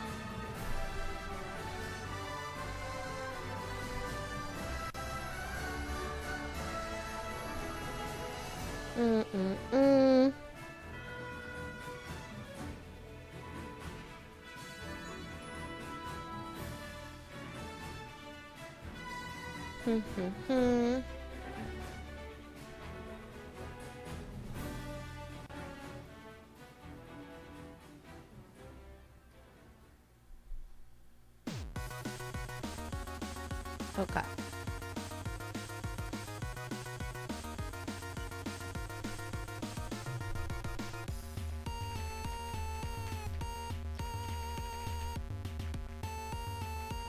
Okay. Sorry, guys. Let me open. What's good? What's poppin', you her and hi? Is it cook sis? Or should I just call you Crimson? Thanks for the sip. Also, thanks for the follow. Welcome to the Ghosty Gang. Sorry, my throat's a little scratchy.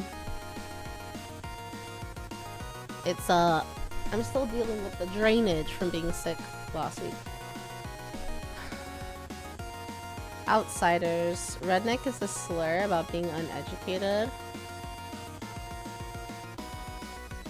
Oh, so would you consider it like a slur, crafting? You're trying to be New York City.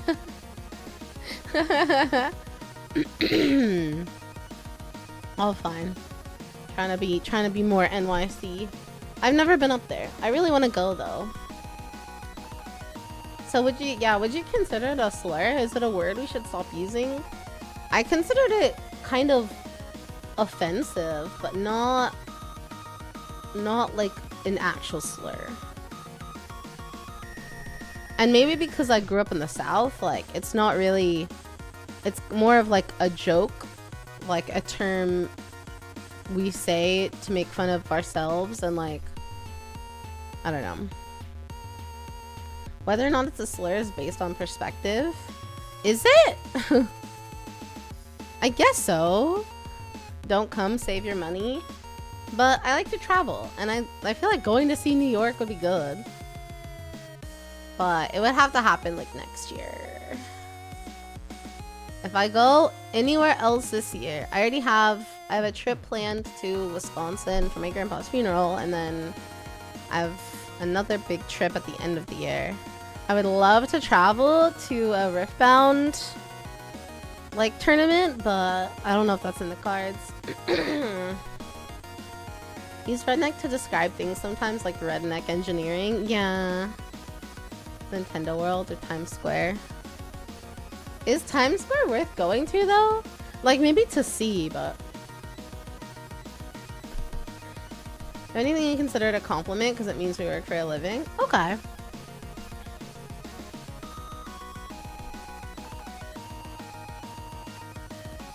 It's like calling this blue collar. Okay. Anna, thank you so much for the visa. Okay, you will come back home for 42 months. I love you too. Hope you're having a good day. We sub. Kana sub. Are you busy tonight?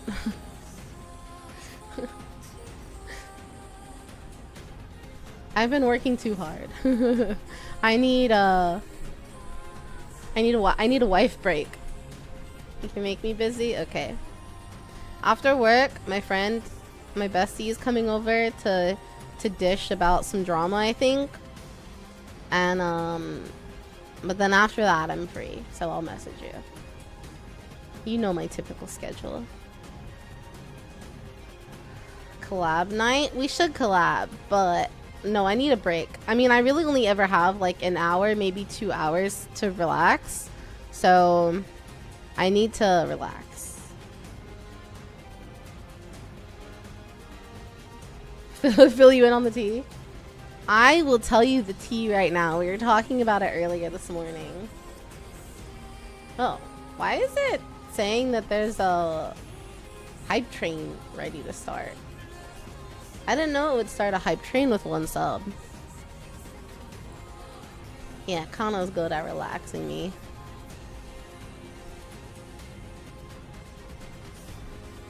But, oh my god. I want to explain the tea, but let me finish this message. Let me finish this message for work. I can fill you in later, though, if you need to go. Oh, Crowback! Thank you so much for the gifted. The gifted sub. I appreciate you. Thank you. We do need to collab, though, and play Space Marine 2 again. I know.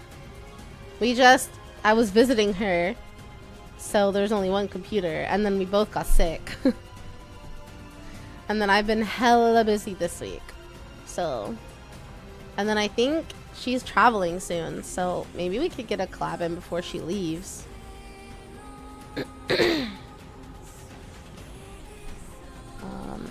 Okay, let's see.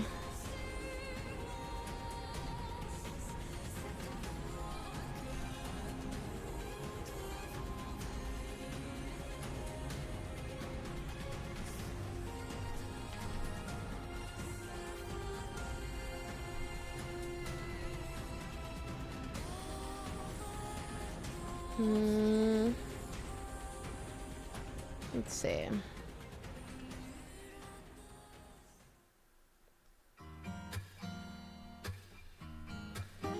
Plan a hangout? You do!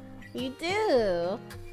It's Kana's super special birthday in like 10 days.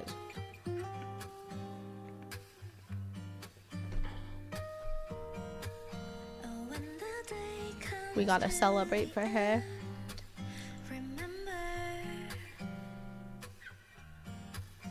We could do a birthday collab. And then we can also hang out off stream.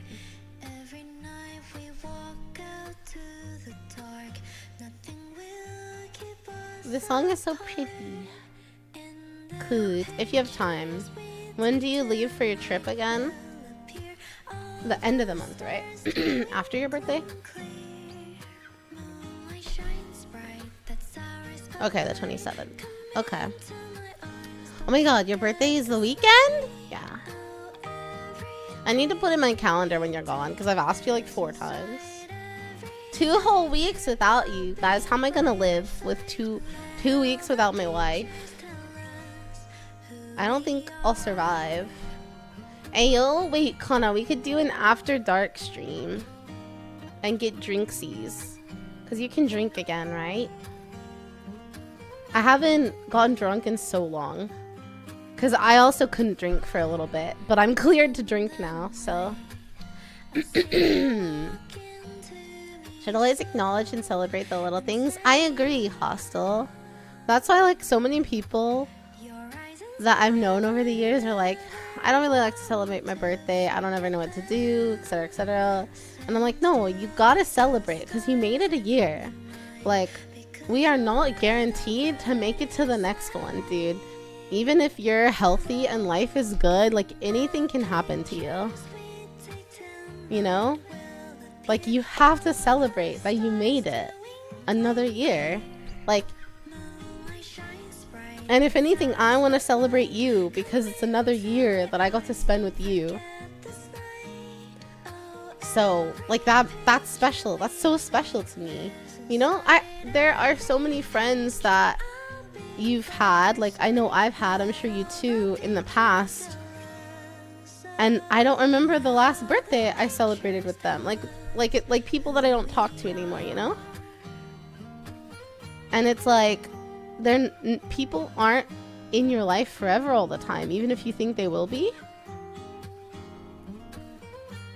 So, you know, I have people from my life that I expected to be in my life until I die. And I don't talk to them anymore. We're not friends anymore. I don't get to celebrate their birthday anymore. So, like, the people that are here, I always want them to know how much I, you know, love them and appreciate the joy of getting to spend another year with them. Yeah, it doesn't have to be a party. It can be like going to dinner. It's funny though, because the people that aren't in my life anymore that I thought would be forever, I still have their birthdays memorized. So whenever their birthdays come, I always think about them and like wonder how they're doing.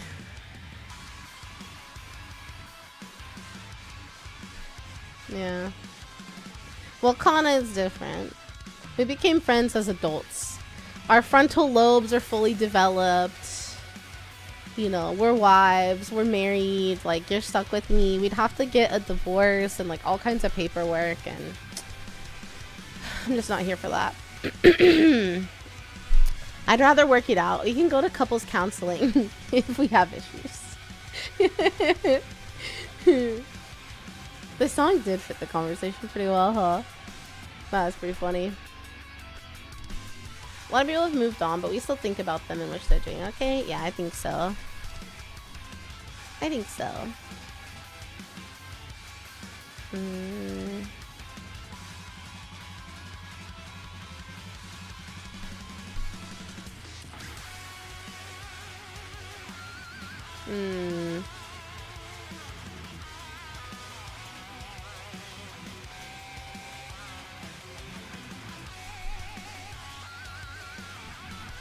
Let's see.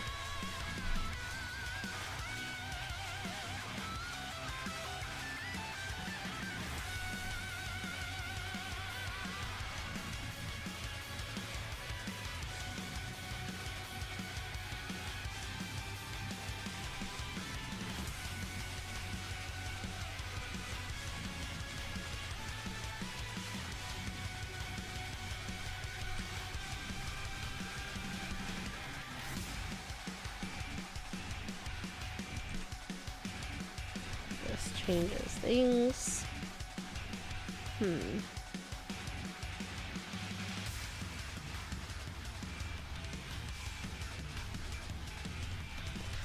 Okay, to work with them. Discussion.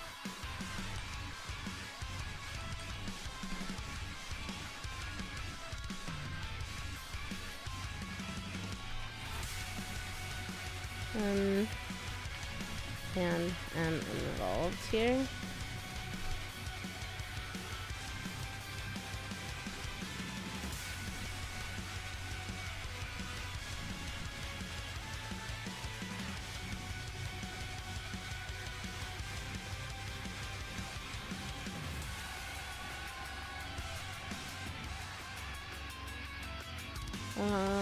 Sorry, chat, hold on.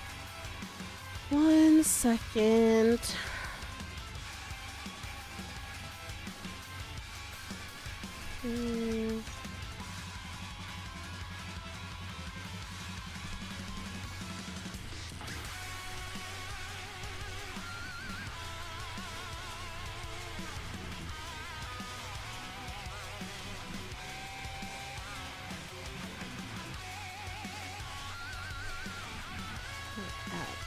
Okay.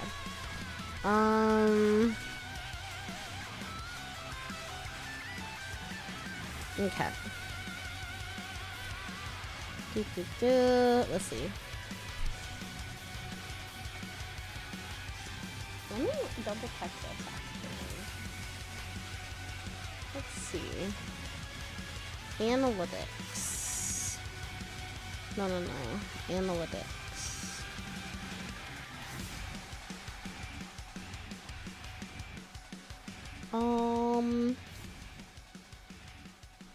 Let's see.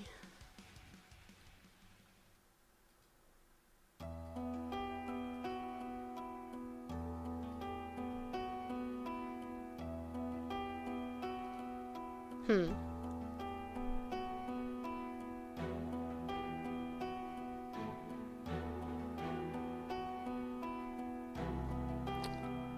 forgot how long it takes to filter this.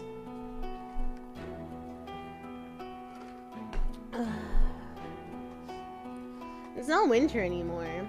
I probably need to change the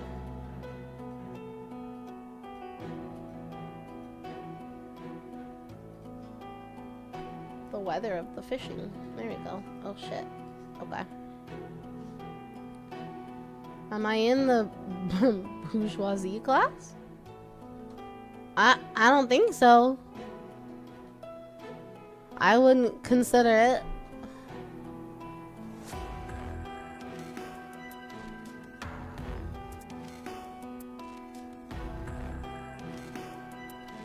Let's see. Are you? You're wearing shorts for the first time this year? I've been wearing shorts since February. Well, that's a lie. I actually don't wear shorts. I don't like shorts. But I wear them at home, like workout shorts and stuff. Just to like stay cool.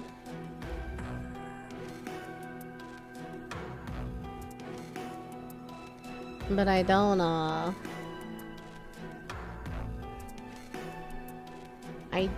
wear shorts out and about. The back and forth, ain't it? Yeah. The back and forth ain't it. I think it is gonna cool down on Saturday here too. Are you upper middle or upper class? Oh, I'm definitely lower middle for sure. Hello, hard-nosed.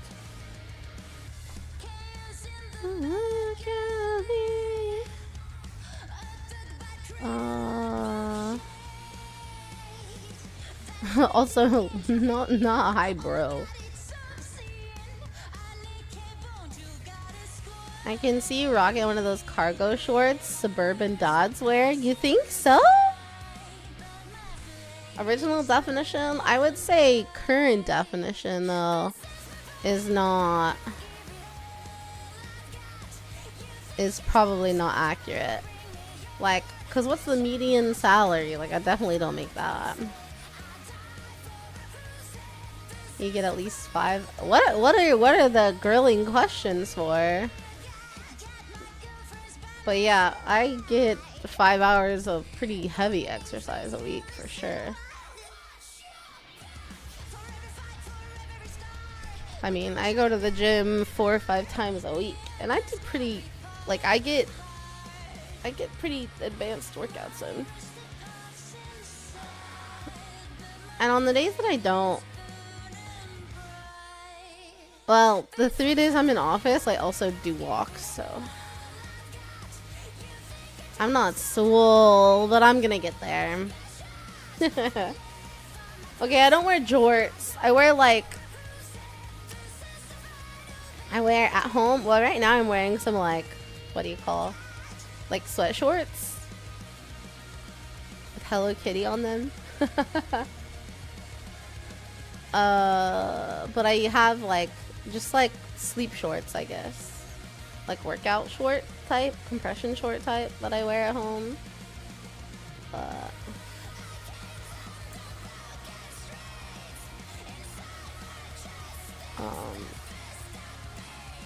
But they're exclusively for homeware only. I don't wear shorts out and about. It feels too weird. I'll wear skirts, I'll wear dresses, I'll wear jeans, I'll wear leggings. Shorts, I just can't do. Maybe it's the shelf booty. I feel like it just eats shorts up. I can't. They're not comfortable to me. 5 hours of workout a day would be crazy. But depending on the job you have, honestly, like if you have a super laborious job, like if you work at a warehouse and you're walking around all day, like you can get that. Would you say on average you have a words per minute of at least 120? I don't know. I've never measured. 120 seems high though. I could be wrong. Prove it and send pics. I'm not sending pics of the shelf booty.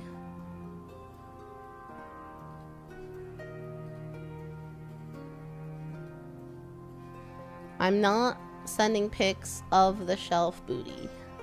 Sorry, it's not happening. I'll send shelf booty pics if I graduate. How about that?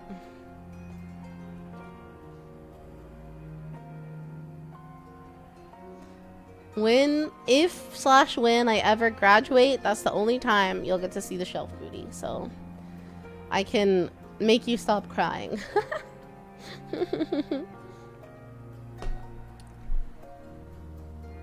That emote's amazing.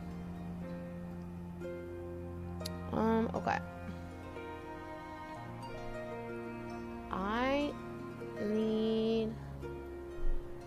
What am I looking for right now? I am looking for...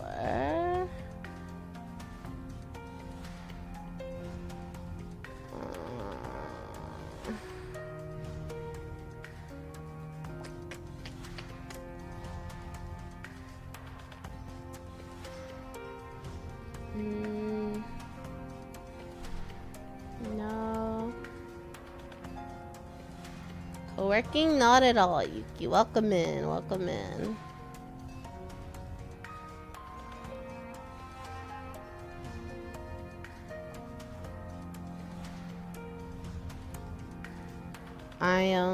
We're working and yapping. Working and yapping.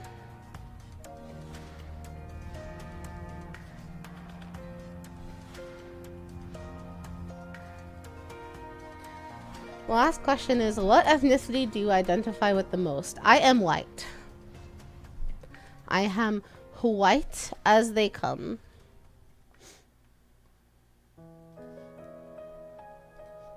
Unfortunately, the most boring answer.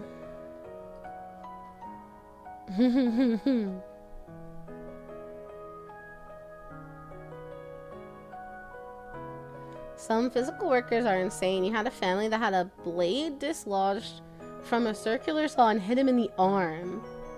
What?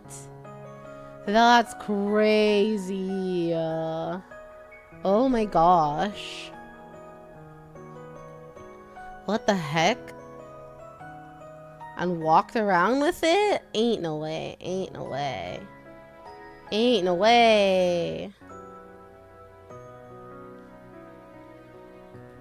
That's actually insane.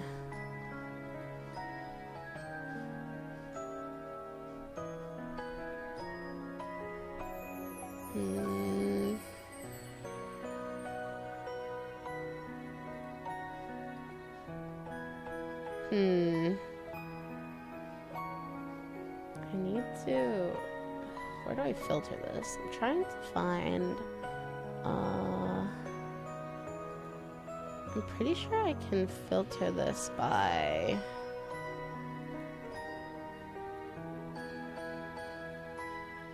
Okay. You need to study demo and other tactics. What is that about? I'm so curious.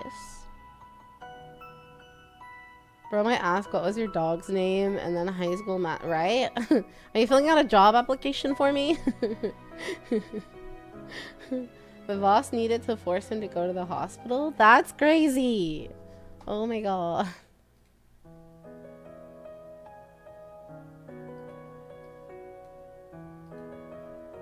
I'm glad someone forced him to go to the hospital. What the heck? That's actually insane. Combat engineers. I need to know how demolitions and infantry tactics work. That is something I never thought I would ever hear. Holy. Huh. Wow.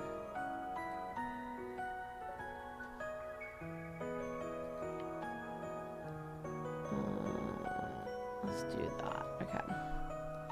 That sounds like a world I'll never know anything about. That's just wild.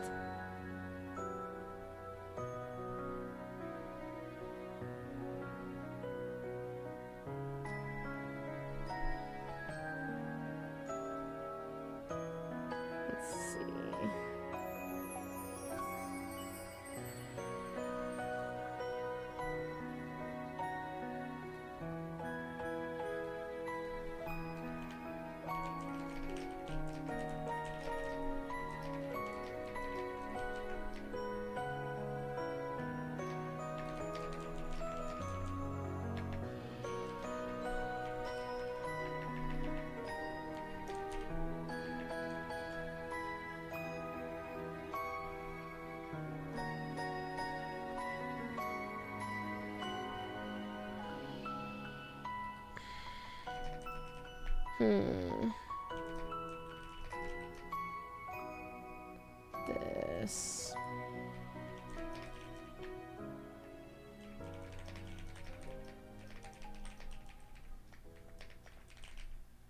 Okay. Hi, Nipt. How are you? You want to know about it? Feel free to ask. I mean, feel free to share. Anything you're studying. I find if you're trying to study something, teaching it to other people really helps you concrete the knowledge. So feel free to tell us what you're studying, anything that's interesting, whatever. But also, you know, do your studying. We're just here for background noise for sure.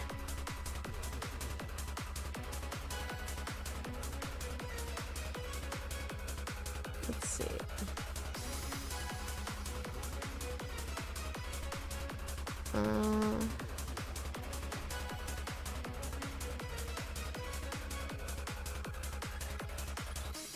Trying to figure out how to click circles faster. Circles? You're playing Ulsu?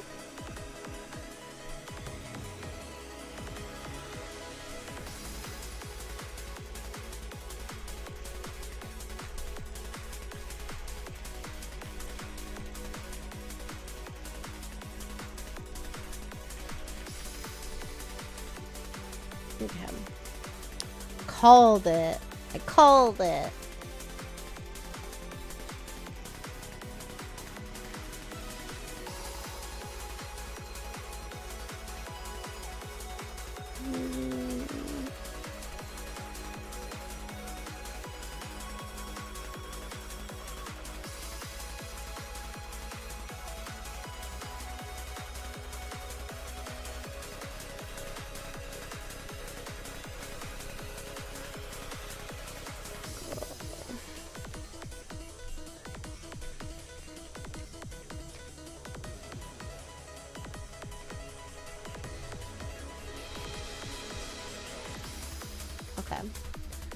Maybe I should get my doctor's degree in trucking. Is there like advanced skills that you can do, like certifications or anything for trucking, Frank? I'm curious. Studying how to measure what's called minimum safe distance, dependent on the explosive you're using, all the pressure phenomena, what happens if you're too close to it. That's so interesting.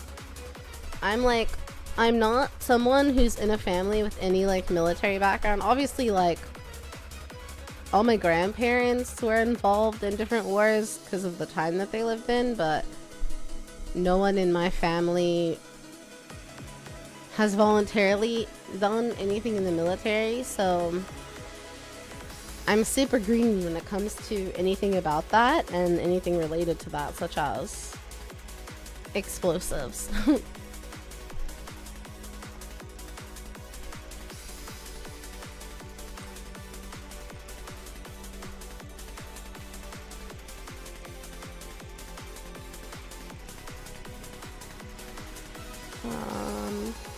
Let's see.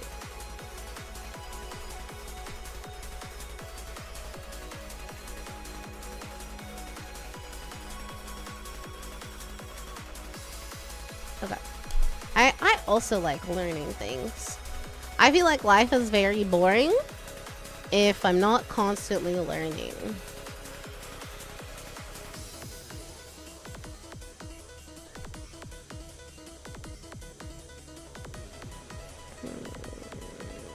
Okay.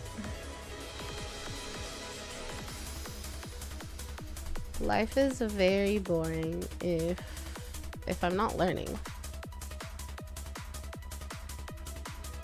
Let's see.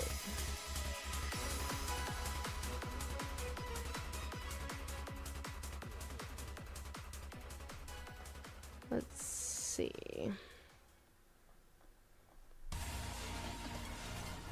It's a lot of math. This type of math is very crucial because if you do a mistake and you're too close, you're cooked. Yeah, quite literally. Well, this is one of those games that everyone's know it and played. Poland won the last OS World Cup, winning against the US in the finale. Wow! Oh, I didn't know there was an OS World Cup. I've actually only played it like once or twice. I never got into it, weirdly, because I am a rhythm gamer in my core.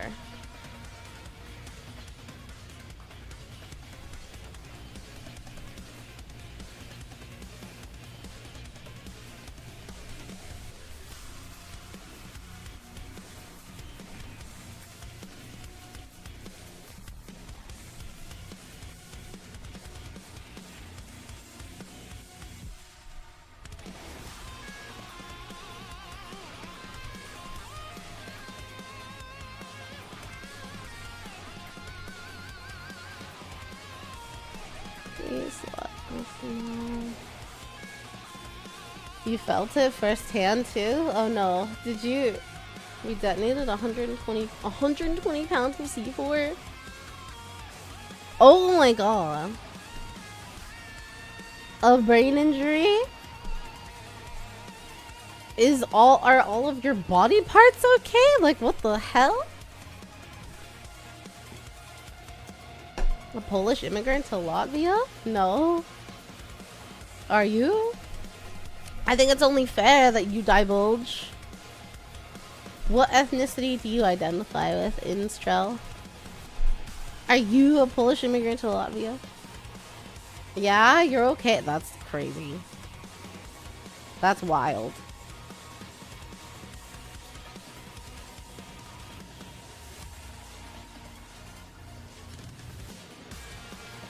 Are you... Huh.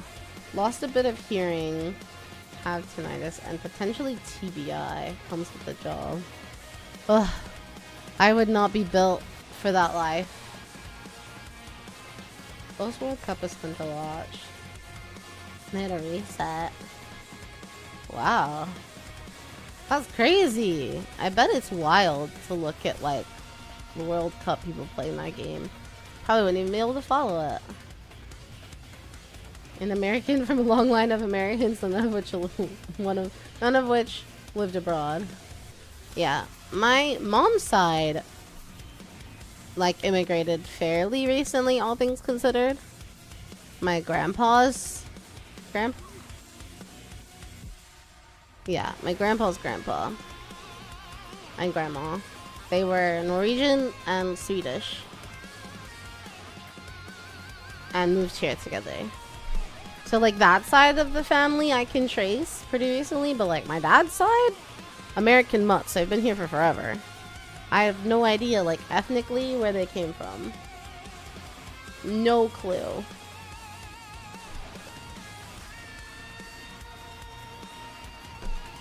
I'd like to do a DNA test. I feel like that'd be fun. But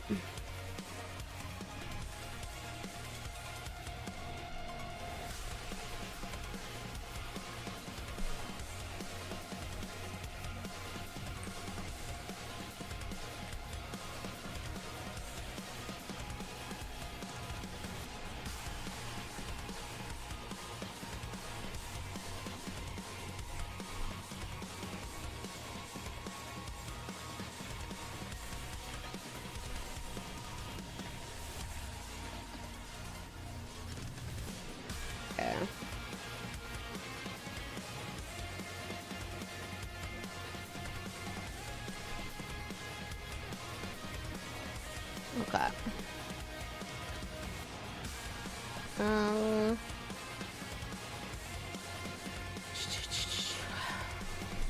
Every explosive has a purpose. Some do craters, some can clean cut steel, some can blow hinges off doors. Interesting. Some you can even use indoors without alt F4ing you. That's a funny way of putting it. Wow. How did people like figure that out? Science is crazy. If we go by degree standards, associate is a CDL permit or drive. To drive a bus.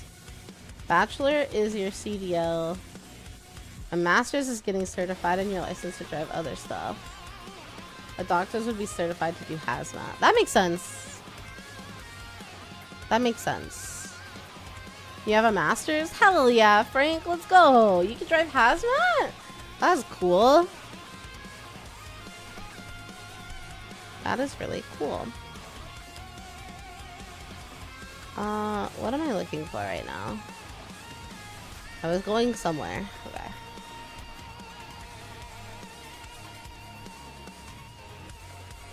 I need to send an email. You can't do hazmat? Oh, hazmat's doctors. Got it, got it. I mixed it up. I can read. I have reading comprehension.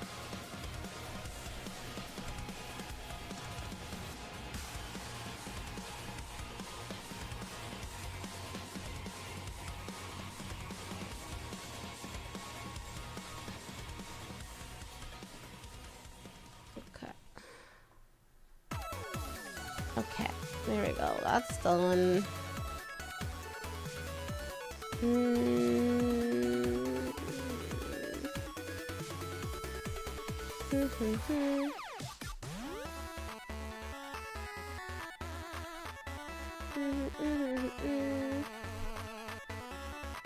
All dependent on the composition of the explosive, its weight, and its explosive power. It sounds so sophisticated. I come from a long family of Poles. You technically have noble blood. Your grandfather from your mom's side is from a family of nobles. That's cool. I like to say that I've got Viking blood in me because my great-grandfather was Norwegian. So I like to think that I was a Viking in a past life. Anyway, I'm gonna get, can't go any deeper, but I love your job. No, that's totally fair. That's crazy. Let me, I'm gonna get some more water. I'm gonna be right back. BRB.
Alright, I'm back.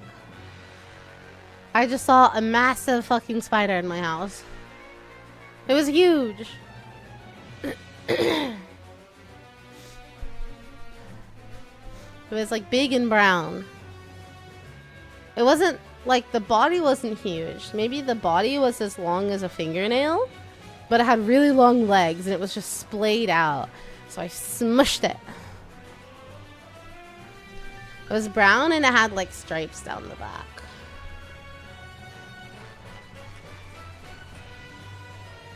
Black stripes. Yeah.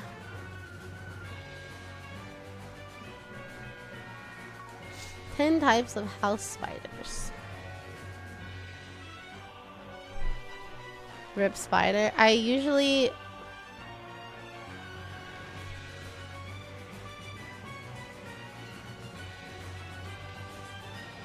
violin shape, not stripes. It had stripes. Yeah. I have cats. I can't risk it. Even though I usually like spiders because like they'll eat mosquitoes. Hello, Eto. How are you? A wolf spider? Probably. Probably, right? I was Googling.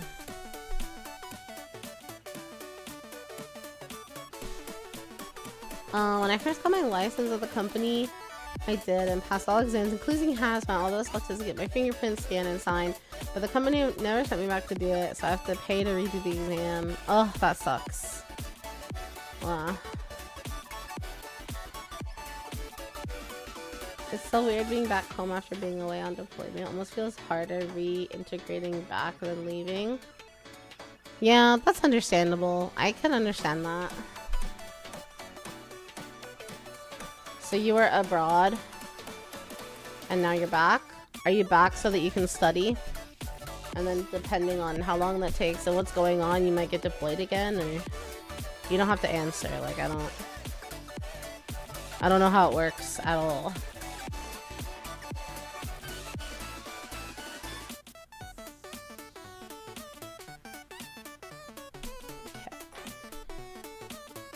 Okay. Let's see.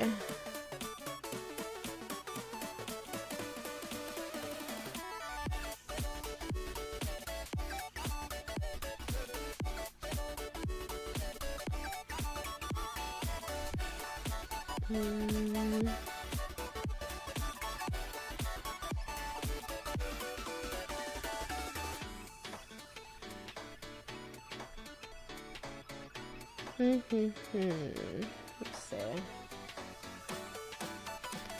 All right.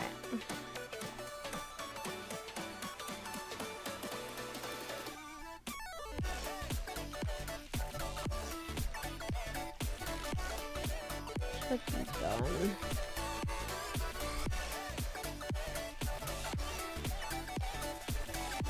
Getting into details on the leaving, but yeah, being back, we have to stay physically and mentally ready with being knowledgeable with our jobs. Makes sense.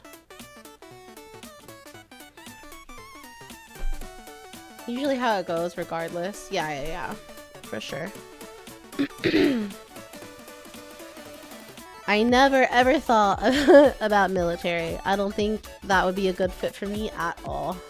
Could you guys imagine being in the military? I could not. I would never be able to deal with it mentally, emotionally, physically. Nope. Because I think isn't every single role has to go through boot camp, right? And I had some people I know go through boot camp, and I was like, I wouldn't be able to put up with that shit.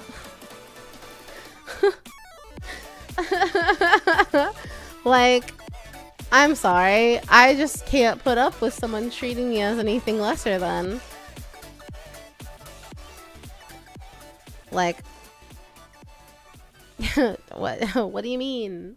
I have to do bullshit and get yelled at. I would just start crying. Like, I can't, that's not for me. When you enlist, you need to write down a few other people interested in joining. Is that true? Really? I doubt. I'm just a girl. I mean, I know plenty of badass girls. I can be badass, but I'm not like that kind of badass.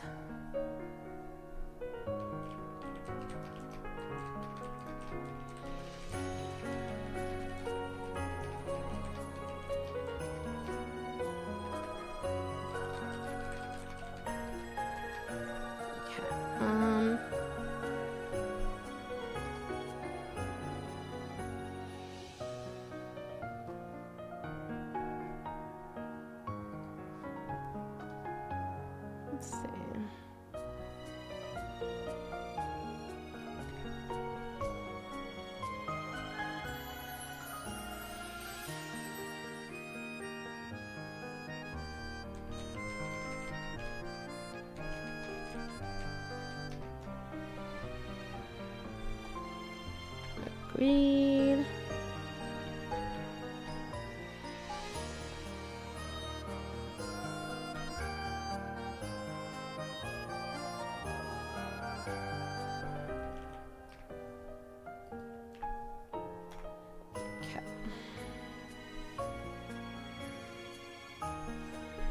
Let's see. You don't have to, but you can. And if they enlist you and you sponsor or recommended them, they'll give you an award and promote you. Oh, that's cool, I guess. Wrote the other people that are already in the military. That's funny. Life outside of boot camp is easy. To me, it seems like boot camp is how they instill like authority, if that makes sense. Like, it feels like boot camp is a way that they instill the strict level of authority that runs in the military. And I don't need that. I don't know if that makes sense. I mean, I'm sure military would disagree with me because I do have a big mouth and I don't care who you are. If I disagree with you, I'm gonna tell you. And in the military, you can't do that. I guess like at some point you can, but I don't know. I don't know. I had a friend that was military. Is Fort Polk as bad as I heard? You saw the document about boot camp? I should probably watch it if it's like decent.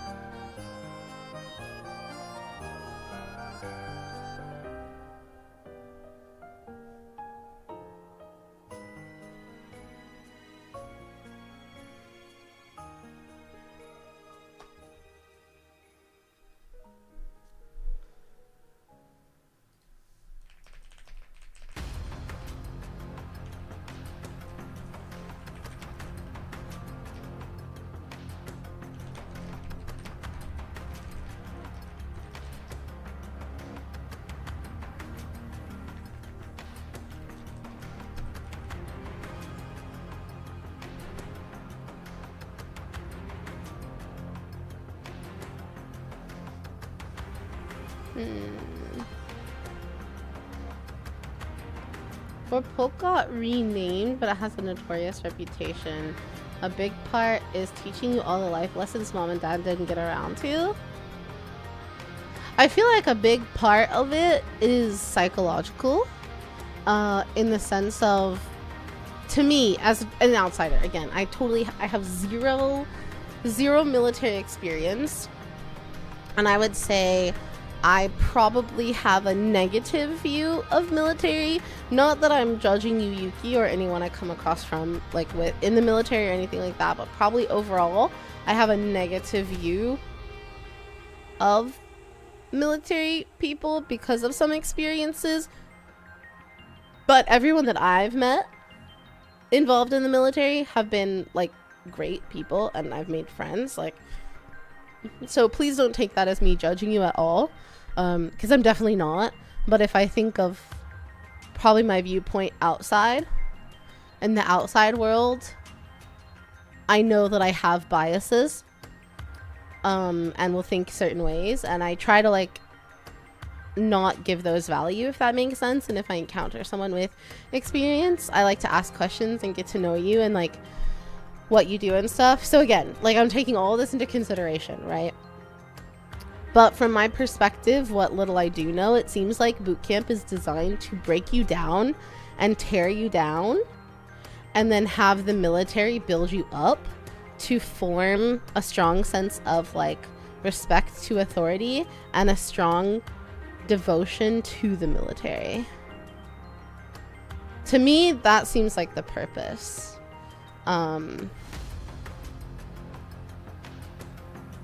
Because it's the same reason why a lot of like fraternities would do really, really horrible hazing before, you know, everyone knew about everything going on and people started punishing you for it. But like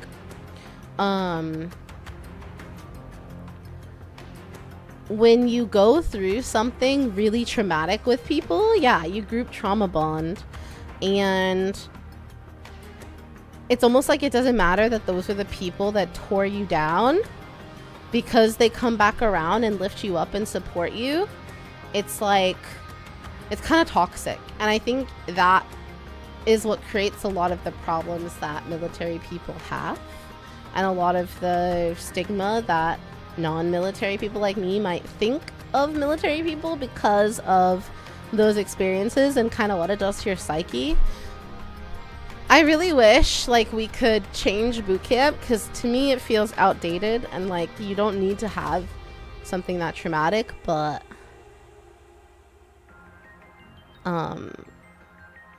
that's just my perspective. Like, I'm not in the military, so I don't know how important such a brutal boot camp is. I feel like it could be better. But changing the military and changing boot camp is not, that's not something that I could ever fathom happening until something really bad happens. And there have been really bad things happen, and it still hasn't changed, so. But yeah, again, that's just my perspective as someone totally an outsider. You've never been, but you hear it's bad. You also have a mouth, but with rank comes a bit more leniency. Yeah, I mean, that makes sense.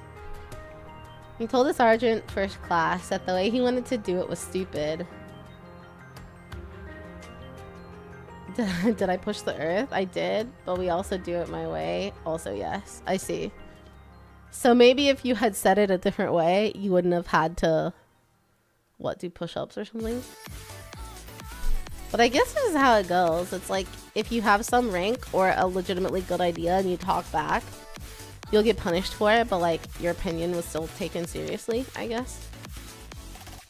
That's exactly how it is. Good to know that I'm on point with that. Hey Ginger, welcome back. Hi Enver.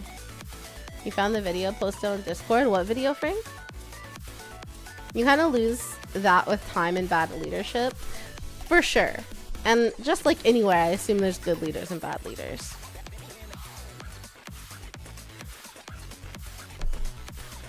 There's a fraternity near you. Their entry test is to find a soldier, beat them up, and take their dog tags and bring them back. Oh my god, that's crazy. What the fuck? Oh, because you must be in like a big military area if that's like one of their things. That's psychopathic. What the fuck? Dude, fraternities are crazy. Oh, the bootcamp dog. Okay, thanks Frank. I appreciate it. You can't send a civilian into harm's way. They need to be a soldier. But I get what you mean. Yeah. Yeah. You met some folk, very rare, but their life was a mess beforehand, so take that as you will. Yeah, I think some people thrive in that if they weren't like, yeah, if their life was a mess, or they come from like a really bad past life, a lot about the military will help them. For sure, for sure, for sure, for sure.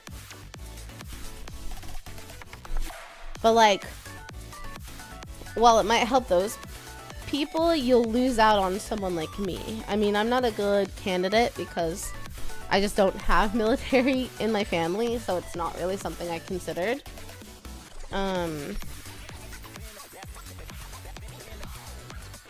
It's not common for people from my area of Houston to sign up for the military. But because like I had a good upbringing, like yeah, we didn't have money or anything, but I had a stable family, I had a supportive family, I did well in school, like I had a good upbringing, right? Like I had what people would consider like a normal childhood, right? So like something like my perception of boot camp, like that shit loses me. Sorry, you're not gonna beat me up. Like I can listen to authority. I get rules. I'm not gonna willingly sign up to like eat shit for however long it is, you know? I'm not gonna do it.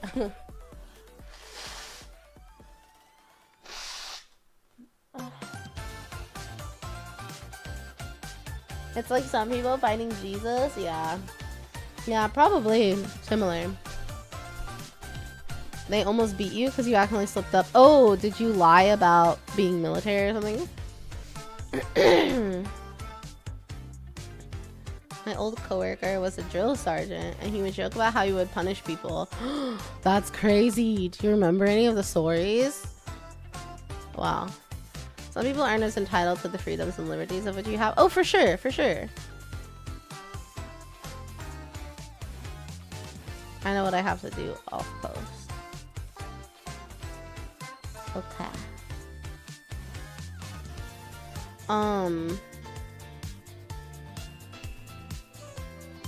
Yeah, I mean, everyone comes from different backgrounds. I'm just saying, like, the style it is gonna, like, attract and benefit some people, but not everyone. Your laces were laced the way your drills wanted them to be. Oh, so they recognized you as military because of the way your laces were tied for your shoes. Some people are discriminated against for no reason. Yeah, absolutely. I'm from Houston. This is a very, very diverse city. But before I lived in Houston, I lived in Florida. And not as diverse. And definitely some like... Oh, that was during boot camp. Oh, okay. Gotcha. They weren't laced the way they wanted them to be, I assume.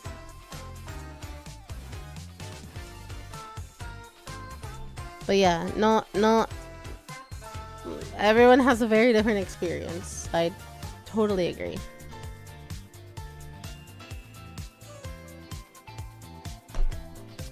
Totally agree. What's my phone at? 33? We're hanging in there, guys. We're hanging in there. I need to get a different cable.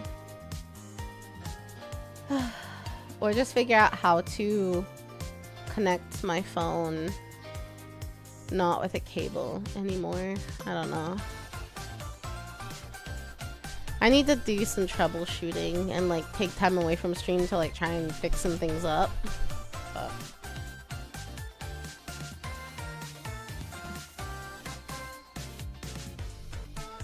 your whole lie was that I was a college student visiting and then messed up the college, and they're like, you just said you were in this call. Oh, I see. That's crazy. Is that something they still do? Like Jesus. Well, I got an email.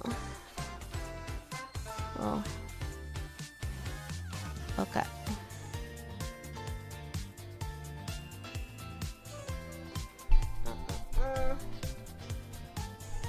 Alright. Yeah, they still do. That's insane. I thought fraternities had gotten a little bit, like, better. A little bit more controlled.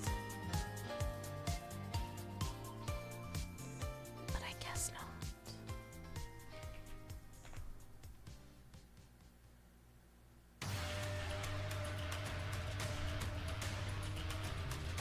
One day we're gonna be like one of the Gundam animes in the world. In order to stop the Great Wars, the nations decide every 4 years to hold a Gundam fight tournament with a rep for each country. The winner rules for 4 years. That sounds crazy. That wouldn't work with how diverse our culture is. We'd have to combine more of our cultures and countries. We are not liked here. Yeah, clearly. I think that's true in a lot of places. Like, I have a friend who's like from Okinawa, and I know that the military are not liked there. But then also I hear good stories from them too. Like, not my friend, but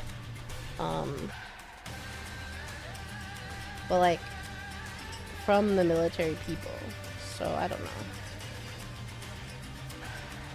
Maybe it's gotten better. You don't like people who vent in stream chats? No offense to anyone here if they do. I mean, it's obviously weird if it's like a new viewer who hasn't been here before. You shouldn't do that, and you should always ask like to talk about something. But anyone that's been here for more than a couple streams knows that I mean, we've been on a bit of a break, but I do pretty regular advice streams, and I like to discuss problems and help people. So we're allowed to vent here, but it's not like you have to be someone who's been around here, like, you know.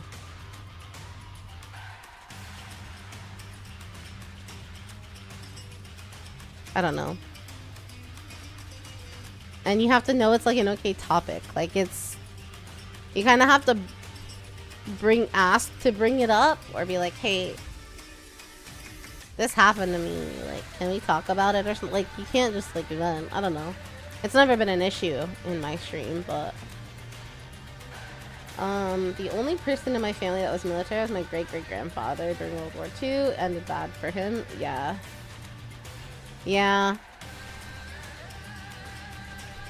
I mean, my grandparents were from, like, I think they were in the Korean War. Because they were, like, they had to be, you know? Like, it wasn't a choice, I think.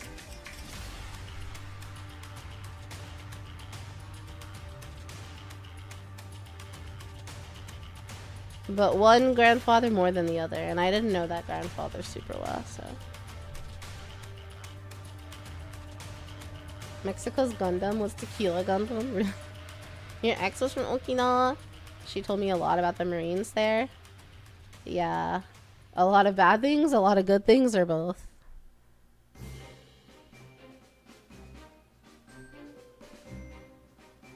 I think it's just hard because Okinawa is a pretty turbulent place anyway. Like, I think there's already tension with, like, native Okinawan people and Japan. And also, like, then you have the military there that, like, I don't know, make things more difficult for the native people of Okinawa. So I think it's just, like, a bad combo. Frank mentioned Tequila Gundam. That's, like, a real thing. Wasn't there someone that, like, said, like, let's have a Gundam tournament? Like, IRL? Like, with real Gundams? Bad things? Yeah. They have a bad rap there. Bad rep.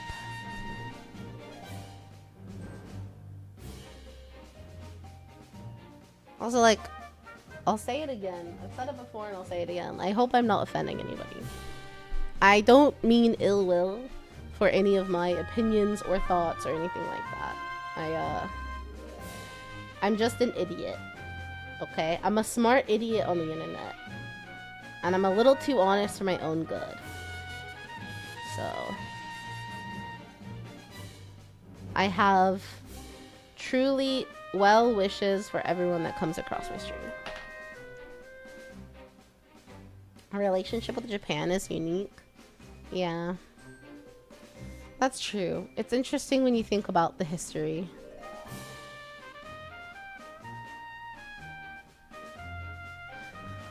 International relations and politics is so complicated.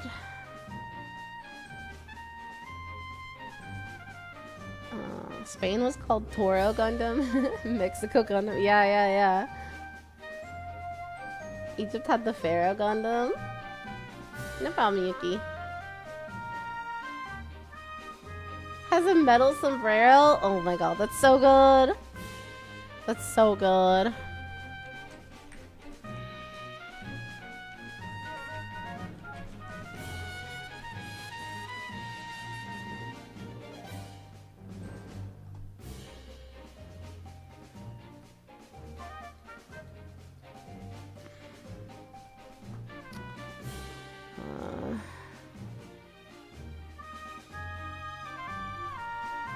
I need to look at my calendar for something. 1 second. Open this. This week. I'm not really available this day. I might be available that day. This day. I'm not this day.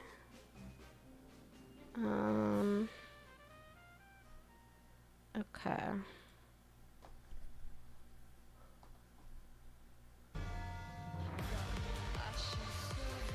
Okay.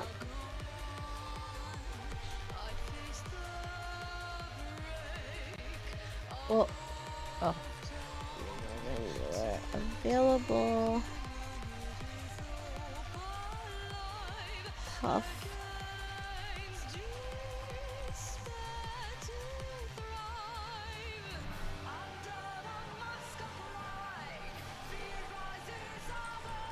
The days I know.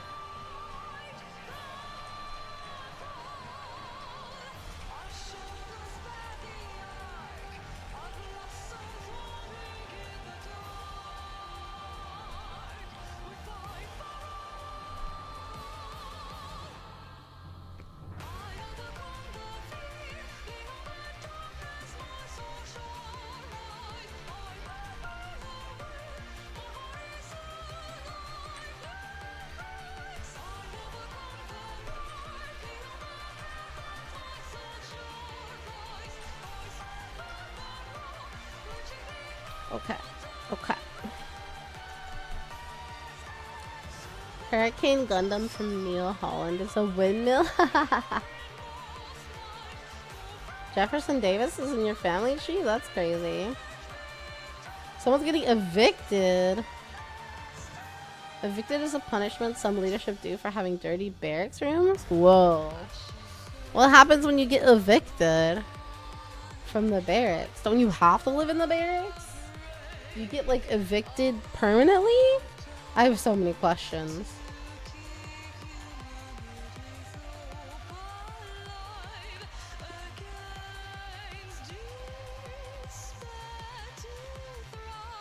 Do you have your own room or do you have to share? G Gundam was a gen? I don't know. You have to rearrange everything outside exactly how your room was outside.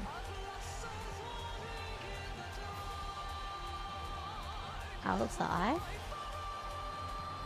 I'm confused. Outside of what?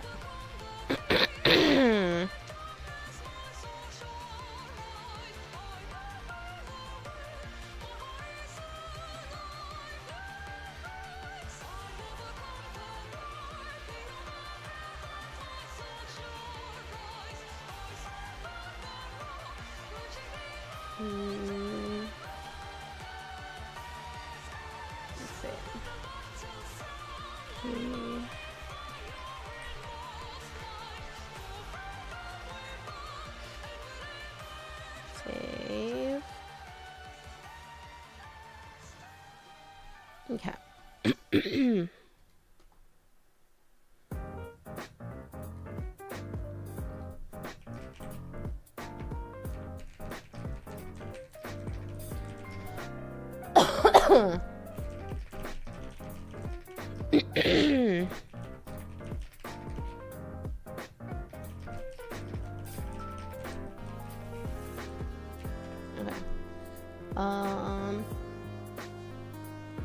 Outside of the barracks, and they'll make you take everything outside and arrange your room exactly how it was inside. Oh, why? I don't understand.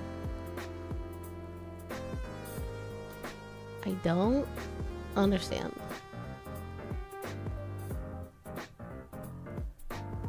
Huh.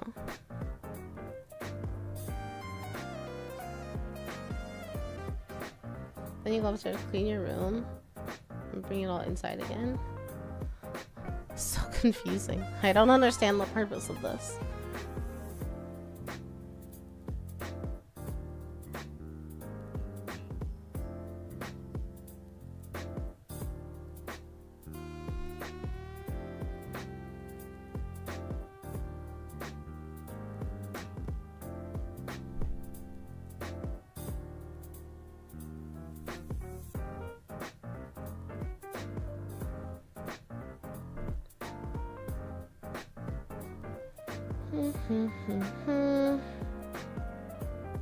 Okay.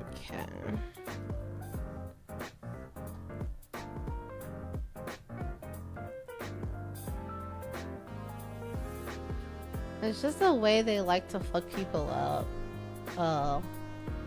See? Shit like that. I'm like, this is so inefficient. Do we not have a better way to spend our time? Surely we do. I have...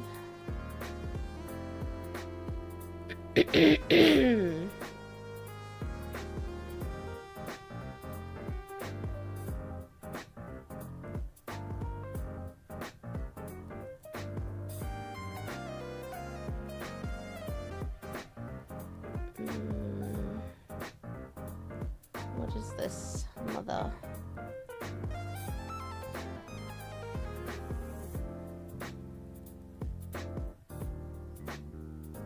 OMG, that is so cute! Exclamation mark. I'm responding to my mom chat. Don't worry about it. Don't worry about it. If I fuck with my phone, I think it'll fuck with my tracking. Okay, have a good one, Yuki. It was nice to meet you. A clean room reflects a clean self.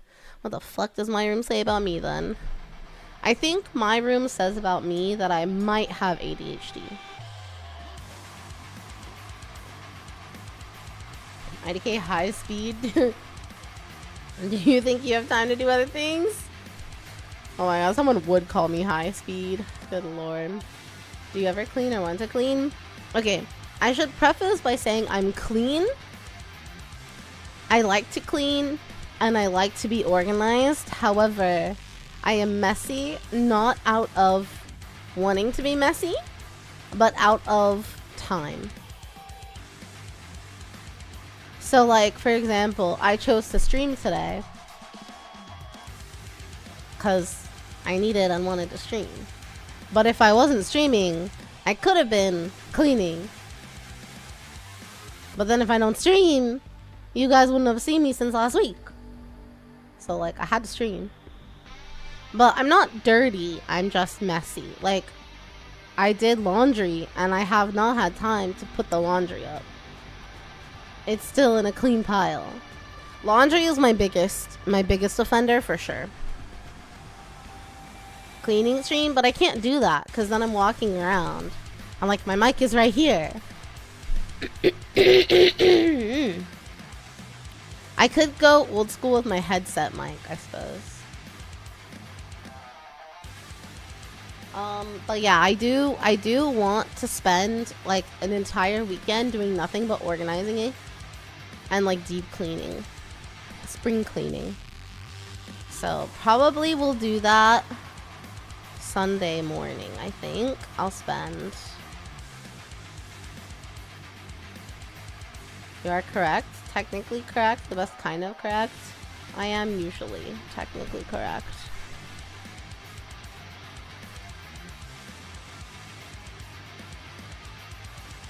Okay, I need to put this in my calendar.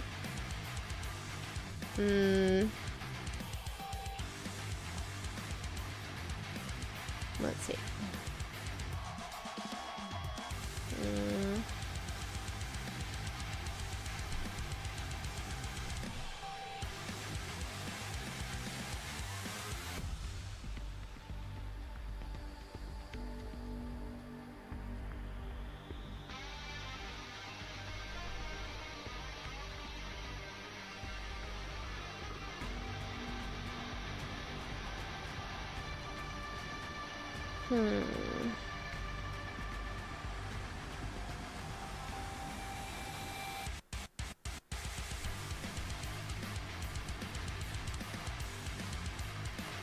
Okay.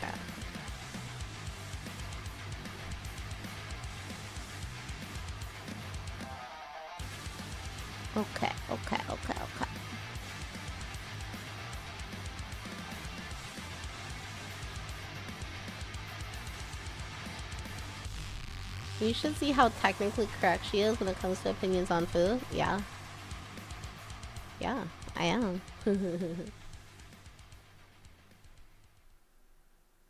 I sure am.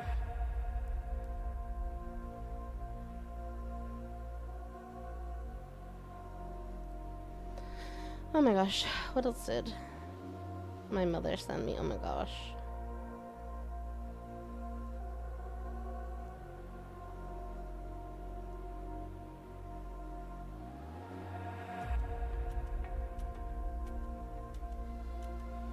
Oh, comma, that laundry basket is nice. Period. Especially for $8? Question mark, question mark. My mother. My mother. My mother.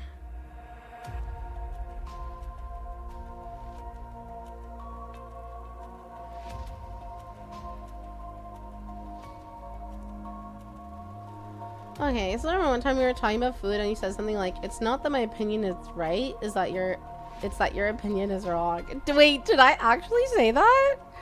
I'm wild. I don't remember saying that. It's not that my opinion is right, it's that your opinion is wrong. Oh my gosh. Wow.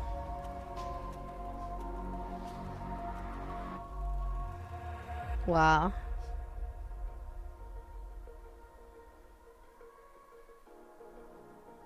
That sounds like something you'd say. Does it? Does it sound like something I'd say? Oh my gosh. I mean, it does, but I don't ever feel like I'm that, like, cocky or confident. But the fact that chat is agreeing that that sounds like something I'd say is crazy. I need to watch my mouth.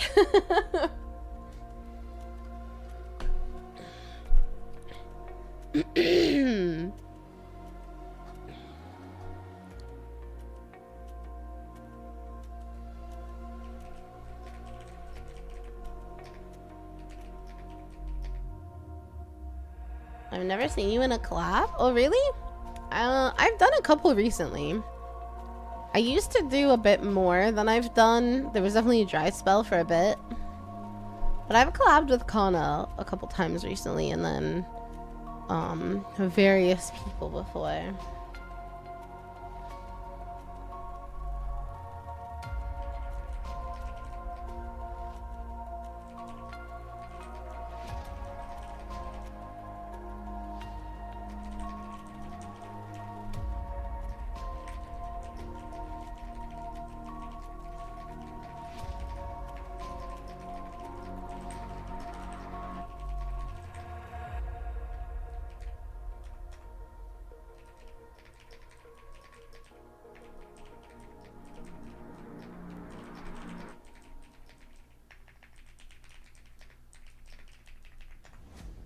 Okay. Kana's is the one that came to mind. Yeah, I think we're gonna try to organize one with Stim as well, so we can have a girly pop Space Marine collab. She's the only other person I know that would be willing to collab with me that plays Space Marine too. So I think we're gonna do that. And then I haven't like hung out and collabed with Leah in such a long time. I would like to collab with her again. I don't know if I don't think she doesn't like play Yu-Gi-Oh anymore, so I don't know if she'd be interested in learning Riftbound, but I'd be down to like teach her Riftbound or Magic, although I'm like really rusty with Magic. I think she played Magic though, so. And then I don't know, I feel like I need to expand my horizons and like interact with new people, try to collab with some new people. But since I don't have a lot of time, I don't like meet a whole lot of new people. I did do that collab with Poseidon not too long ago, the Pokemon game. That was really fun. And I'm in a couple like VTuber group Discords. So I should actually reach out and see if anyone would want to do like a Riftbound stream where we like play. Cause then I could do like I could do a collab with like a couple people like back to back. So I could do like either best of ones with people or like best of threes and do like maybe 2 to 3 people back to back. But Poly Market or Call Sheet, I don't know anything about those. What are they? Slay the Spire. I've never played Slay the Spire, and I've heard there's multiplayer with the second game, right? So I don't know if there's someone if there's someone that I know that plays it and has it and wants to play it with me, I'd be down. We got into Arena for a stream. I think her properly learning magic would be better as an actual collab or offline. Yeah, if I get the chance to like see her, if she visits me or something, we could totally do a collab, but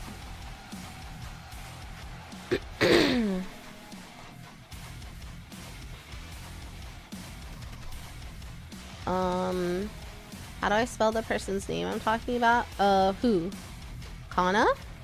Or you've been trying to get known and it's hard? Yeah, it's hard to make friends online and network and all of that. It's kind of difficult. I feel like you have to suss people out and know if you'd vibe, and it's easier like, I don't know, not that it's like office politics, it's not quite like that, but it's definitely a bit like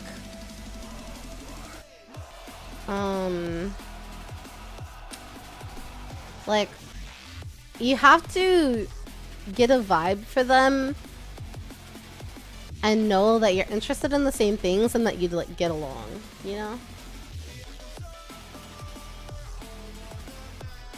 Crash report. Am I still live, guys? Hold on.